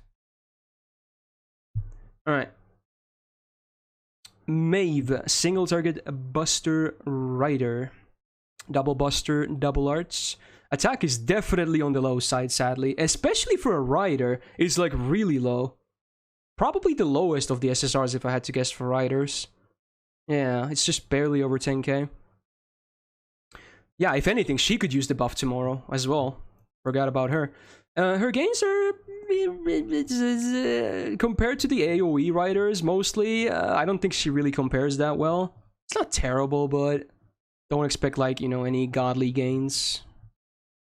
Yeah. Now, first skill. Her version of Golden Rule. Well, I guess it's just a normal Golden Rule, but... or body, that is. So, debuff immune for 3 turns, which is good. Because, again, she's not a farmer, so debuff immune is going to be nice for boss fights, of course. Heal self every turn for 3 turns. A decent amount as well. And you get MP every turn for 3 turns as well. 6-turn cooldown. It's decent. It's definitely decent. It's not bad at all. half the time you'll be debuff immune and healing and getting MP, so what's there not to like? It's pretty okay. Second skill, used to be a base charisma, now, you know, dudes get more, I guess. They did increase the base one to 20% as well for herself. But also, unlike many of the other ones that came with another attack buff, this also came with another effect that is a self-heal, so it's just a nice bonus, I guess. I don't think it's still anything crazy good, because this really shines the best if you're running double DPS, which, you know, of course you still can do. So let's say you're gonna run like Maeve and Ozymandias, then maybe this is gonna look a lot more nicer. But for herself, it's not the biggest thing. But it's alright. It's definitely much better than your base charisma. This was also buffed, so... well, it's still 80% for male charm, sadly, but... and they added a 1-turn defense down for 30%. I don't think that was the really... I don't think that was the buff it needed. They didn't even touch the cooldown or anything. That was it. Just added that. 1-turn defense down. No buff removal, no nothing, no cooldown reduction, no charm anyone, no 100% charm, no nothing. 1-turn defense down, 30%. A kind of a weak buff. It's a buff, but kind of weak. Magic Resist B is okay. Running A is, you know, maybe not the greatest thing, but it's there. And MP has been buffed, which is nice, but again, it's an early buff, so the only thing they did... actually, no, they also buffed the mental... okay, well... is that gonna make a whole lot of difference? Probably. I would have added another normal effect if anything. But yeah, at least it does decent damage, I guess. But if you're not fighting males, it's not gonna be doing super much damage, sadly. And mental debuff resistance down for 3 turns on a 20% base, like what is that? I guess it works with her own charm, but yeah. Well, thank God it's not the only effect here, at least, so it's excusable. If this was the only OC effect, it would be really bad. So it's just a bonus when you think about it. So I guess it combines with this to a potential 100%. But even then, it still has to account for potential debuff resistance, so it's maybe not 100% regardless. Man, where do I place Maeve, man? I haven't even used her that much because I hate her.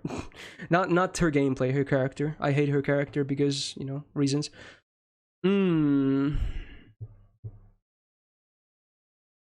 B? After all those 3 buffs, maybe a B. She does decent damage, but I think she's still too basic. Yeah. After 3 buffs, she's okay. Just the buffs themselves weren't the biggest things ever. Especially the 3rd skill one.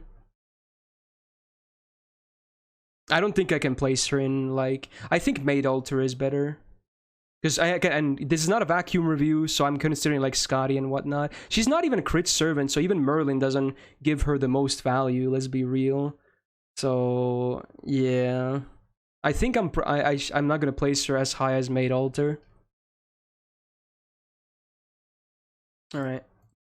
Melt. Again, so many alter egos are really good, but I still don't like the class. But Melt is, of course, a very good servant too, needless to say. So we got single target quick DPS, double quick, double buster deck. Yep, pretty good, I would say. I actually kind of, much like with the argument I had just with Lee now, that I kind of like that she has double buster, because she's also a crit servant. So being able to lead with a buster for your brave chains more often is kind of a nice thing. So I actually like that she has this deck over like a triple quick, because of their crit buff they gave her. Her attack is pretty good, yeah. Definitely looking pretty good. And her gains are also pretty good. Not bad. So overall, I think she's looking pretty good. In terms of these numbers right here. She's pretty good. Now, skills. There's a lot to talk about. 2-hit evasion, 3 turns. Not bad. Pretty okay. And a star bomb. 5-turn cooldown. Pretty solid. Pretty solid. Nothing crazy, but somewhat solid. And even if it expires, there's a 2-turn downtime, which is not that much. If it was 6 turns, it would be like, eh. But 5 turns is actually pretty nice. And of course, star bombs go well with her because she now has a crit bonus. So they buffed this. 3%.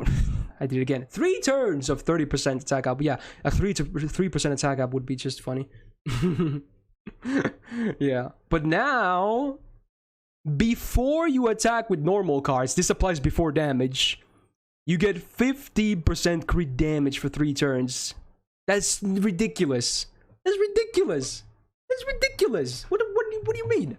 Before damage on every normal attack. It's not like only quick cards and buster cards. Normal cards also include extra attack, by the way. Obviously extra can't crit, but it's a 3-turn crit buff, so it's gonna help in future turns. So you could, on a solo setup, you can have 12 of those buffs. Obviously the last ones won't really matter, but you know, that's the extent you can go for with just that one effect. So yeah, get some stars, and remember, it's also a 2-turn downtime. So most of the time you will be actually doing some decent crits. And then the third skill is her really unique skill. It used to be pretty meh, now it's a bit less meh. So it still does the thing where it reduces party's MP damage for 1 turn, sadly, except for herself. But, you know, it's not as bad, because now her own MP damage is 2 turns as well, which is cool. It's no longer delayed as well, which was really annoying to try and say, because unless you were able to counter your cards, it was really hard to get a nice MP turn going. Now you can just pop it whatever you want to MP, basically, so it's much more consistent. And also, this could sometimes come into effect, like 50% MP damage down. Now we're actually talking about a big number here. So let's say you use this, and you stack like, use Mashu's first skill. That's already like a shit ton of mitigation. So you might be able to tank some MPs as well. It's definitely worth noting. So it's a pretty decent skill after the buff. It's slightly awkward, of course, because you want to MP at the same turn the enemy does if you want to tank the MP, but, you know, you can still just use it for this if you want, I guess. But it has that weird, awkward flexibility. So overall, she's, yeah, pretty good on skills. Magic Resist B is nice, Writing B is really nice, Independent Action A is also really nice, and this is really nice. All of her passives just kind of play into her playstyle, pretty much. And her MP sadly hasn't been buffed, and the debuff, the buff removal is sadly after damage, but it still deals decent damage, and of course, you get quick up. Isn't this supposed to say activates first? Wait, is this after damage as well? I thought this was before. This quick buff. Wait, what? Is it? This is actually after damage? Oh, it's also after damage. Wow, okay. Never mind then. Okay, so a slightly awkward MP. Especially considering it's only 10%, but it's 3 turns, so it's nice still. Okay. Still a decent MP. Not a god tier MP, but a decent MP. If anything, I think her highlight maybe nowadays just might be just going with crits. She seems like a really consistent critter. Especially because she's a quick servant, so she can probably generate a decent amount of stars herself too. Wow. Dude, she's gonna be at least an A plus, maybe. Ugh, this is hard. This is a hard one. Oh, this is a hard one. This is a hard one. Oh, this is so hard. I don't know what to do. I don't know what to do. It's one or the other.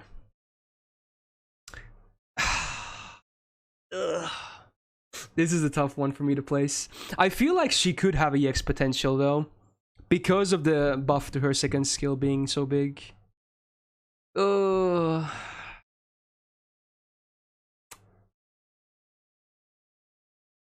man, even the chat is split on this.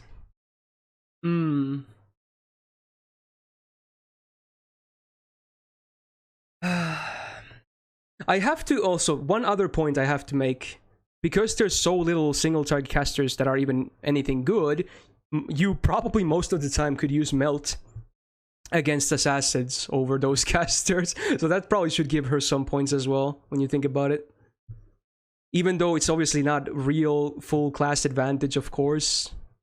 Because, you know, Alter Ego is awkward like that, but I think just because of that, She would be here after the buff, I think. Okay, hear me out. She would be here after the buff, but just because how much DW neglects single target casters and Ilya and Sanzang. Well, Sanzang is better than Ilya, but even she is not amazing or broken.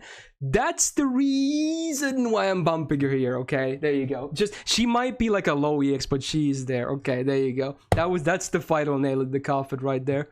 Alright. Oh, you know what? Yeah, I can just skip this. Yeah, okay. There you go. There's Merlin. Right, I forgot. There's supports in this list. We haven't had that many so far, so yeah.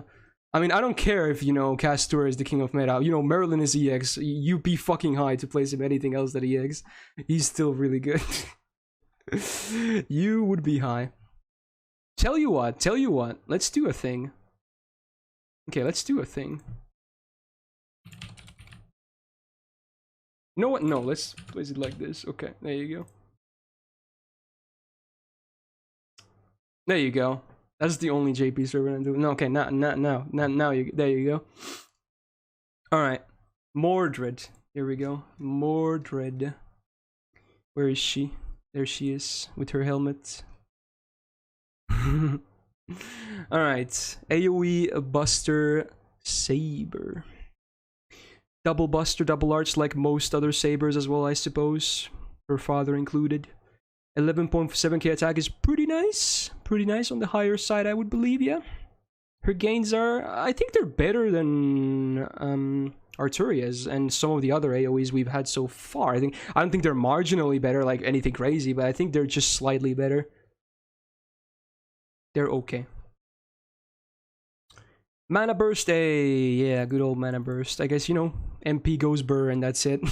Then you wait 4 turns to do it again. Instinct used to be garbage, now has this. I forgot it's called Cigarette Lion, that's interesting. So yeah, with this, she can actually be a crit DPS somewhat. It's interesting. Buster Absorb and crit damage 3 times 3 turns. 50% with a... was this included? Yeah, this was just slightly better. Okay, so yeah, with this you can actually do a few crits. I don't think this is as good as Arthur's buff. I would still probably pick Arthur if I wanted a crit DPS of these two at least. But, you know, it's nice. It's definitely better than a normal instinct, which is cool. That's cool. And then the third skill, or unique skill. 1 turn, 50% defense up. You can actually tank something, which is nice. 30% battery and remove self-debuff. 6 turn cooldown. Pretty decent. Pretty decent. Obviously for farm, only the battery probably makes a difference, but you can kind of use her outside of farm as well, especially after this buff happened. Magic with B is nice. Riding B is not so nice. And buffed MP is kind of nice. At least they did match this to Artoria now after the buff, which is cool. Bonus damage. In a lot of cases, you probably won't be getting this extra damage, sadly. Yeah, the Arthur extra damage. But it still does decent damage, you know, with this active and the buff, so... And her attack is also pretty decent, so... It's not bad at all. Just very basic, but... Where did I place Artoria? Where did I place her? I think she's in A. Yeah. I might place Mordred just below her because of her recent buff. Probably just slightly below her. She's still pretty good at what she does, but...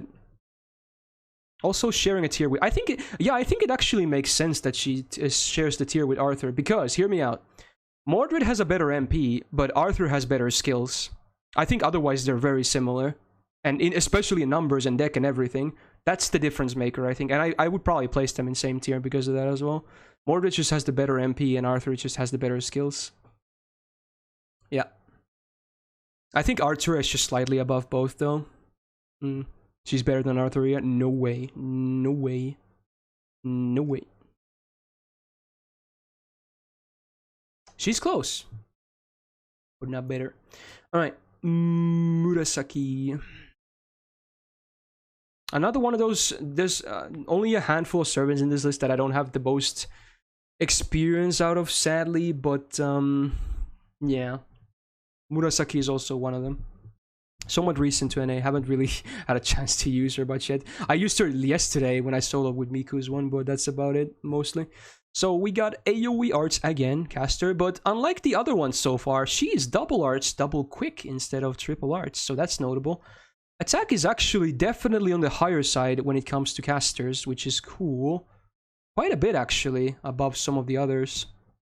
Her gains are not too bad either. Probably, again, even if she's not triple arts, she's probably still going to be around similar gains looking at the other casters. I think only one of them will be slightly above the rest, like noticeably, which we still have yet to see here, but the others just have pretty okay gains and, you know, nothing crazy. Right, skills. She has a lot of unique skills. Okay, AoE defense down. This is a 30% instead of 20%. Most of these would be 20%. She has 30%, so that's nice.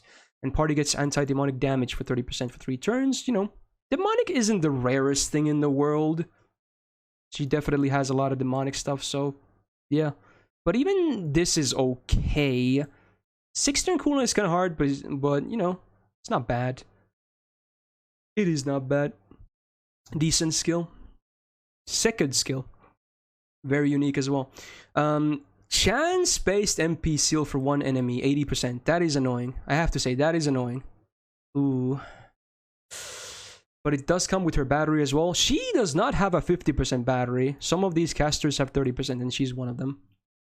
And MP damage for self, 20%. 3 turns, 6-turn cooldown. Pretty decent skill overall, but I kind of hate that. If this was only 100%, I would be much more okay with this. It's just annoying because sometimes it'll miss. Stream died for a bit.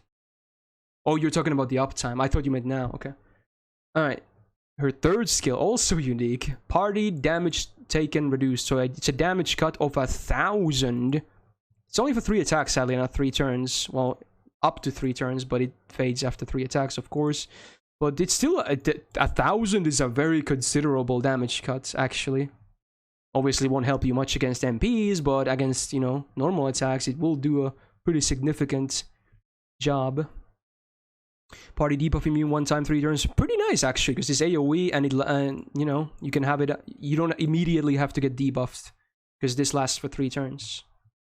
And party debuff removal resistance 1 time 3 turns also lasts up to 3 turns. So there's a lot of flexibility here. This is a great skill. This is just a great defensive and team utility skill, like, actually. Really nice. Good.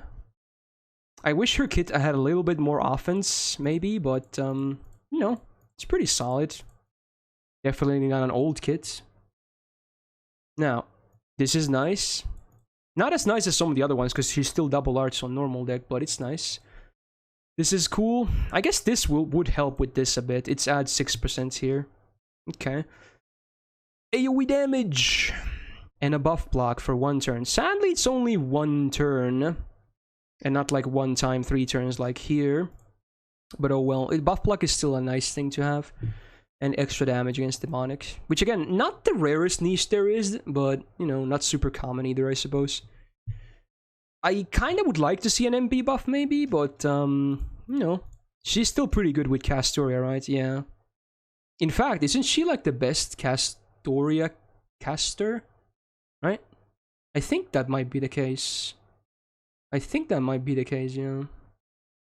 Like the best one with Castoria looping. Oh, wait, is that Sieg? Okay, well, maybe from the SSRs at least. Right. Her MP actually hit 6 times, Sui. Yeah, she seems solid. Where did I place Anastasia? B+. She's either going to be also well B+, or maybe even an A, honestly. I don't know. Okay, I might ask the chat about here. Do you guys think she's better than Anastasia at her job? I think she would be better against bosses at least than Anastasia, but maybe also slightly better in farm as well. Anastasia is a bit easier to make work because she has a better battery, but then again, I don't think that's too big of an issue. Maybe she's just, you know, half a tier better, so she should be an A, I suppose. Yeah, maybe just slightly better than her in the ranking. Because I think she's just better in versus bosses. Farming now. Well, I'm considering the existence of Castoria here, so I think she would do a better job, probably. Yeah. It's a hard Call. She could be here as well. They're both unbuffed as well. What's up with that? They don't like buffing a lot of servants. Alright, I'll set up for that. Okay. Alright. Musashi. Oh boy. Where is she? Saber. Musashi. Alright. Single target. Buster Saber. Full gorilla deck. Pretty damn high attack at 12k. Gains are decent, but they're hard to get because she only has 2 cards that really, generate. So you can have decent turns with these cards, especially with her first skill active, but most of the time the gains will be pretty bad. But you know what? She's pretty okay regardless, because again, supports will also help a lot with that. So if that's the big problem, then well, for some it's actually a big problem, because even then supports have a hard time as well. But I feel like she's gonna be good enough with supports. Now, her unique first skill, as I mentioned, double normal hits. So all of these numbers will be doubled for 1 turn, which is kinda cool. You get a 6-hit arts card and an 8-hit extra, for instance. That is nuts. It does remove or reduce damage based on hit, but if you level it up, I believe you actually do end up gaining damage, right? Because at base rank, it's gonna be equal, right? It equals, right? I think that's how it works. On level 1, it's gonna be the same damage, just double hits, so basically more gains. But if you level it, you actually end up on the positive side. Yeah, I think that's how it works. I remember having this conversation at some point as well. So yeah, if you level it up, you also get bonus damage in addition to bigger star gains and MP gains. There you go. Pretty decent. Alright, second skill. Mana burst with an invul pierce, I guess. So it's a better mana burst, but nothing too crazy, I would say. Just a better mana burst slightly. Same cooldown as well. Her defensive skill, it's one of those 6-turn, 1-turn invul ones, so pretty basic, but effect-wise, star generation and remove debuffs. I think the debuff removal is the better one because it matches really well with this one. This is slightly awkward. Her star generation actually can be pretty decent because, again, especially with this, like, you double some of these hits, she can actually get a lot of stars going. And this is 3 turns, so you don't even have to use this necessarily on the same turn. So, not too bad.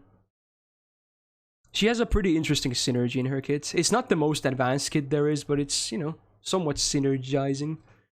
Magic Crusade is nice. Sadly, the only passive, though. MP has been buffed because they love her. So, yeah. I was talking about earlier that I don't think Kama would be the one that I would pick against Alter Ego. I would pick Musashi after this buff. So, not only is normally, like, Night Class is the best because they take half damage. They do neutral, but they take half, which is, pretty ideal. With this, you do a ton of damage to Alter Ego. So it's only the MP, of course. It doesn't apply to the whole turn, but man, that is bonus damage. I guess you can also pick her against Moon Cancer as well. And the buff removal, much like with Melt just earlier, is after damage, sadly. But, it's a nice effect to have. And this, unlike Melt, is before damage. 1-turn MP damage, 30%. I think it's the same as Yvonne and some others here as well, so not too shabby. And upgraded damage is also good. So you have the upgraded MP and, this active with a good follow-up. Yeah, it's a lot of damage. Just a lot of damage. She's at least an A, maybe an A plus after the MP buff. It's a hard one to say. She's definitely a very decent DPS. Maybe here. Oh man, this is tough. Again, I'm always between 2 of these rankings. I agree that her downtime is not amazing because of her deck. Yeah, there's quite a bit of it, and yeah, you know what? Yeah, that's fair. A it is. I think that's true. Even with the buff, because again, even if you just do a ton of damage, not everything is just a ton of damage, right? That's not everything you need. It helps, of course. It's nice to have, but yeah, A is still a fair rating. Like, it's a good rating. Just the downtime is not very strong for her in particular. Right. Etchan. Alright. More Artorias. Single target, quick Berserker DPS, double buster, a double quick. So same as Hijikata, the Lancer deck, if you will. Interesting. Attack is actually on the lower side for Berserkers, sadly. Usually they're close, or if not higher than 12k for SSRs, but oh well. At least she has, you know, more survivability with more HP, I guess. Her gains for a Berserker are decent, but they're still overall not amazing, of course, I would say. But compared to others, I think she's definitely doing better, for what it's worth. This was buffed. So yeah, very interesting buff, let's just say that. So first of all, she buffs her healing rate for 3 turns, and then she heals. So of course, this will actually always be a better heal than what it says, because this happens before this, unless you have like buff block or something. So yeah, I guess good order. It's just a heal, and then you also heal every turn, which, you know, because this lasts for 3 turns, the healing bonus, so this will also be amplified in most cases. Man, it really used to be very lackluster, huh? That was a 5-turn cooldown. It didn't even have the heal per turn.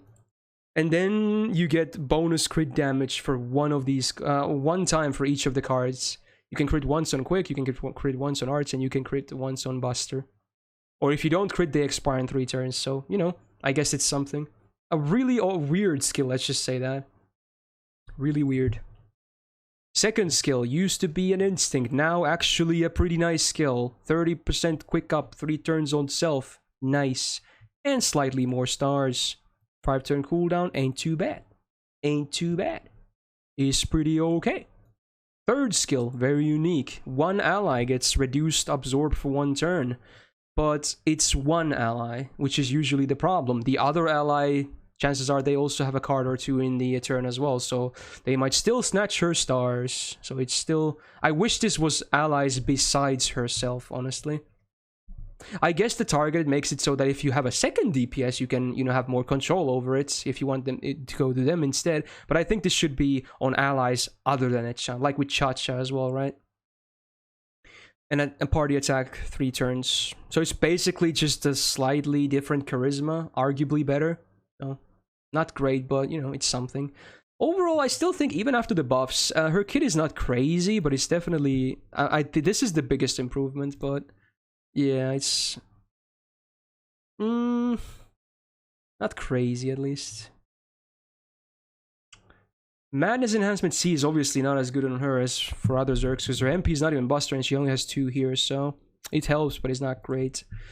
Her unique debuff resistance, I guess, 20%, which is cool, and then her MP has not been buffed.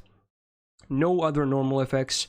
But if you are fighting Saber, you do get a good chunk of bonus damage. So there's that.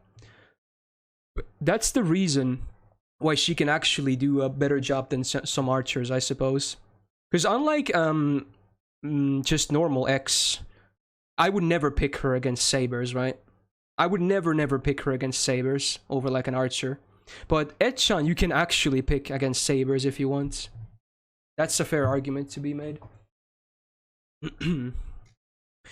I would even... she's actually pretty good with Skadi now that I think about it. I would place her in like B or a B+. Maybe a B+, actually, with after the buffs. Again, this is not a vacuum review, so things like Skadi do exist, so actually helps quite a bit. Are people saying B, huh? I guess we have stuff like Bryn and Maid Alter here, who might be a bit more consistent, maybe. She has the versatility of a Berserker, though, but... I'm always between 2 ranks here. It's difficult. Well... okay, B+. Skadi memes. Alright. Then we got... X, who I was just talking about. Single target, quick DPS, double quick, double arts. Now her attack is actually, again, pretty high. For an assassin especially. Kind of funny that she has a much higher attack despite compared to Echan, despite being an assassin versus a berserker. Interesting. Now, her gains are actually pretty good. If you've used her, you probably noticed. She can generate MP pretty well. Not bad at all. So overall, I would say okay. I would wish she had triple quick, of course, in her deck, but, you know, this is like the second best outcome, I guess. Yeah, obviously still has the 0.9 mod on attack.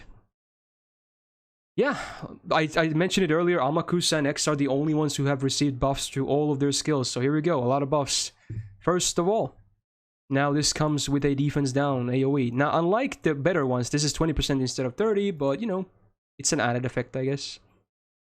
And after one turn, 80% chance to AoE stun. Sadly, not guaranteed. Pretty high cooldown, though, as well. It's probably because of the stun, but... yeah. All stuns tend to have a higher cooldown, sadly. Alright, Instinct used to be terrible, now it's actually pretty good. This is great. It's 5 turns for a 1-turn invul, again, on the better side, and a fat chunk of 20 stars. So, you can kind of compare this to the Cleo's one, right? I think Cleo is 6 turns, you get the same amount of stars, 1-turn invul, but in favor of having 6 turns, she also gets debuff removal, I suppose. So it's very similar. So it's actually still pretty good. It's a trade-off, but it's a fair one.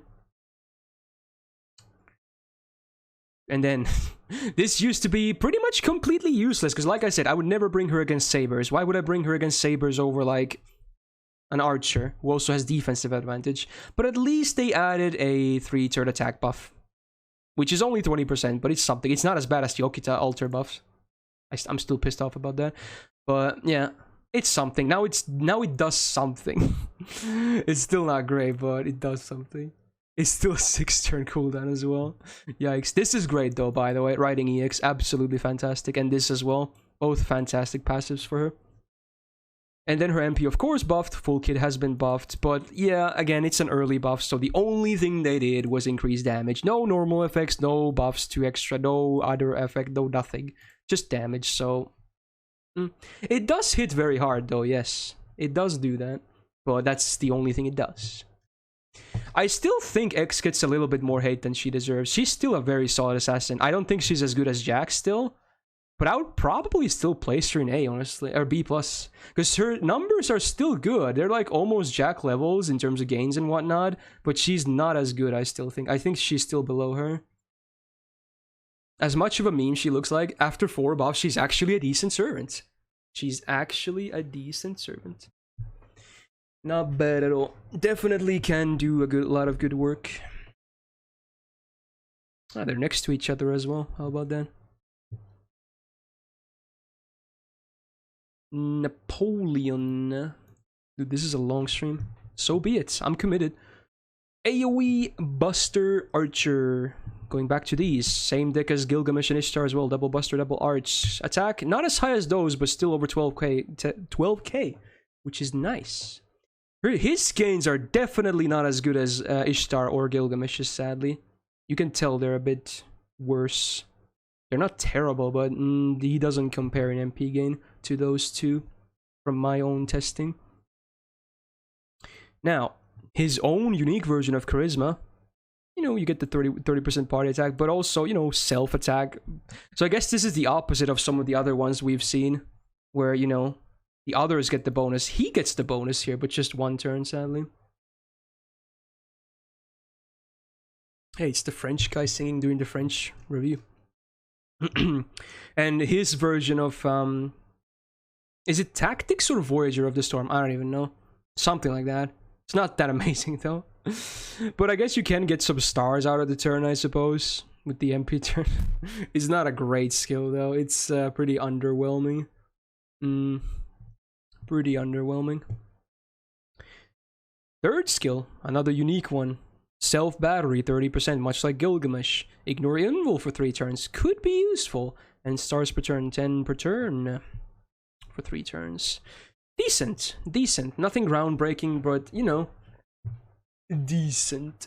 Overall, I think his skills are somewhat lackluster, though. But it's not like Gilgamesh or Ishtar have the greatest skill sets either, who are his main competition, so...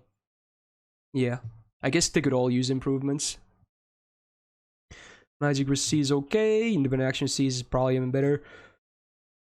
Now, his MP used to be a wet noodle. I'm really happy they buffed it. And they even gave it a new nice effect. So, still ignores defense for 1 turn. 1 turn, not just for the MP. Keep that in mind. Damage against all opponents, good damage, and 20 star bomb. Not bad. Divine bonus damage. Again, divine is not the rarest thing in the world for bosses. For farmed is pretty much irrelevant in most cases, but he can be used against bosses, I suppose, but I'm not sure if I would pick him specifically over someone else. Yeah. Even after the MP buff, I feel like he's still slightly lackluster. Maybe even B. I'm not sure if I can put him in B+. The MP buff helps quite a bit, because now it's not a wet noodle anymore, but aside from a pretty damaging MP, he doesn't really... like I said, his MP gain is not even that good compared to Gilgamesh and Ishtar, so they can kind of, you know, keep the train rolling. He kind of has more problem with that. Yeah, I feel like he's probably the same level as buffed Arjuna. Maybe Arjuna is even better. Maybe I should bump Arjuna to B+ or something, but yeah, I don't think he's better than Arjuna, at least. Yeah. Alright, now we get to some Umus. Here we go. Bride. Where is she? There she is. Alright. Support, I guess. But also single target arts DPS. Keep that in mind. Double buster, double arts. Attack is pretty okay. And gains are also pretty good. She can generates MP pretty well. Even if you don't use the MP gain on herself, you can still get some decent, you know, gains going. So overall, not too bad. Maybe a triple arts would be nice, but, you know, so be it. So yeah, this used to be pretty decent already because it was a targeted MP gain up for 3 turns. Cooldown was massive though, but now they, or not now, but some time ago, they also added a battery to it. Because I guess they didn't want her to fall behind in a supportive role. 30%. Interesting. I guess makes your setups a bit more flexible. Very interesting. Second, keep in mind all her skills are targeted, by the way. 40% attack up for 3 turns on a target is actually really good. Like 40% attack for 3 turns is already on the higher side. Usually 30% is the decent standard. 40% is definitely higher than normal. And this is targeted, so that's cool. Also comes with a decent number of star generation, if needed. Mostly just for the attack buff, I suppose. I guess the cooldown makes sense to be 6 because it's slightly higher numbers, but it could be 5 as well, I suppose. This was buffed recently as well. Very interesting. So it's a targeted heal and a defense up for 3 turns, and now maybe lore related, who knows? Bonus damage against Sky attribute for 3 turns. Not a whole lot of it, but you know, could come into play. An interesting buff. In a lot of cases, probably won't really do much, but you know, it's a buff, I guess. Her kit overall is just one of the most versatile kits because they're all targeted skills, which makes it pretty interesting. You can absolutely use them all on herself if you want to DPS with her, or use her as a support. And you know, she's definitely one of those considered to be loop supports as well. Magic Resist is nice if you need it, if you're not farming. Riding B, mostly a miss. Oh, her MP was buffed as well, which is cool. Decent damage. But they buffed the burn. I guess it's something. But at least she had 2 pretty damn good OCs as well. Like, even though the defense is after damage, it's 5 turns for 20%. And crit chance is also 5 turns for 20%. So those are, minus the burn, those are some decent OC effects actually. That is some next level crippling right there. Long duration. Yeah, she can still herself do decent damage. I agree. I think a lot of people forget about that. Because she's mostly used as a support. I'm gonna place her in A+. I don't think I can place her in EX. Can I? I mean, I don't know. I think she's A+. She's not quite in the terms of EX for supports. She's both very nice for damage and very nice for support, but I don't think she's EX in either one. But she's still a very solid unit, of course. And depending on your servant, you don't even need like Castoria or whatever. You can absolutely use Nero Bride or something as well. So, yeah, she's just really good, even to this day. Maybe didn't need the 3rd buff, but you know, okay. Alright, finally we get to Umucaster. So this is what I was talking about earlier when I said I think mainly one of the AoE casters has a better MP gain than the others. And I think Umucaster, honestly, because I've used them all quite a bit, minus Murasaki, I think her MP gain is just above the rest. Not a whole lot, but you know, enough for me to mention it. Even despite not having a triple arts deck. Also, she's triple arts, or not triple arts, AoE buster, and double buster, double arts deck, as you can see. Damage, again, slightly on the lower side, but for a caster is actually decent, though. Compared to even, like, not Castoria, dude. Anastasia and Da Vinci both had lower, I believe. So her MP gain is pretty good, despite not having a triple arts deck, and Buster M is good. Her arts is really nuts. Now, her skills are actually pretty damn good. 50% battery, much like many of the others. And if you fall low enough, you get a very huge chunk of MP gain as well. But most of the time, it's just a 50% battery. Now, second skill. Really good. Self-attack and defense up 3 turns, 30% each, 5-turn cooldown. And even that was going to be, like, decent already. But you also ignore the class defense disadvantage for 3 turns. Probably only mostly notable against Berserker. Maybe Alter Ego. Probably not, you know, you probably won't pick her against Rider. Unless it's one of those challenge quests that have like 7 servants and one of them happens to be Rider, then yeah. But you probably wouldn't pick her against Rider otherwise. But definitely can be relevant against Berserker. Maybe even Alter Ego as well. So it's a nice bonus. Now, her third skill. Targeted Guts and an attack buff for 3 turns. 50% attack buff. Sure, the cooldown is long because of the Guts mostly. But man... we were just talking about how Umu Bride had a high one on targeted for 40%. Definitely higher than normal. This is 50%. So it's even nicer. Of course the cooldown is high, but yeah. If you're using her for farming, most of the time you only need it once anyway. So there you go. Riding B. Doesn't do a whole lot. Territory Creation A actually does a good chunk. Because again, her arts cards are really good, despite there only being 2. And healing received, I guess. You know, heal your Umus today. MP, of course, hasn't been buffed, but it has good effects. Ignores invul and MP damage before damage. Sadly, not 30% like some. It's only 20%. But it's nice. It's, I mean, it could always be like Dot or something. Something, you know, not so useful. It's a pretty nice MP. So, in comparison, where did I place others? Da Vinci is here. I'm probably going to place her in the same tier, despite Da Vinci getting a buff recently. I definitely can't place her higher than Da Vinci, especially after the buff. Maybe the same tier though. I can't place her higher than Da Vinci though. But maybe the same tier. She's still good, of course. When people think of AoE caster, she's probably up there. You know? So I think that's a pretty fair placement. I can't make her A+ now. You can make her A+ in your list.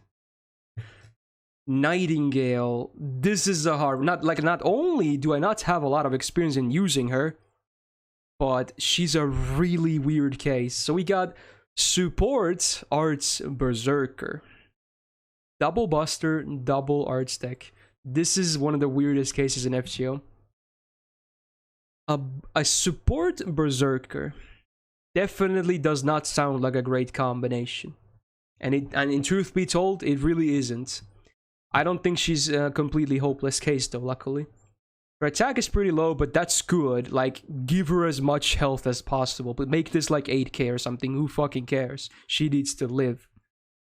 Now, her gains are, again, they're mostly Berserker-like, so they're not really amazing, so probably needs another support on the field as well, otherwise you won't be MPing too much. Now, her skills.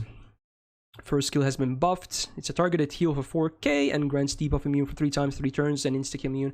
Insta-kill immune probably won't be that relevant for most of the time, but the debuff immune can be nice. Because again, you will only pick her against certain bosses and mostly in stall comps. So debuffs can be annoying. So it has some value. Not an amazing skill, but you know, it's something. Second skill, okay, the damage against humanoids is pretty irrelevant. She's definitely not a DPS. I mean, you don't let me stop your memes if you want to use her as a DPS. Absolutely, go for it. But at least it also has defense against humanoids. It's not 30%. I don't know why it's not 30%. It's a niche defense up anyway. It's not like a generic defense up. So yeah, I wish it was higher, but at least it's something. Pretty weird skill. It's also a 6-turn cooldown. That is rough. Definitely not a very strong skill. And then the skill that was good for a while, and then Merlin happened and just power creeped her immediately. So yeah, it's the same 3-turn buster up for 50%, but you sadly don't get the other goodies. Yep. She can work as a DPS. I would use Caligula over her, honestly. I would still use Caligula over her. I'm not gonna lie. Even as a 2-star, if you're comparing her to him. Right. So yeah, decent, but compared to Merlin, just... I mean, it's still a decent skill, regardless. And this is, I mean, sure, DPS Nightingale, let's go. So MP has also been buffed, which is nice, because it was a pretty significant one, so... For 1 turn, you can if you land both of these and the target doesn't have like other offensive debuffs, you can nullify an MP, which is interesting. So it's an AoE attack down 50% 1 turn, and AoE enemy MP damage down for 50% on base for 1 turn on OC. So if you land both and they don't have any buffs, that's a complete MP nullification, which is very interesting. But even if they have some buffs, chances are you yourself might have some added defense buffs, so you might still be able to nullify an MP. So it's a I think it's a very cool concept. I just hate that she's a berserker. Like, it's so annoying. Like, she can die, and there's not much you can do about it. Party debuff cleanse is of course nice, and then a chunk of healing. So, But yeah, sure. Like chat said, you could probably use her as a DPS. Would I ever recommend it? No. So I'm gonna rate her based as a stall support. I'm gonna place her in B, just because it's maybe even C+, because it's like, even for a stall, in a lot of cases, you probably would pick someone else. Unless you really, like, if you're fighting someone whose MP you can't block. Like like what I used Nightingale in the unnerved Kiara one. You can't block her MP, so you had to nullify it, right? Otherwise, I don't think I would hardly ever pick her, even on stall comps, because I just hate her class so much as a support. If she was like a caster, she would be so much better. I would place her at least B+ if she was a caster, maybe even higher. I just hate her class too much. Some people might rate her differently, and that's fine, but I can't do it. Alright. Yeah, kind of relevant right now, huh? Yeah, waifu time. So, we got Okita Alter. AoE Buster Alter Ego. Double Buster, double quick. Attack is pretty darn high, actually. Actually, the highest of the Alter Egos, I believe. So, that's something. And her gains are good. They are good. So upstairs is looking actually really damn good. Sadly, the downstairs won't look as impressive, but, upstairs is looking mighty fine. No problems. So skills. This is a pretty decent skill. 30% buster and quick up for self 3 turns. I wish this was 5 turns, though. I don't think that would be OP or anything, but it's decent. Works with her cards. Second skill, was buffed. I hate this buff though. It's so weak. It's so weak. I'm actually more salty that she has this buff than she doesn't have any buffs. So yeah, 30% battery, self-absorb for 1 turn. Can be useful, but a lot of times this probably won't be relevant if you, especially turn 1. But yeah, the buff, increase own attack 3 times, 3 turns. So you only get this for 3 cards, and it's 20%.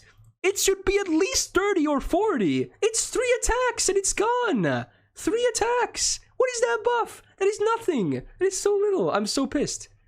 Oh my god. At least make it... Whatever. It's... I want to say it's something, but it's almost nothing. That's what it is. They tried, I guess. Now that's what a plus looks like, I guess. Because that's what it is. It's a plus. It's a pathetic plus. Alright. And then her fourth skill. Third skill, self MP damage up 1 turn, 30%, and evasion 1 attack 3 turns. At least this is somewhat flexible. If this was only 1 turn as well, it would be kind of awkward, but it makes it somewhat more flexible. Overall, her skills are just, like, you compare her to Kiara, you want to cry, right? You just want to cry. You compare her to Doman, no, it's not happening. It's so sad. Like, her numbers are amazing. She's like, I know why they did this. I know why they did this. She is Okita, and that's why they did it. Okita as a saber has the same problem. Her numbers are amazing, but her skills are very lackluster overall. It's sad. But at least the numbers help her quite a bit. Then her past is Magic was Bees, you know, okay, and, you know, she can crit decently, so I suppose. And then her MP hasn't been buffed, so it doesn't do the most damage, and I really dislike that this is after damage again, because it's the only other effect on the MP. It is a decent chunk of 30% for 3 turns, but it's after damage. Goddamn Arjuna Alter got it before damage, and then Okita is like, no, we can't put it on her as well. You're too old. Whatever. I'm not salty. You're salty. Yeah. Just a decent MP, not amazing or anything. Just yeah, kind of bare bones. Definitely carried by numbers. I would place Okita Alter in B. B maybe. I hate this. I love her so much, but she just pales in comparison. Just pales in comparison to some of the other alter egos.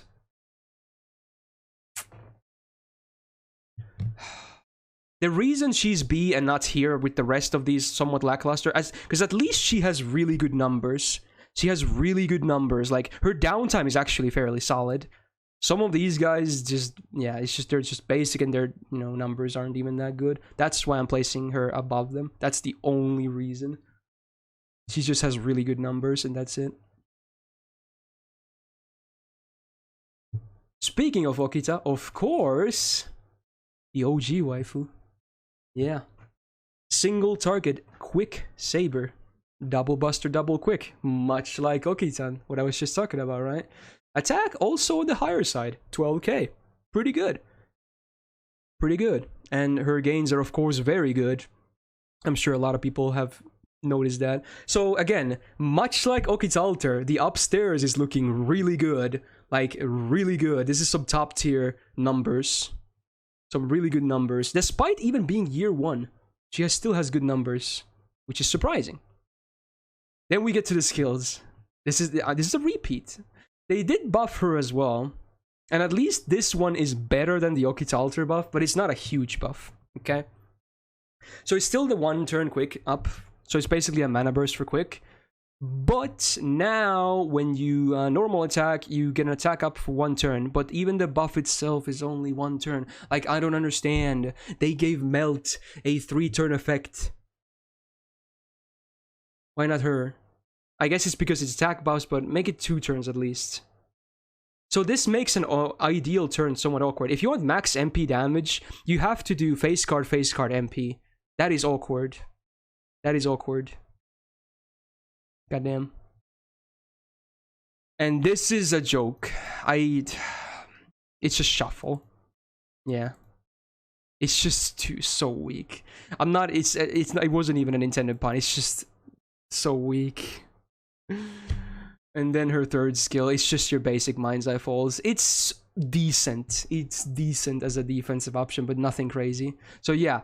Kind of lackluster on skills, but man, the numbers are just absolutely amazing. Magic with E is, you know, not great, and writing E is very sad, but, you know, I wish it was higher.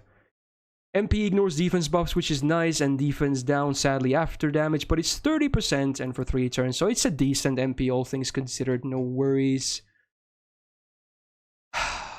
At least she has a better class than Okitan, right? At least her class is better, so she's definitely gonna rank higher. I'm gonna place Okita at least on A. Yes, her skills are very lackluster, but her numbers are so good, and she's definitely still a top tier in terms of single target sabers. Definitely. The difference between her and Musashi's, and they're in the same tier, Musashi's uptime is better, but Okita's downtime is better.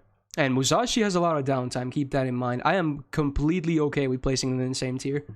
So that's the difference maker, okay? Uptime versus downtime. They split the difference, basically. There you go. Now, the other archer, I'm hoping will get a buff this week. Either Moriarty or Artemis here. So yeah, single target archer. Double arts, double quick. Honestly, I don't even want her to be double or triple arts because the arts is one hit. It's abysmal. So yeah, attack is pretty low for an archer actually. Not that good. It's at least 11k, but somewhat on the low side. Gains are atrocious. Atrocious. Terrible. I'm sure everyone who's used her has noticed that. They're bad. Even an optimal chain of arts, quick, full crits on overkill, you probably get 30 to 40%. At most. That's ridiculous. It's ridiculous. God damn, those gains are atrocious. I feel she's still fine, but her real big problem are those gains. Now, skills. Defense up for one turn, 50%. So you can actually tank something if you want, if you time this properly. It's a big defense up, which is cool. Attack up 20% for 3 turns, and debuff is 50% 3 turns. So on a 5-turn cooldown, it's a decent skill. You got a lot of stuff going on. And even timing it is not the worst thing to do, so it's an okay skill. It's not bad. It is absolutely okay. Now the second skill. Now this is what I'm hoping they will buff if they buff her.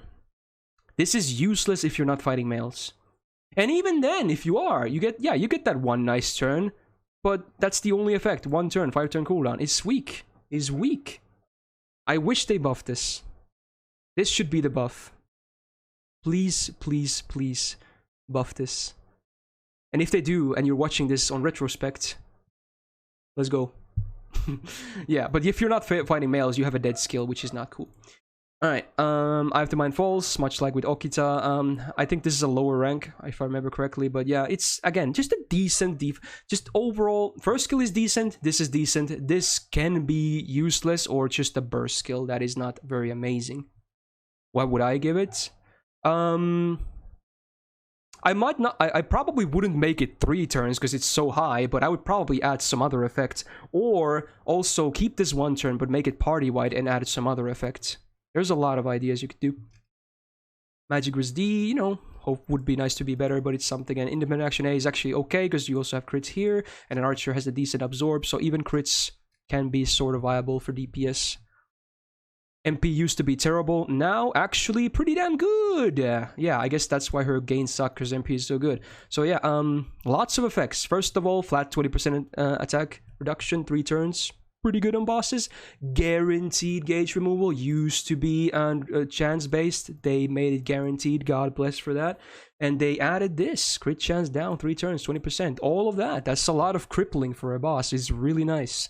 It's a really solid MP. Also does a good amount of damage. So it's a great MP. The MP is probably the best part about her kit. It's just good. Moriarty is there. Orion is either C+ or a B. Maybe a C+. I think Artemis still might be better than Moriarty, though. Maybe a C+. I don't think I can place her a full tier above Moriarty, maybe. Yeah. Probably just slightly better. A lot of people are saying C, but I think she's slightly better than Moriarty. So I'm gonna probably keep with that. Alright. Hime. How long has the stream? Dude, I think this is a 5-hour stream already. Jesus. Oh my god. Alright. We're still going until the end. My voice is dying, but I will persevere. Hime. Support quick assassin. Now that is a thing. So yeah, double quick, double arts. I actually kind of like her deck, considering she's a support. So it's not bad. Helps her gains. Her attack is somewhat irrelevant because her main role is a support, so I guess it's kind of nice that her HP is a bit higher than attack is a bit lower. And her gains they're pretty okay. They're okay. They're not as crazy as like Jack or anything, but they're pretty decent. You can get some decent, you know, gain going with a nice Brave chain or whatever. And maybe also participate in an Arch chain, so yeah. Now, she actually has quite nice of a skill set. This buff isn't on NA yet, I believe, so it's pretty damn nice. Okay, so it's basically a morph that is just better. So you get, for 1 turn, you get 30% defense. For 3 turns, you get 30% defense.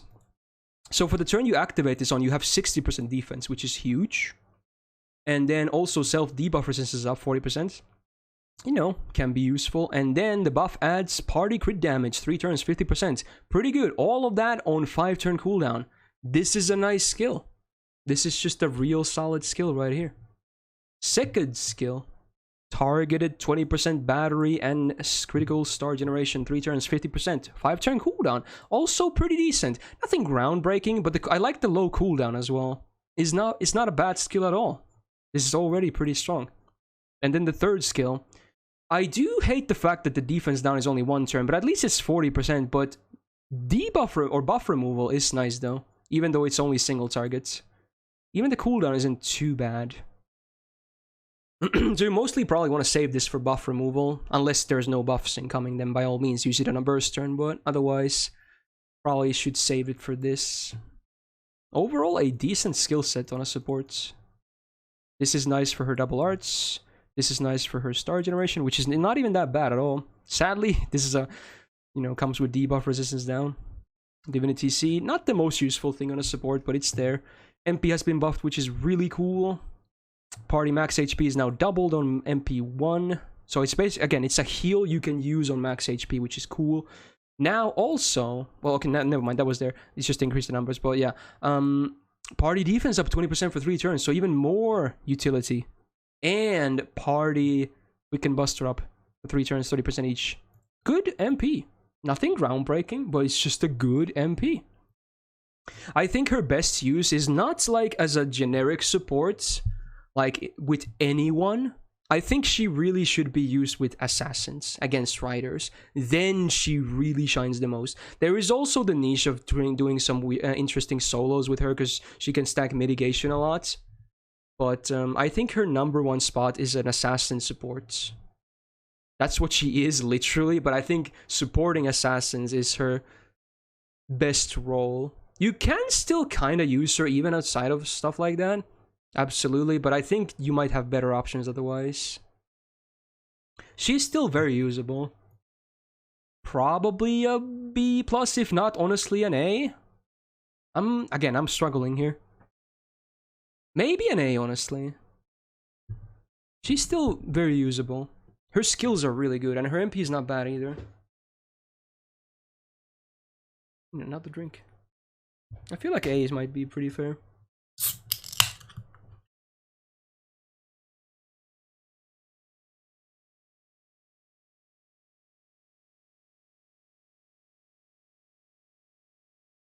Also, there's not a whole lot of quote-unquote quick supports in the game besides her and Skadi, which is something I should note as well. Right. A man who might get buffed tomorrow? We shall see, I guess. As soon as I can find him. Ozymandias. Single target, a Buster Rider. Double Buster, double arts, your standard Rider deck, of course. 11.9k attack is definitely pretty good. Is nice. And his gains are also pretty good, much like many of the SSR AoE riders. So yeah, he's kind of, you know, doing the same thing as a single target guy. So he's definitely not a farmer, but he is good against bosses. Even if they don't buff him, I still think he's in an okay spot overall.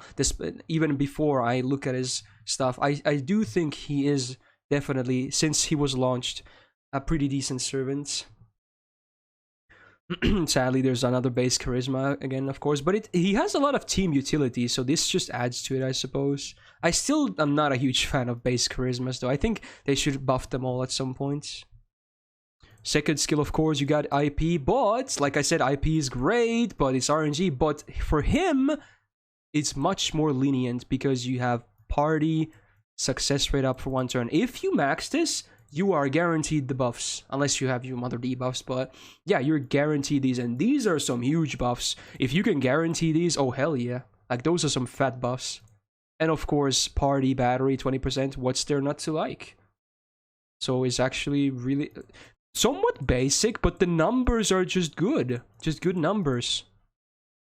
Even if the kid is kind of basic. Party white, baby. Magic Resist B is nice. Writing A is actually not bad because he has a 5-hit quick. So, you know, some star generation as well, I guess. Divinity B, bonus damage, and then his MP. I do really like that he has an MP seal. MP seal is a very nice debuff for bosses. If I had to like rate boss buffs, I think top 3 might be arguably buff block, MP seal, and crit chance down. Those might be the best debuffs. I'm not in any particular order, but those would probably be the top 3. Unless I'm forgetting something, because they're just so crippling. They're really good. Again, sadly, after damage for the defense down, but you know what? At least it's not just the basic damage and defense down. It does have the MP seal, which is guaranteed on base, so unless they have, resistance, it's gonna land, which is very nice. Cool.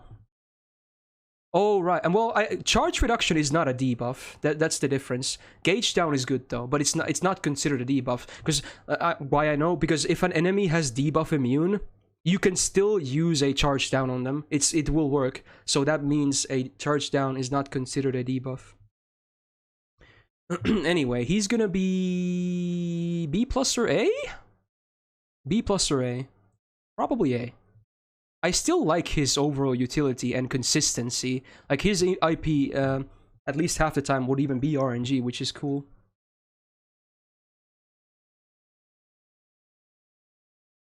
A plus tomorrow? Yeah, maybe. If he gets buffed tomorrow, he honestly, if it's a huge buff, he could even go to EX. I don't fucking know. I've seen some crazy buffs. Alright, then we got Mothman. Right.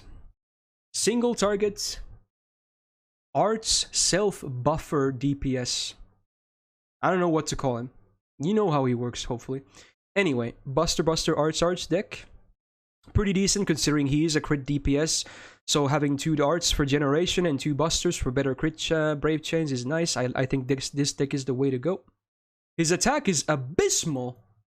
It's not the lowest of the SSRs, but it is dog tier. It is shit. But at least he has a lot of, compensation in his kit, I suppose. His gains are not good. They're actually not very good. But luckily he has a battery, and of course supports will aid him. So, but on his own, he just doesn't generate too much MP.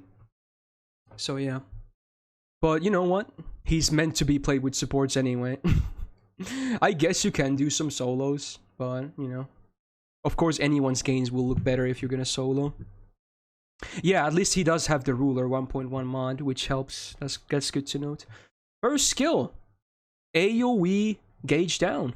Again, I was just talking about it. It's a nice thing to have against bosses. And defense down for 3 turns. Not the better 30% one, but you know what? I think this is the main thing anyway.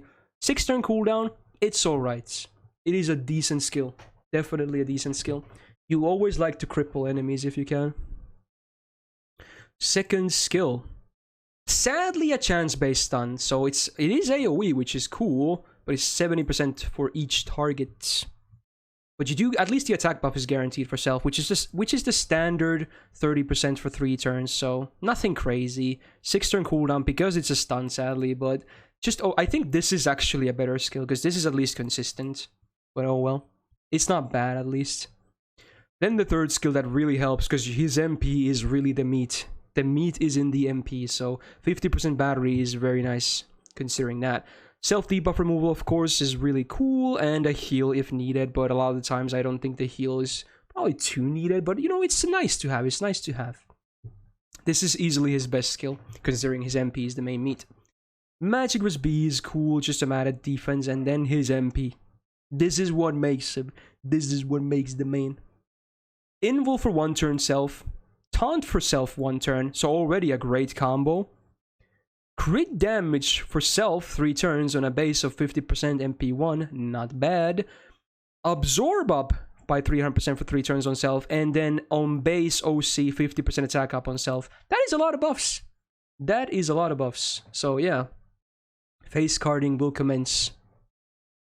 I just love the synergy of the taunt and the invul, because again, you consume your MP gauge here, and then you do this, and you're immediately gonna get some refund, because the enemies are gonna hit you, right? So even that is like a really cool combo. So yeah. I think I'm gonna... Some people will disagree, but I'm gonna place him in A+. I don't think I can rate him EX. Some people will definitely disagree with that. But I don't think he's a EX. Because especially if enemy has an invul pierce, he's immediately gonna be a lot worse. And he needs a lot of support to work, like a lot. He's not like just you're gonna give this guy to a new account and he's gonna make him insane. No, you can't do that. He needs a lot of support. But if you can provide that, he can be really nuts. So just a bit too demanding, in my opinion. And of course, if you can't, because he's arts himself, he won't be generating stars. So that's another demand you have. If you can't feed him stars, he won't do damage. He only does big damage with crits. So there is a bit of inconsistency as well. It's not like he's the most consistent critter out there. If he was like Super Iran, who also generates his own stars, he has a star bomb and stars per turn, and he has a better base absorb anyway, then we might be looking at something else. But he's just a bit inconsistent. Why is he A+10? Because his potential is insane, and Ruler is the best class in the game. He is still very good. He's just not the most consistent thing out there and needs a bit of work. But he can be absolutely borderline broken, let's just say that. That's my argument for the placement here. You're telling me Amakusa is better than Qin Shi Huang? I am! Deal with it! I am actually saying that. How about that? You noticed it. Amakusa after 4 buffs is absolutely broken. And he doesn't need RNG to be broken. He's always broken. Like, look at his kit! Go look at the part I did on him. He's nuts. He's fucking broken. And for anyone else who doesn't see that, I feel sorry for them. He's absolutely insane. After all the 4 buffs he's had. He's insane. Yeah, chat is molding. It's pretty funny. No, I'm confident with my picks this time, Jax. Okay. Alright, then soon after Ozzy, we get Kets actually. So also another candidate for tomorrow's buff, I guess. I suppose. Single target buster, much like Ozzy, same deck. In a lot of ways, they're very comparable. A lot of people always compare these two, much like with like Ishtar and Gil and whatnot. So these two are the pair. It's kind of sad if one of them gets buffed, because then the other one has to wait. Because if one of them gets buffed, they would probably be considered the better one. Because right now it's like a mix. People don't really know which one is the better one. There's a lot of different opinions. So 12k attack, just a tad higher than Ozzy, right? But, still good, of course, even for Ozzy. Her gains, I don't think, are as good as Ozzy's, right? They're still pretty decent, but I think Ozzy has better gains overall. Which is not a huge deal, of course, but I think he slightly wins there. Alright. Also, much like Ozzy, first skill is a charisma. I think hers is a better one, though, so I guess she wins here. Second skill.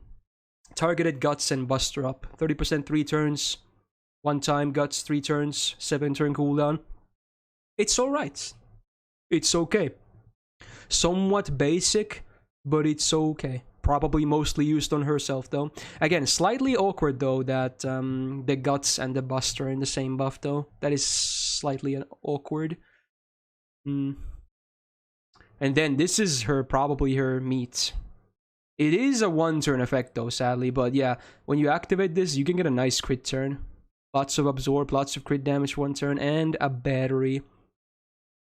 Ideally, you'll do an MP and Buster Brave Chain follow-up with crits. That is a lot of damage, but obviously that's not the most consistent thing to make happen.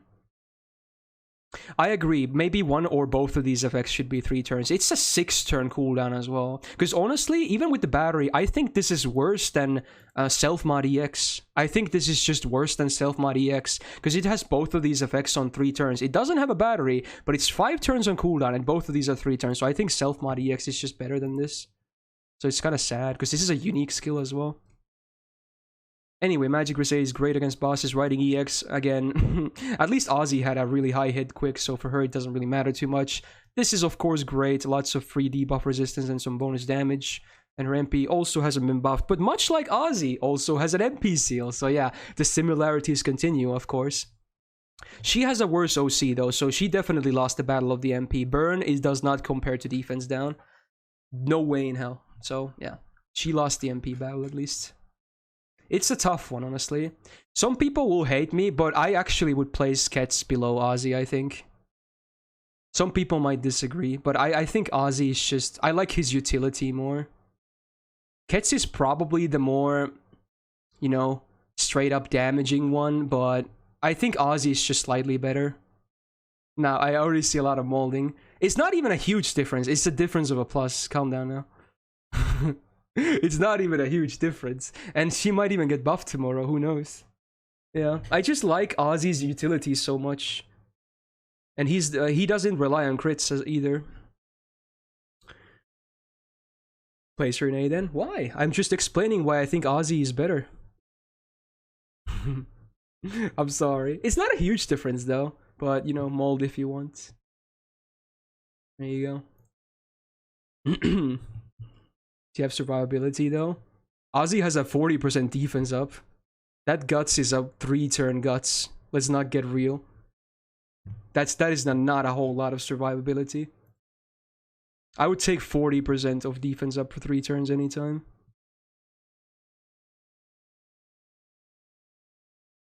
Raiko, here we go. AoE, Buster, Berserker, double Buster, double Arts. I think a lot of people still to this day don't know she has 2 quick Arts cards in her deck. Because you would assume she would be like a full-on Buster servant, right? But that's not the case. Attack is pretty good. Could be higher for SSR Berserker, but it's pretty good. Definitely better than Etchan, I suppose. Gains, even with the double Arts cards, not too great. But, you know, better than most Berserkers, I guess, for what it's worth. But yeah, you're probably going to mostly use like K-scopes or feed batteries into her. So something like that. Her first skill was buffed. So now she can actually crit, which is cool. Lots of absorb, and then sadly it's only for 3 attacks though. So this is the Okita dilemma, I guess. But it is what it is. But you know, it's a buff, I suppose. I wish this was even higher because it's only 3 attacks, but oh well. At least the downtime is not huge, which is cool. A lot of these absorb has like 1 turn, 5 turns cooldown, which is kind of annoying. Second skill is her Mana Burst, which does come with a dodge, but they did also reduce the amount of Buster up, and they didn't increase the cooldown. So is that better?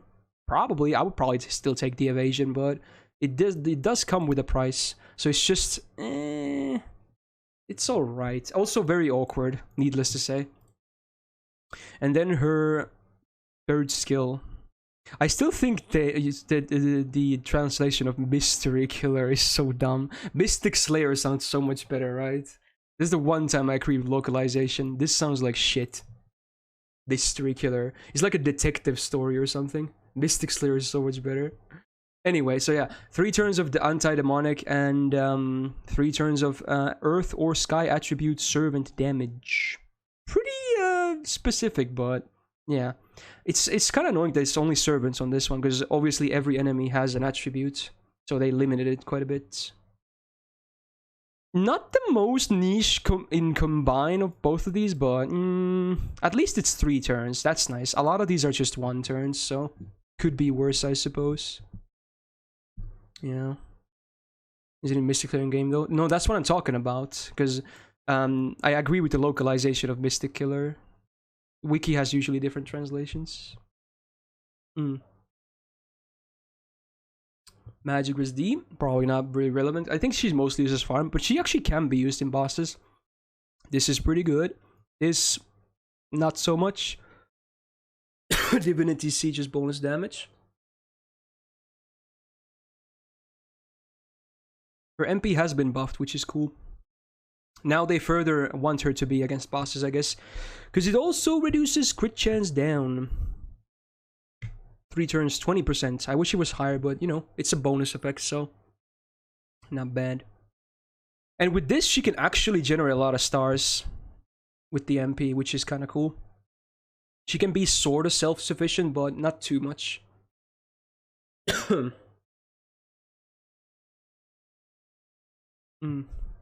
Still does a good chunk of damage, of course. Especially if this applies. Man, Raiko, huh? Do we have any other AoE Berserkers yet? Is she the first one? Am I going crazy? Is she the first AoE Berserker here? Do we even have anyone else? Oh, we have Shan Yu. Oh. B+? Maybe? Maybe? Maybe something like that? Making her farm isn't the easiest thing. That's the thing. It's not like she's like Artoria or something, who's much easier to make farm. And even against bosses, okay, maybe just barely at A. Maybe just barely at A, okay? Because she does have a decent potential in challenge quests, I suppose. Even if her farm is, you know, it's a bit demanding to make work. She can still do a lot, because, again, she's Berserker, so if there's, like, a multi-class challenge quest, that was what I was about to say. So in those cases, she's a pretty solid pick, I suppose. Yeah. Yeah. Jangun, you're fucking drunk and molding your ass off.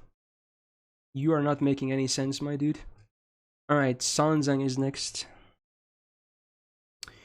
I would recommend catching some fresh air. Single target Buster caster. The other of the two. There's only two single target casters in SSRs. This is the other one. We had Ilya earlier, now we get Sanzang. Attack is definitely better than Ilya. That's good. She has also the triple arts deck, so they kind of share decks and MP types. Her gains are probably better. Probably not a huge difference, but I think Sanzang overall just has better gains. She also has an easier to use MP gain up on her third skill, because Ilya's is tied to her survival skill as well. Yeah. So not too bad. The hit counts are slightly annoying though. They're pretty low. Now, first skill. High battery. Not a complete 0 to 100, but yeah. The one awkward thing is that the MP damage is only one turn, so you don't necessarily want to pop this turn 1 if you go from 0 and no way to get the other 20%, because you will be wasting this. It's obviously not a huge waste because it's only 20%, but it's slightly awkward in that sense, because you would like to do them at the same turn, obviously. Cooldown is high because it's a high battery, so that's kind of to be expected. So even this skill is just alright. It's alright. It's pretty good. It's alright. Nothing crazy, but it's alright. Now, this skill was always confusing to me. It's a self-taunt with a high damage cut. You know, I guess, did they want her to be a pseudo-tank? Is that what they wanted? I don't get it. It's a tanking skill. I mean, yeah, this will make it so that you probably take like close to 0 damage from face cards for a turn, and it will help with your MP gain, but that's it. Yeah. Yeah, I think it's mostly for MP gain, pretty much. Otherwise, it's kind of random. Very interesting. And then the third skill, which is actually pretty good. Party MP generation 3 turns, 30%. Party star generation 3 turns, 30%. Party debuff immune for 1 turn, 5 turn cooldown. Pretty solid. Not maybe the most modern skill, you know, but, you know, pretty solid. It's still better than Ilya's third skill, I'll tell you that much. I'll tell you that much. I wish this was more than 1 turn. Maybe 1 time 3 turns, because if you don't get debuffed during this turn, then it's kind of wasted, but whatever. Because you're probably going to pop this turn 1 anyway, in a lot of cases. But it's a pretty good skill. Territory Creation A plus is nice because of the triple R stack. Sadly, her hit count is still low, but you know, it's damage at least. Divinity D plus for more damage, and her MP also has been upgraded. Ignores defense buffs and lots, like a really high crit chance down. It is 1 turn, but man, that is a pretty good way to cripple a boss to feel safe for a turn. Unless the boss is MPing, of course, then maybe not. But yeah, that is a fat chunk of crit chance down. It's a neutralization. Pretty good. I actually, despite her MP having less effects, I actually like her MP more than Ilya's. Because Ilya's also comes with demerits. I kind of like this more. I like this for my boss slaying. So, where did I place Ilya? Did I place Ilya? C+, oh man. She's gonna be at least a B+. Can I make her A? Because again, there's not a whole lot of competition. Jax is molding because I'm placing her so much higher than Ilya. Maybe A, because again, there's not a whole lot of competition. That's the only reason I'm considering A. Her kit itself is not amazing, but just because there's 3 SSRs to fight assassins. Like, there's Melt, there's Sanzang, and there's Ilya. I would probably pick Melt most of the time, but Sanzang obviously has the full class advantage still. She's a low A in that case, I guess. Yeah. There you go. Like a low A. Shisho. Oh my god, so many people are gonna kill me here. I know it. This is funny. Alright. So many people think she's amazing. Right, single target quick lancer in Shisho. Double buster, double quick. Attack is pretty good, actually, for lancer as well. Gains are fucking garbage. Bottom tier, toilet tier, nothing. Garbage. Garbage. She needs a lot of help with gains.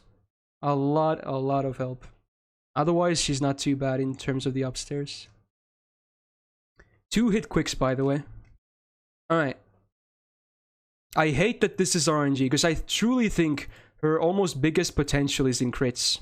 But if you whiff even one of these, it's going to be so much more inconsistent. It sucks. I hate it. The skill doesn't suck. That's not what I just hate it. Because you want to land both of these. Because they're 3-turn effects. This is they're basically self-mod EX that comes with a dodge, but they're RNG because it has the dodge. But the one silver lining is that it's a 1-turn dodge and it's a 5-turn cooldown, so it's one of those better ones where you have a 1-turn dodge or invul. Instead of being 6 turns, it's 5 turns. But man, that is annoying. Now, they did, yes, I was about to get to that. They did help by buffing her second skill. That is good. That is definitely good. So yeah, it's still a quick mana burst, of course. Basically, you're not gonna get anything out of this besides damage. It's not gonna help with your gains. It's not gonna help with your star generation. Your quicks suck. So this might as well be honestly, attack buff would be better. An attack buff would just straight up be better. Anyway, yeah, this helps. But it's not gonna be... the one annoying part is they don't even share a cooldown. So you might have to wait on this. But you also have to wait on it anyway, because it's your defensive option. So unless you can protect her, you can't even activate these early. So it's awkward. And then she gets a battery. But it's only 20%. I wish it was 30. Like Abigail. Man. It's a start. Okay, it's a start. Let's just say that. It's a start. Anyway, then her third skill. This is what I was talking about when I was talking about Raiko. Some of these are 1 turn on a 5-turn cooldown. At least hers were 3-turn. Anti-Divine, Anti-Undead. Well, granted, she does get up to 100% on both individually, but lots of downtime. She's a burst servant. She's just a burst servant with the occasional crits in an awkward skill. Magic Resist is okay, though. The MP, as we all know, does a shit ton of damage, though. The OC is useless, but the stun is nice. The stun is nice. At least it has a nice normal effect. Otherwise, it would be just a damaging MP. The stun is nice. Yeah. Man. I think I'm gonna place her lower than a lot of people would. Even after the buff.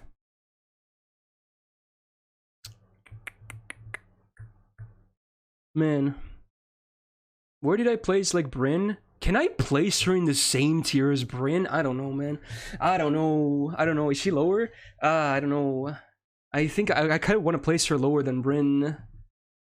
I think I should place her low. Maybe I should... Okay, maybe I should bump Bryn into A. Maybe that's what I need to do. Or do I keep her here and bump Shisho down to B? Is that what we do? Maybe that's what we do. Because I think Bryn is better. I think Bryn is just better. I like her kit a lot more. Yeah, maybe we'll do this. Maybe we'll do this. Okay, I can maybe keep her in B+ instead of B, just because of the buff making the crits consistent. The application. I still think the skill is awkward, but at least the application is going to be more consistent. Maybe that's the reason I'm going to place her in B+ instead of a B. Yeah. Yeah. Okay, I think this is fine. So Bryn just got upgraded. Congratulations. I did say that comparison was going to affect the placement, so yeah, there you go. She got an upgrade. Alright, I mean, fuck it, I don't have to do it. I don't have to. Yeah, okay.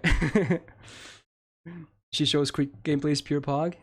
Yeah, it can be decent, but I still prefer Bryn in boss fights. I think her could be even more pog.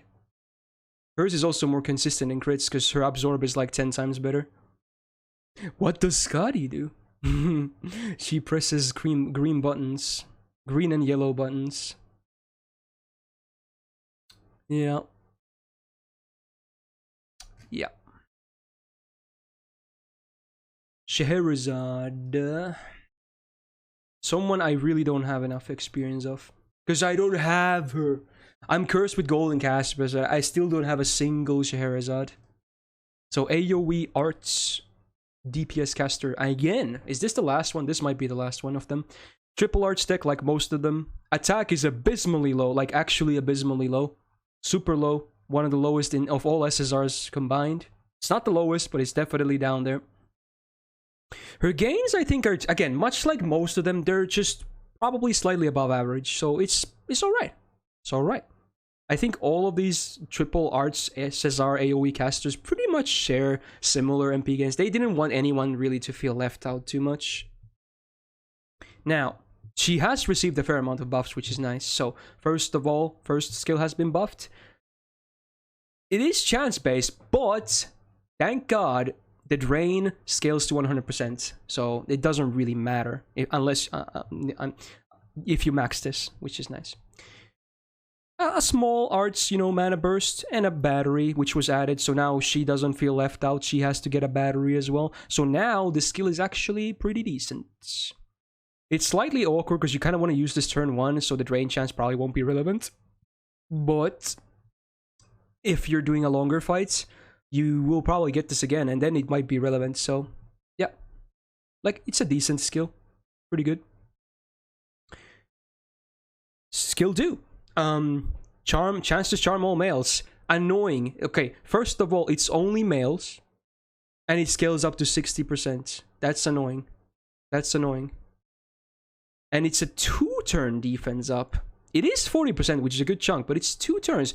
That makes the downtime bigger, because it's a 6-turn cooldown, because it's a CC skill. It has to have more cooldown, which is annoying. Again, this skill is, yeah, I agree. This is a weird champ skill. Yeah, that's a lot of downtime. And the charm isn't even close to being guaranteed. Keep in mind, that doesn't even take into account some of the innate resistances or possible buffs for resistance. Her third skill also was buffed, which is nice. So she still has the self-cuts. 1 time 5 turns. So it's a nice one, because it's a 6-turn cooldown. That is a nice combination. A 5-turn guts on a 6-turn cooldown is good. But now, she also grants the party another type of guts. It only lasts for 2 turns, sadly. It's not the same as she has. And it also less HP, but, you know, utility. Why not? And if the target enemy is a king, you reduce their attack by up to 50% for 1 turn. So if you are fighting kings, yeah, that's good value, but probably most of the time you won't be fighting a king. So, yeah. I think her niche is just way too niche. I think that's the real problem, right? Territory creation A++ is of course amazing on her, and MP has been buffed too. So, MP damage before damage, 20%. Not too shabby. And now, with the buff, also added debuff resistance down for 1 time 3 turns. So, if you're patient enough, I suppose if you're fighting males, you can maybe accumulate your MP first, then do the charm, and it has a much better chance to land. But you probably want to use this first in most cases, so yeah. And of course the niche is a lot of bonus damage, like a lot, but it's king, which is very, very niche. Yeah, so in most cases she won't do amazing damage. She will do decent damage. But compared to the others, I'm not sure if I can place her in this same tier. So there's the Vinci. Where's Anastasia? Can I place her in the same tier? I can probably place her in the same tier as Anastasia, actually. For different reasons. I think Anastasia is probably the better farmer, but she would probably be better in, like, boss fights. After all these buffs, she might be here. This is 3 buffs and the meta of Castoria, by the way. Keep that in mind. That's a lot of help. That is a lot of help. And even then, B+ doesn't even seem that amazing. So yeah, this is not a vacuum review after all. I think with supports, she could definitely do a fine job.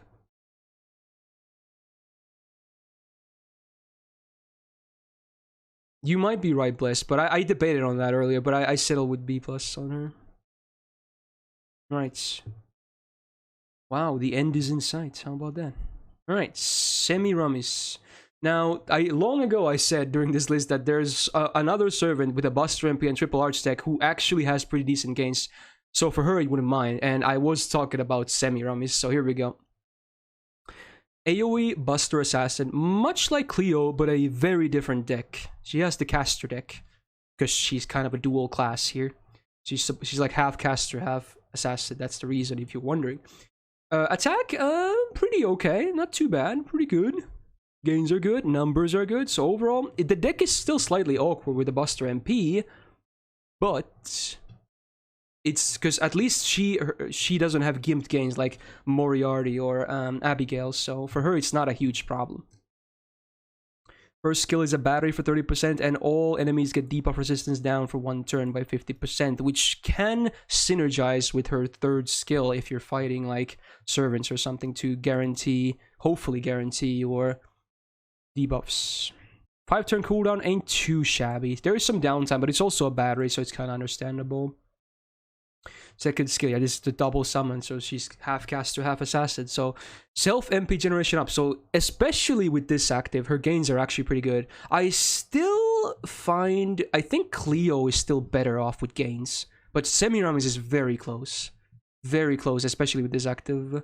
If they both have their MP gains active, I think Cleo just wins, but it's not a huge difference at least.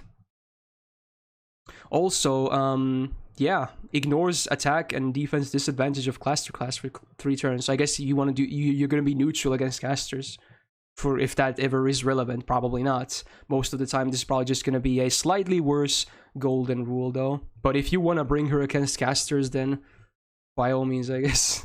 Would not recommend. And then the third skill, which kind of synergizes with the first one. The poison is completely irrelevant, and it costs 8 turns to activate, but the other debuff is nice. It's a 3-turn AoE minus 50% buster down. That's big. That's big. And it's not like it comes from an MP after damage. You can use this from a skill before your MP, and the number is even bigger than the ones you get from the MPs. So that's something to think about. The poison is kind of a filler, though. It's just lore, basically. 8 stars is not the steepest cost, especially because you'll be running her in an assassin squad. So, shouldn't be a problem, hopefully.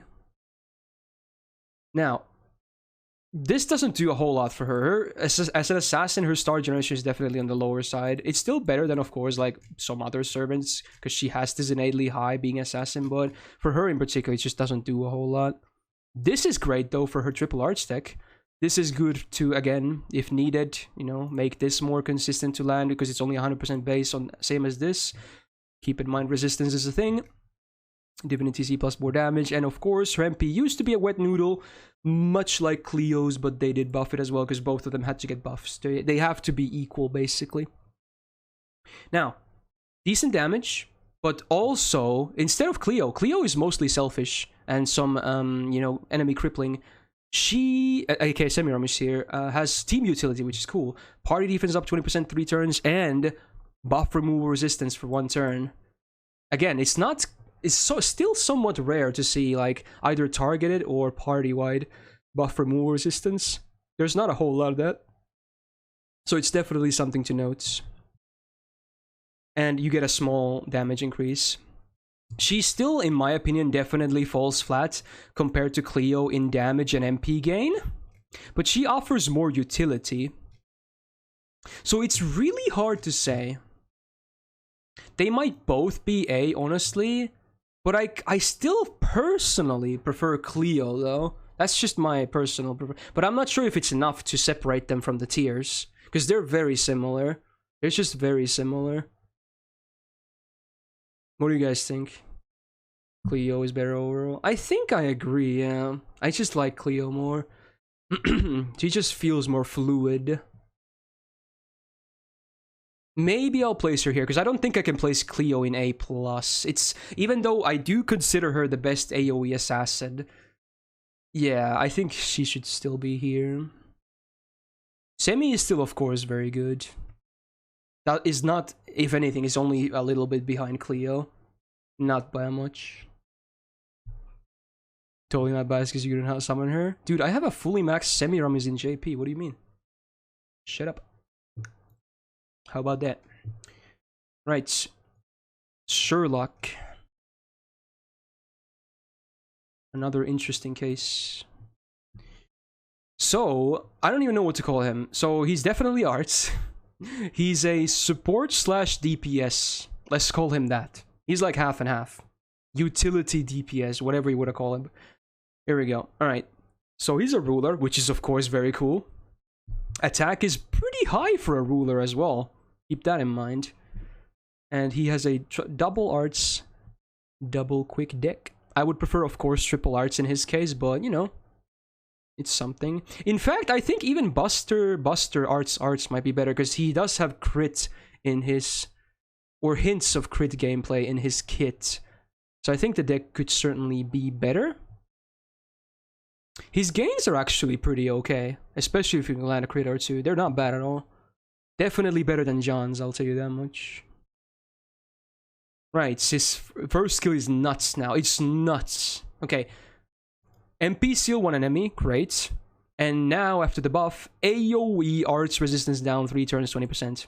And a star bomb, 5 turn cooldown. That is a lot of stuff for one skill with a relatively low cooldown. That is a great skill. That is just really nice. Really good. Helps himself too. His second skill? You can have that nice crit turn, but this is the real nice part for like bosses. You're gonna be debuff immune for 3 turns. So most of the time you will be debuff immune because it's a 5 turn cooldown. Goddamn. And see ya, Merlin. Have a good one, man.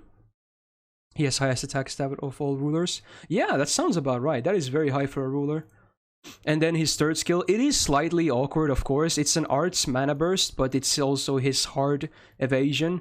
But again, it's a 5 turn cooldown and a 1 turn evasion, so it's definitely on the better side of these skills. Even though it's awkward, it's still a pretty good skill. This skill in particular right now is like, oof, very nice. They should have made this EX. I don't know why they had another plus. Territory creation EX, of course, very nice. His arts cards are pretty decent. And then his MP. Lots of effects. Okay, first of all, you're guaranteed pretty much to always land the AoE defense down. Much like someone like Waver, for instance. You will always land this. Unless they're debuff immune. No amount of resistance is probably going to stop this from happening, which is cool. Party ignores invul for 3 turns, and party ignores defense for 3 turns. So it's like basically giving your party a free pass. Like, you won't be stopped. And then you just stack your buffs and whatnot, and you just go ham. You can even do it with him, because again, party crit damage, so yeah.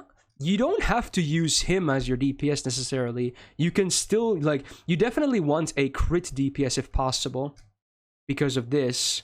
But he himself can also do a decent job at it. So yeah. Yeah, for instance, yeah, the Gouda 3 challenge quest where Nobu stacks defense. Super useful to have a party-wide ignore defense on, like, yeah. It's just, there's a lot of, like, even, like, the upcoming Gouda 4, I'm gonna spoil this for you, the challenge quest for that also has a lot of defense mechanics, so ignore defense will be very valuable, and there's definitely more examples of this as well. Yeah, Leonidas from Guildfest, list goes on. He's interesting. He's like half and half, so I don't think he does any role perfectly well, and he can be sort of difficult to fit into comps. But I think, especially because his class is so good, like, a ruler is such a great class, even for a support, it's so great.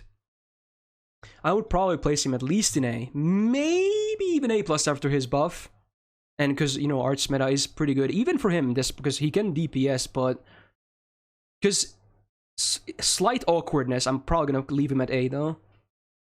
But he is really strong though. can be really strong, can be really useful. Maybe even A+. This is a hard one, but maybe I'll leave him in A. Yeah. I'll leave him in A. I think that's pretty fair. Right. Is this the last Saber? No, but the last AoE Saber. Alright. Shiki. Shiki. I'm definitely familiar with her. Let's just say that. AoE arts. Saber. DPS. Buster arts deck. Obviously, I still would like triple arts for her, but oh well. I guess she can have a slightly better crit turns, if anything. 10.7k attack is sadly on the low side, though, for SSR Sabers.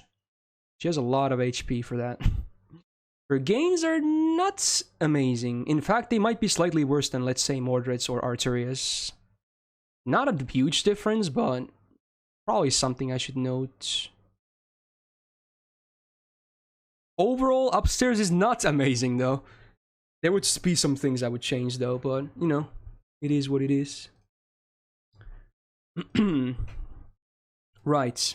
Her Mystic Eyes. They're not... This is actually the same skill that Assassin Shiki does, but she has a lower rank, actually. Because this is AoE, I believe. Yeah, that's why. Because this is AoE. Alright, so ignore Invul for 1 turn, for self. Arts, Mana Burst, 40%. And AoE Death Resistance down. So, it's just a decent Mana Burst. Not amazing or anything, just okay at best. It looks much better than what it is, if anything. Now, second skill, her unique skill, or one of them.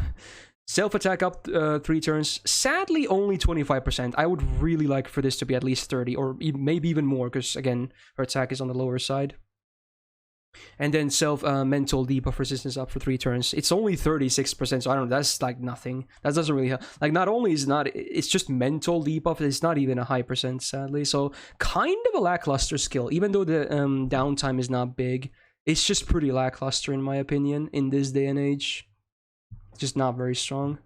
And then the third skill, unlike Assassin Shiki, who sacrifices HP for gain, obviously we go the other way, you sacrifice gain for HP, is not even a huge demerit. It's 10%, and you do recover 5k, and because she has a lot of max HP, this could actually be used quite often. It's only a 4-turn cooldown as well. It's an okay skill. Not bad at all. For as far as a heal goes, it's on the better side, I would say.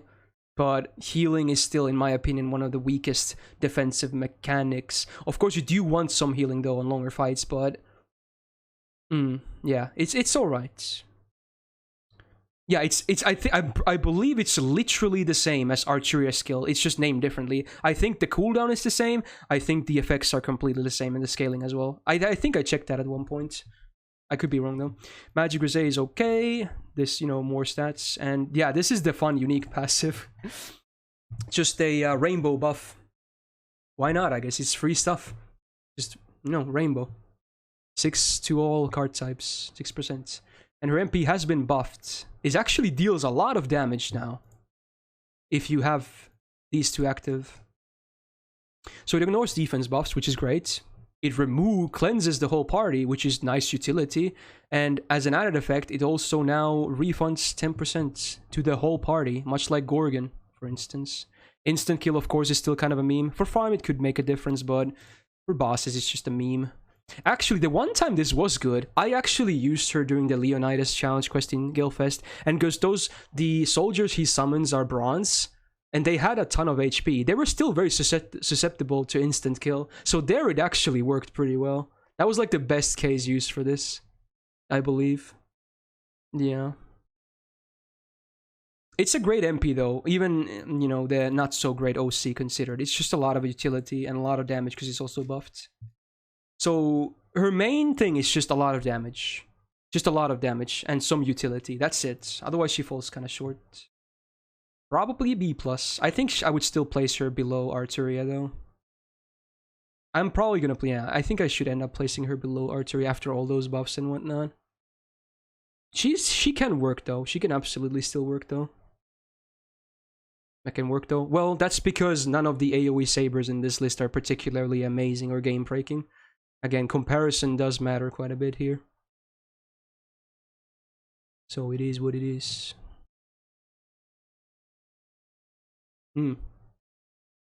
Oh boy, shootin'. Okay. AoE Arts Assassin. Double arts, double quick deck. Yeah. Attack is very high for Assassin. But her gains, ooh. They're pretty lackluster. Like, compared to, like, Semiramis, for instance, it's kind of a bad joke. It's sad because Semiramis doesn't even have an Arts MP. Shootin', you think that she would have, like, decent MP gain as an Arts AoE Assassin. But the problem is her MP is one hit, and her numbers in the gains are just not good. Just doesn't generate too much. It's not complete garbage. It's not like Astolfo gains, but it's not great either. First skill, it's the same in a sense to Scheherazade, but at least this can charm everyone, and you don't have to level it up because it's always 60%. Of course, you do want to level it up if you want the most out of her. And this is the weaker defense down of 20% instead of 30. But you know what? It can be okay. I just hate that the cooldown is so high because of the chance to charm. So, just annoying. And this is a different charisma, I guess. You give the party the attack buff, but you only self get the MP damage. But at least both are 3 turns on a 5-turn cooldown. So, while it is super basic, you know, just, it's alright. It is alright, I suppose. If her looping was better, this could be a lot better for her. But it's not. Okay, now they did buff this as well. She used to have a basic guts. They did buff it to include a battery, because again, gains were definitely her biggest issue. So much like with Shisho and Bryn and who else that have gotten this treatment, yeah, it was needed. Abigail as well, so yeah. It helps, but it doesn't solve the big picture problem. But it's a nice start, I guess. Also, I guess they did increase the HP of the guts too. So there you go. It's actually getting someone. You can maybe even survive after that. How about that? Yeah, it has to be a high cooldown because it's a 5-turn guts, sadly. It's going to be 6 at the minimum. Person's Concealment C is not that amazing because her star generation is pretty ass, being an Arts Assassin mostly. Divinity C is just bonus damage. MP actually does a lot of stuff. There's a lot of debuffs, but yeah, if enemy has resistance, you're not even guaranteed to land them all, and they're all not very potent. So you do get the debuff resistance, defense, attack down, MP damage down, crit chance down, skill seal, and after the buff also poison amp. But they're all 3 turns, which is nice, but they're all only 10%. But if you have more crippling, it can add up actually. But if she's the only thing you got for this stuff and you don't even have a lot of like defense buffs and whatnot, it's not gonna do a whole lot, but it's a start, let's just say that. And I mean, one thing I like about it's just very satisfying seeing those debuffs go like, it's pretty satisfying. That's the one thing I like about it, even though it seems a lot better than what it is. So yeah. Skill seal is so annoying sometimes. Yeah, skill seal actually can be a demerit. It is pretty annoying. Poison still won't do a whole lot of damage, even if both the amp and the poison are 5 turns, sadly. Maybe someday they make dots better, she could, you know, be a lot better. I'm gonna place her in B. I'm gonna place her below Semiramis. So it goes Shuten, Semiramis, Cleo. That's how I would rate them. That's how I would rate them, I think. She's still decent, but I don't think she's as good as Semiramis and Cleo after their MP buffs. Even though arts meta, yes, because her arts cards are incredibly weak. This is like this is an SSR Phantom right here. You can think of her like that. I know that sounds cruel, but yeah, arts meta doesn't help Phantom too much either. So yeah, her numbers are too low. They're too low. She needs better numbers. Even though arts is the king of meta right now.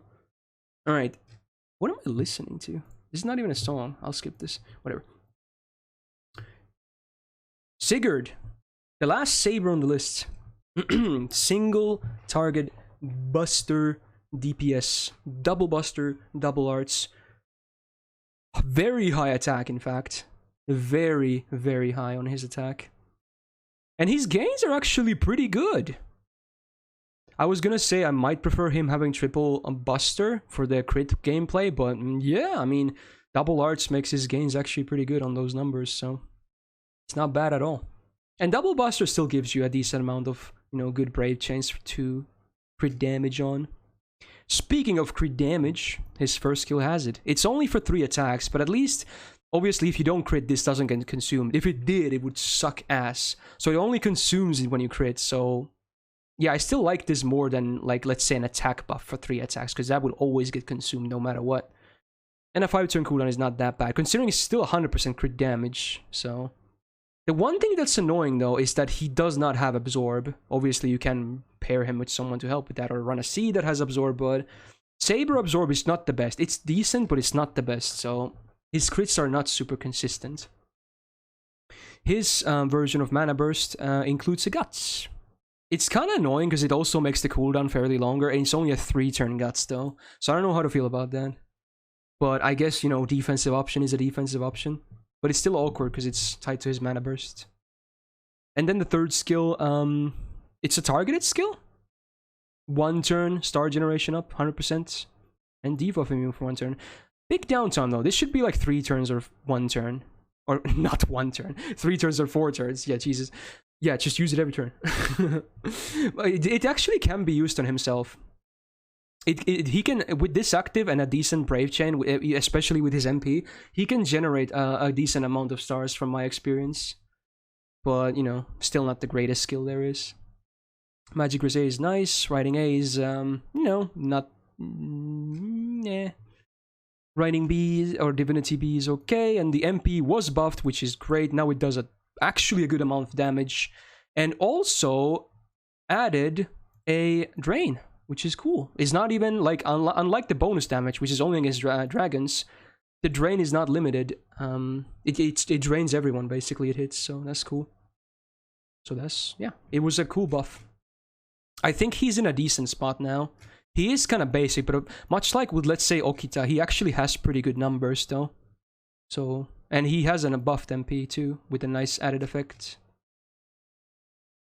Is it wrong if I'm gonna place him in A, actually, after this? After the MP buff? Or where do you guys think he should be in? I feel like he's actually underrated slightly.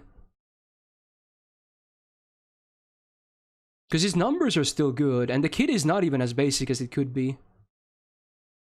Maybe B+. Okay, what do we have here? We got... buffed Arthur, huh? Shisho... Echan X. Okay. Okay. Yeah, maybe. Maybe a high B+. Let's agree on that or something. A higher B+. Speaking of dragon stuff, we got Shitonai next. Well. Compare him to Musashi. I think Musashi's highs are better than his. But his downtime is slightly better, if anything. Alright. Single target arts. Alter ego. Double buster. Double arts. Attack is pretty good as well. Gains are also decent. Not amazing, but decent. Now, before the era of Castoria, I don't think Shitonai was anything great game-breaking, but she's actually pretty damn good in the current meta. Like, actually pretty strong. It was like the best buff they could have given her, honestly. If you haven't seen her with like some decent arts comps, like, Jesus. Anyway, self-info 1 turn, it's the 6-turn variant, but it also gives the party, including herself, a damage cut for 3 attacks, 3 turns. On it's 500 damage, it's decent. So you probably still want to save this for this invul turn, but after that, you know, damage mitigation. It's okay. It's nothing great. It's alright. It's an okay defensive skill. I like that it's... At least this one isn't awkward, because this is both defensive, you know, effects, which is cool. It's not like invincibility and attack up. So, yeah. Speaking of offense... The good old 30% self-arts up for 3 turns, but this one also comes with debuff immune for 1 time, 3 turns, and a 5-turn cooldown. It's okay. A lot of these are very similar, and this is no exception. It's just, it's alright. Nothing crazy, but it does the job.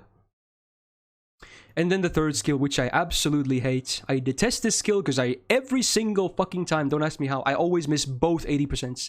I don't know, I missed both 80% once, 4 times in a row. I'm not joking. The stream actually saw some of it. I'm not joking. This skill absolutely hates me, and I hate it more than it hates me.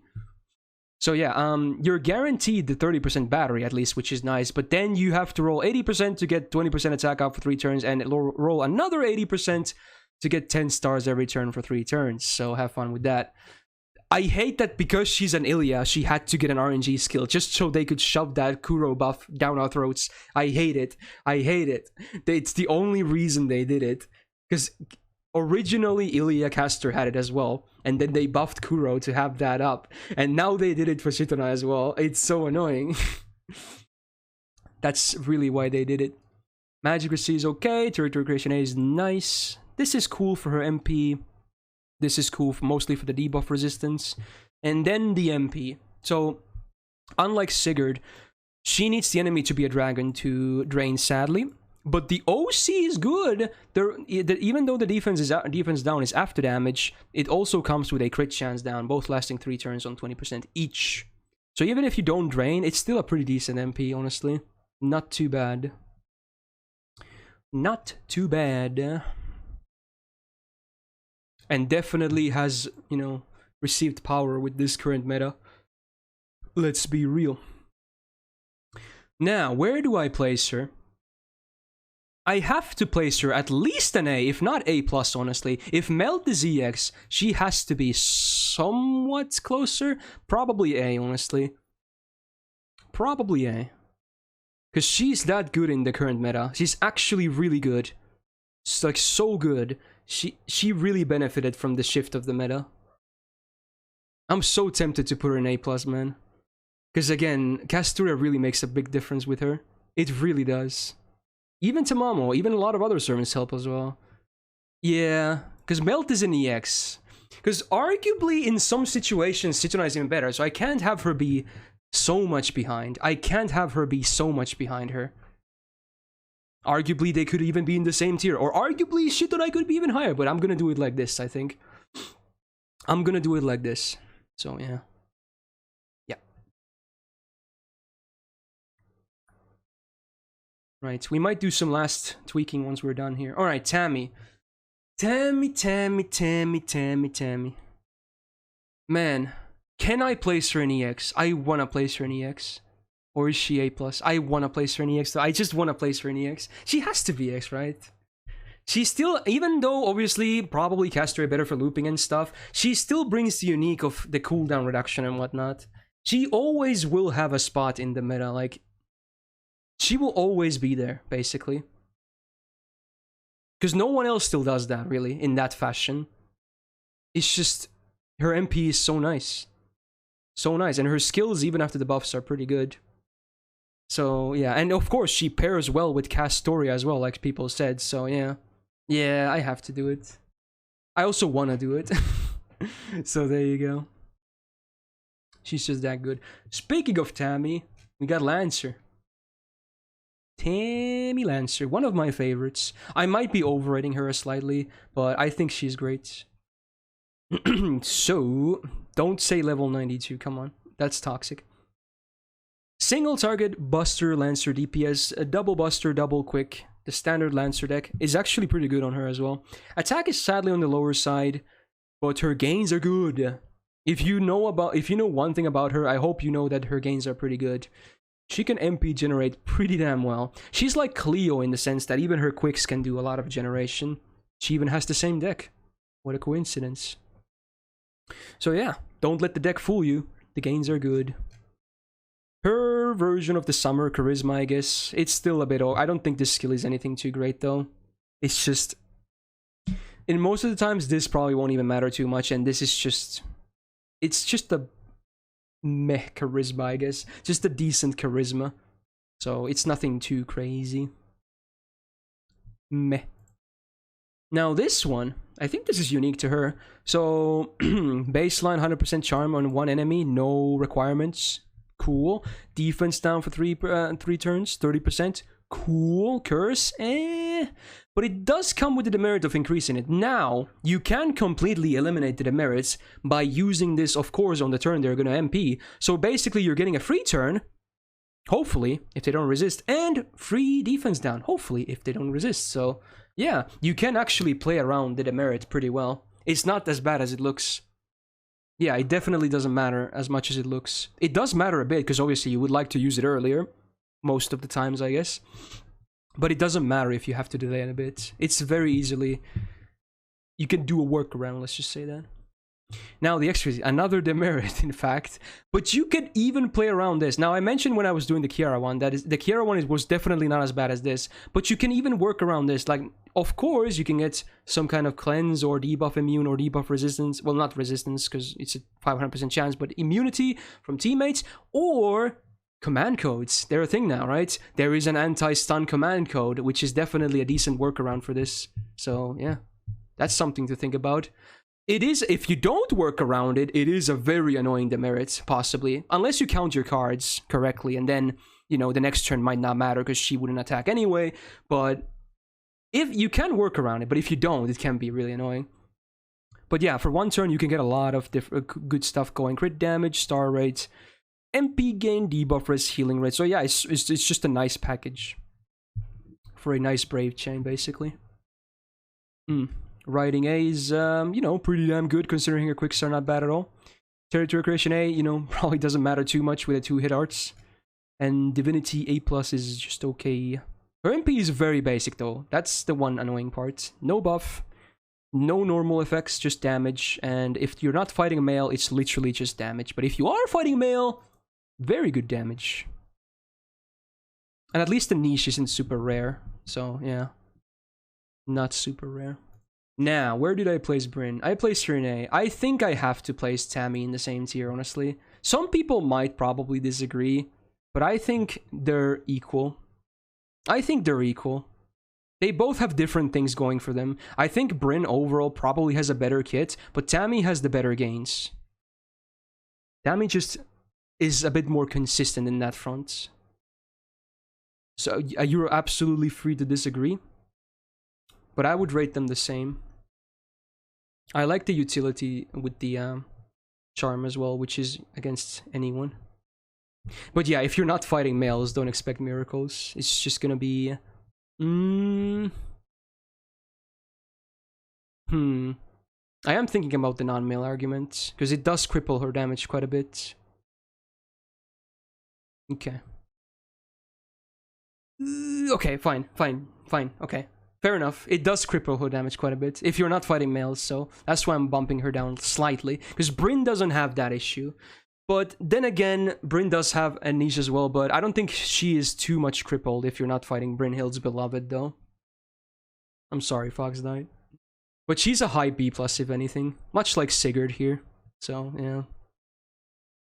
Maybe she gets a buff one day. Probably not. I don't think they want to buff old summer servants, though.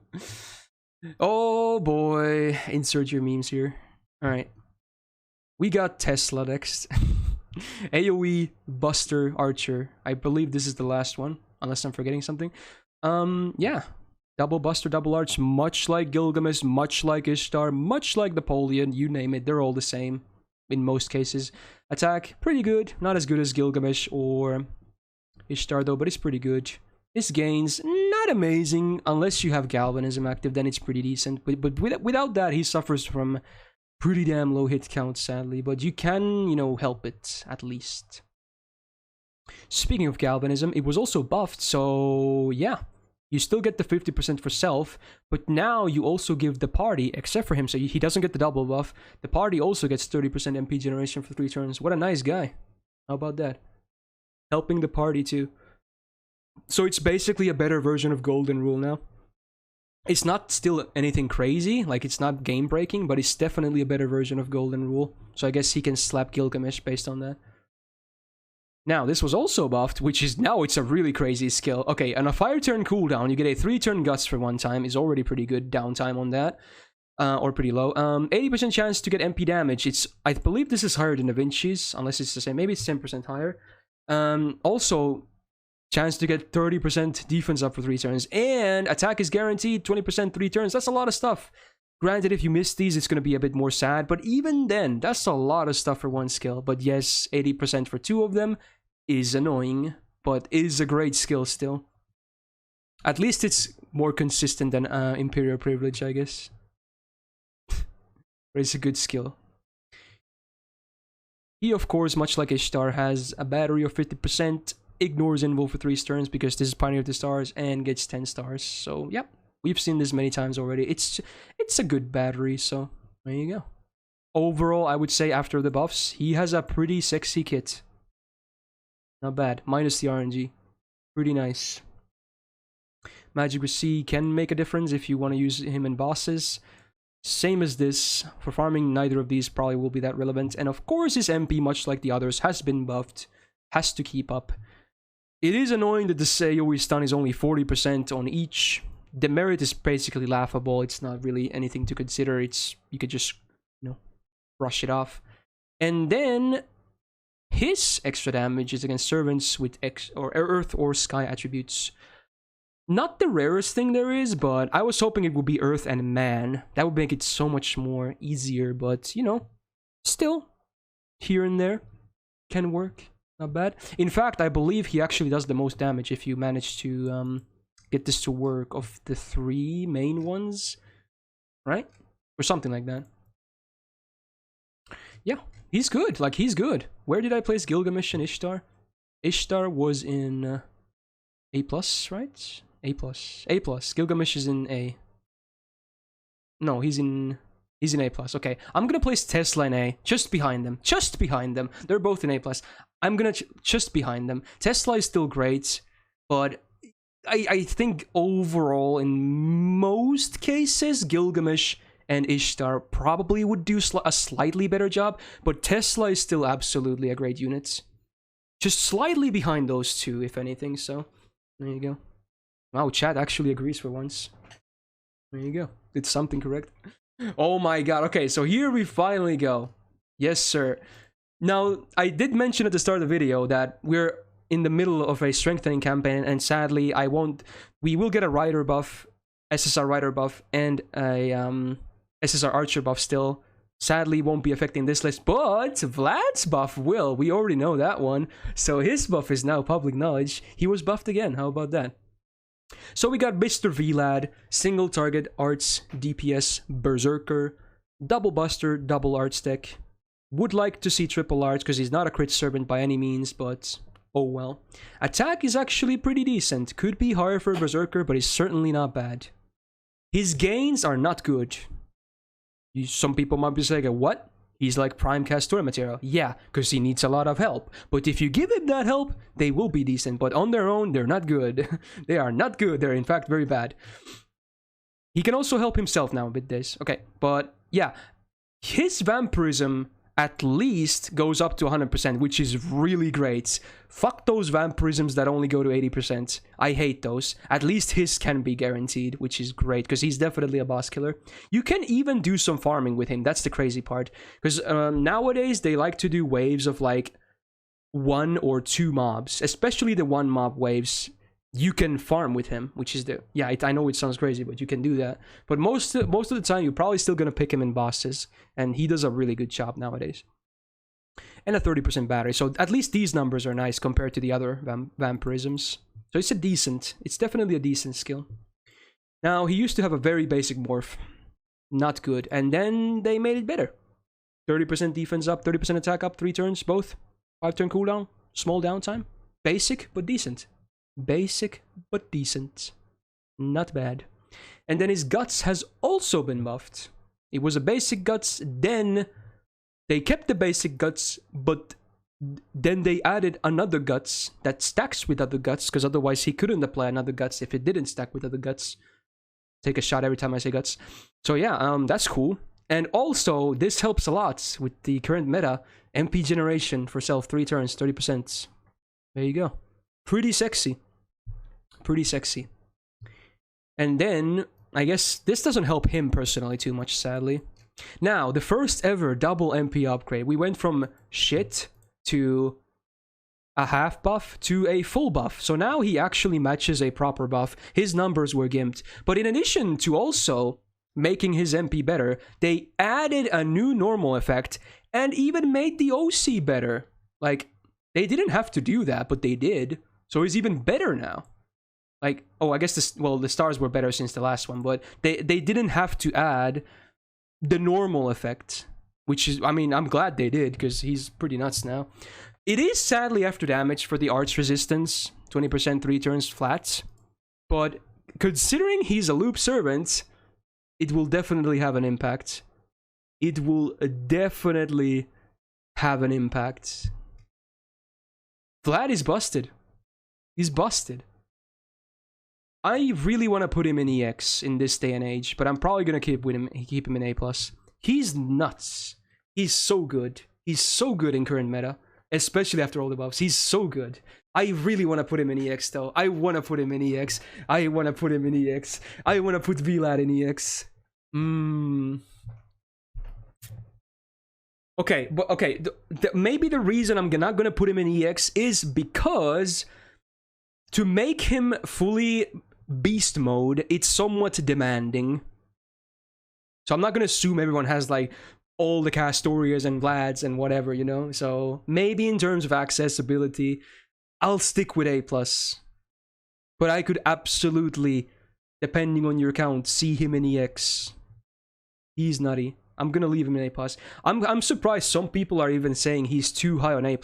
If anything, you are too high.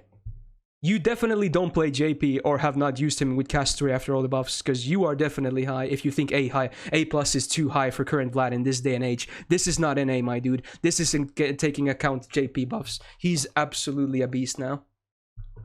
There you go. Waiver, instant EX. Thank you very much. He's still very good as a generic support, of course. Still won't be replaced. And then, wow. How about that?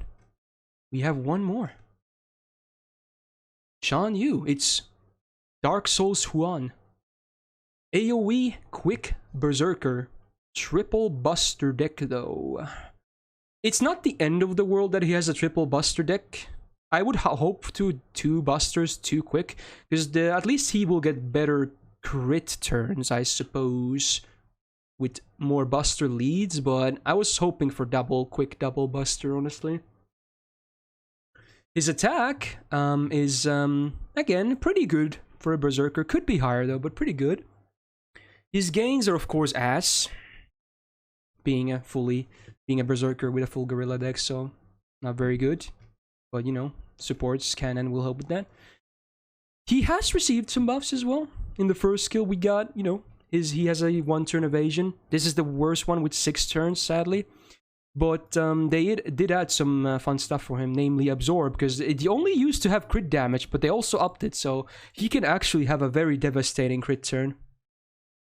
Like, that's a lot of damage. The downtime is huge, though. They're all 1-turn effects on a 6-turn cooldown, so that is annoying. That is annoying. Huge downtime. Second skill is kind of nice, though. What really annoys me about this skill, it's a better version of Okita Alter's first skill. Like, okay, not only is it lower cooldown, but it has an added effect. Like, why? Why? Why, my dude? Okay, it's the same 30% quicken buster up for 3 turns. But it's lower cooldown, and it also has 1 turn of crit damage. Like, why? I'm molding. Anyway, it's a pretty good skill. Not bad at all. Definitely better than Okita Alter's. And then the last skill is, you will need more stars than this, but it's a start. It's a start. And at least he has a 60 amount of Absorb now, so even this amount of stars might help. Getting him some crits when you have this active. Also ignores Invul ignores Invul for 3 turns, I suppose. Okay skill on a 5-turn cooldown, just okay. Not Madness, but Misfortune Enhancement A+. So in addition of Buster, you also get crit damage, so I guess it's better, I suppose. Oh my god, it's my video playing in the background. No wonder it sounded familiar. Alright, and then his MP. Just basic damage, no normal effects, but at least the OC is okay. It's not the highest we've seen, aka 30% for MP damage for 1 turn before damage, but It's not the worst we've seen, which was 10%, so it's kind of, you know, it splits the difference. Just a meh MP, though. Could use a buff. Could use a buff. He's still decent with Skadi, though.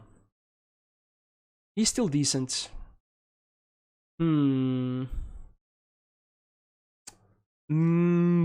or B plus? B or B plus. Okay, Raiko is in A. I think Raiko is in A. Is she? Where is Raiko? I think she was in A, right? Where is she? I'm blind. There she is. Is he gonna be the same tier or lower? Is he gonna be the same tier or lower? Yeah, I'm blind. That's nothing new. Lower. Yeah, I feel like he's like one buff away from matching her. Or maybe even being better. Moriarty deserves better. I agree. That's why I want him to be buffed. I knew what you meant though. That's funny. I love Moriarty, but yeah. Okay, any final adjustments we want to make, by the way? Let's see. Do we change any of the lower ones? I wonder, do we change anything here? Do we change anything? Iliad EX? Okay, not one of those or biased ones. Do Rhinus quickly because she's close to release. Okay, I'll do Rhinus. I'll even show her shit. So let's go. Bonus round. I've used her quite a bit, but just in, you know, this is a small review as well, I guess. All right, we got Ridus, Arts, Support, Rider, Double Arts, Double Quick, Attack. You know, it's pretty good actually, but it doesn't have to be because she's mostly a support. Her gains are actually really good. In fact, she has the best gains of all the mainstream supports. I'm pretty sure. She dumps Castoria, Merlin, Skadi. I truly believe she has the best gains of all of them. Even though she doesn't even have a triple arts deck. Her gains are nuts. And she's Rider, so, I mean, this may be a bad thing because she also sucks stars. But yeah, she has the best gains of all the mainstream supports. I'm pretty confident in saying that. Anyway, skills. This is the same skill that Waver has, but hers is just slightly worse. It's not 30% and 500 for defense and damage cut. It's 25 and 400, sadly. It's still a great skill, though. Even if it's not as good as the Waver one. It's still good, of course. But, you know, not as good. Second skill, targeted 20% battery and also targeted 40% attack out for 3 turns. That is sexy. She does reduce her own attack, but at least it's not the target's attack. So she is a support, so this demerit obviously doesn't really mean too much. So it's a pretty decent skill. Third skill used to be pretty decent, but they made it even better because they added a battery. So now it's also a targeted skill with a 20% battery. Comes with targeted debuff resistance for 3 turns, 30%, and invul of 2 attacks, 3 turns. This is a great protecting skill, and also, you know, offense with the MP gauge. So yeah, if you're wondering, she can do 10, 20, 20. 10 across the board, 20 targeted, 20 targeted, so you can still give a 50%. So she's a bit more direct than Waver in that sense, I suppose. Passives, Magic Resist B is actually pretty nice. Riding B is also pretty nice. Both Riding and Territory Creation for her are pretty decent. Help her gains as well. Her MP is sadly on the weaker side when it comes to mainstream supports, though. Much like Waver, she has an added chance to apply the defense down, though, and it's the same scaling as Waver, literally the same defense down scaling for 3 turns. Now, the unique thing about her is that she gives the party ignore class disadvantage for defense. So what this means is that, let's say you're fighting assassins and you use this, that means Rhinus will take neutral damage from assassins for the duration of that effect. So hopefully that makes it clear. So obviously you're gonna think she's probably the best with Berserkers, and you're probably right, she is. She can still be used as a generic support though, but she probably shines the most with Berserkers, so because she can make them take neutral damage. And this is somewhat spammable, believe you me, and it's 3 turns, so yeah, you can probably have a good uptime on that. It does remove debuffs, but from self only, but you know, it's something. At least it will probably remove this thing, if not anything else. And then the OC is decent, which is crit chance down with a high chance to apply for 3 turns, 20% base for all enemies. It's still a bit lackluster compared to some of the other mainstream MPs like Tamamo, Castoria, Merlin, maybe even Waver. I don't know, that's debatable, but yeah, it's still decent. But even after the buff, I would place Rhinus in... call me biased, but I'm not going to place her in EX, but I will place her in A+. She's still a very great generic support. Absolutely. Just very great. I don't think I can place her in EX, though. But there you go. Alright. I'll leave it at that. Let's see if we want to change something, though. Let's see if we want to change something. No. In future, we'll do another one in the future. Maybe just for the JP servants as well. Like, not even any of the others. Mordred and Arthur. What about them? I think there is some debate that they could be in the same tier, but I still prefer Artoria slightly. Yeah. Castoria needs to be higher. Yeah, she needs another tier. We're just gonna leave it at this and just make an EX++, and she's gonna be there instead. Yeah. Kama should be EX. No, she should not be EX. With Ishtar in EX tier. That's tempting, but I'm not sure about that. Drake higher? Okay, you know what? Yeah, okay, fair enough. I can see her being B+. That's fair. There you go. Drake got a buff. That's fair. She's still a pretty decent farmer. Good damage, big battery, good gains, yeah. Skadi in A+. Interesting. I'm not gonna make some support worse because Castoria exists. If they're good, they're still good.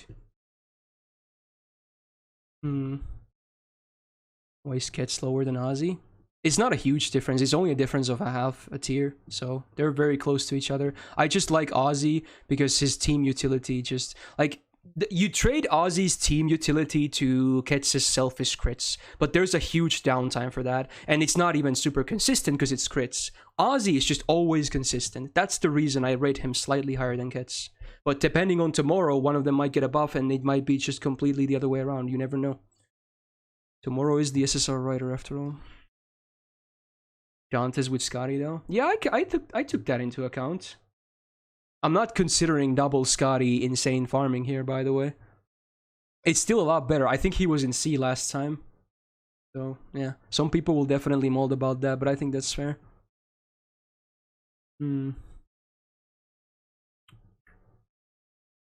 Gao seems low. I was debating A on her, actually, after the buff.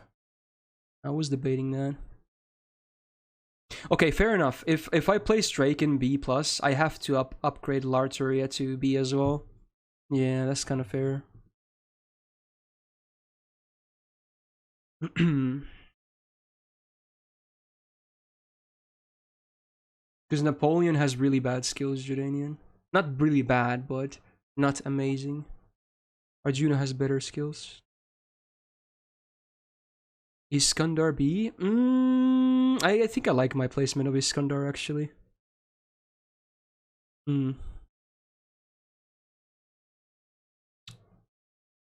I think I'm honestly good with this.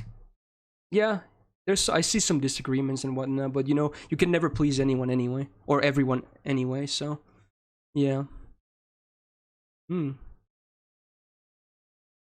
Yeah. How about that? Alright, so there you have it. There you have it. Oh man. There's definitely gonna be some angry people, I suppose. But again, as a closing words here, especially for the video, and for my stream as well right now, this is just my opinion. Every tier list looks different, and this is just how I feel about the things. I'm sure people will mold things about like Amakusa and Dantes and Jalter and Kama and whatever. That's fine. Just let's not, you know, be toxic at least. Constructive criticism is welcome, but yeah, keep in mind this is all subjective, so. I'm trying to be objective, but at the end of the day, it is subjective. There we go. Right, my voice is dying. I should probably call this. Yes, the JP sermons were mostly left undone, but maybe I'll do like another really fast one at some point where I just focus on them, if anything. But yeah, there you have it. Case files soon, by the way. Alright. If you managed to somehow watch all of this thing on YouTube, and you liked it, I hope you did, leave a like and subscribe for more. This probably, even though I'm done with the Redux lists now, this probably won't be the end of them, but for a good while, I'm pretty satisfied with these, so there you go. I hope to see you in the next video. Peace out, my dudes.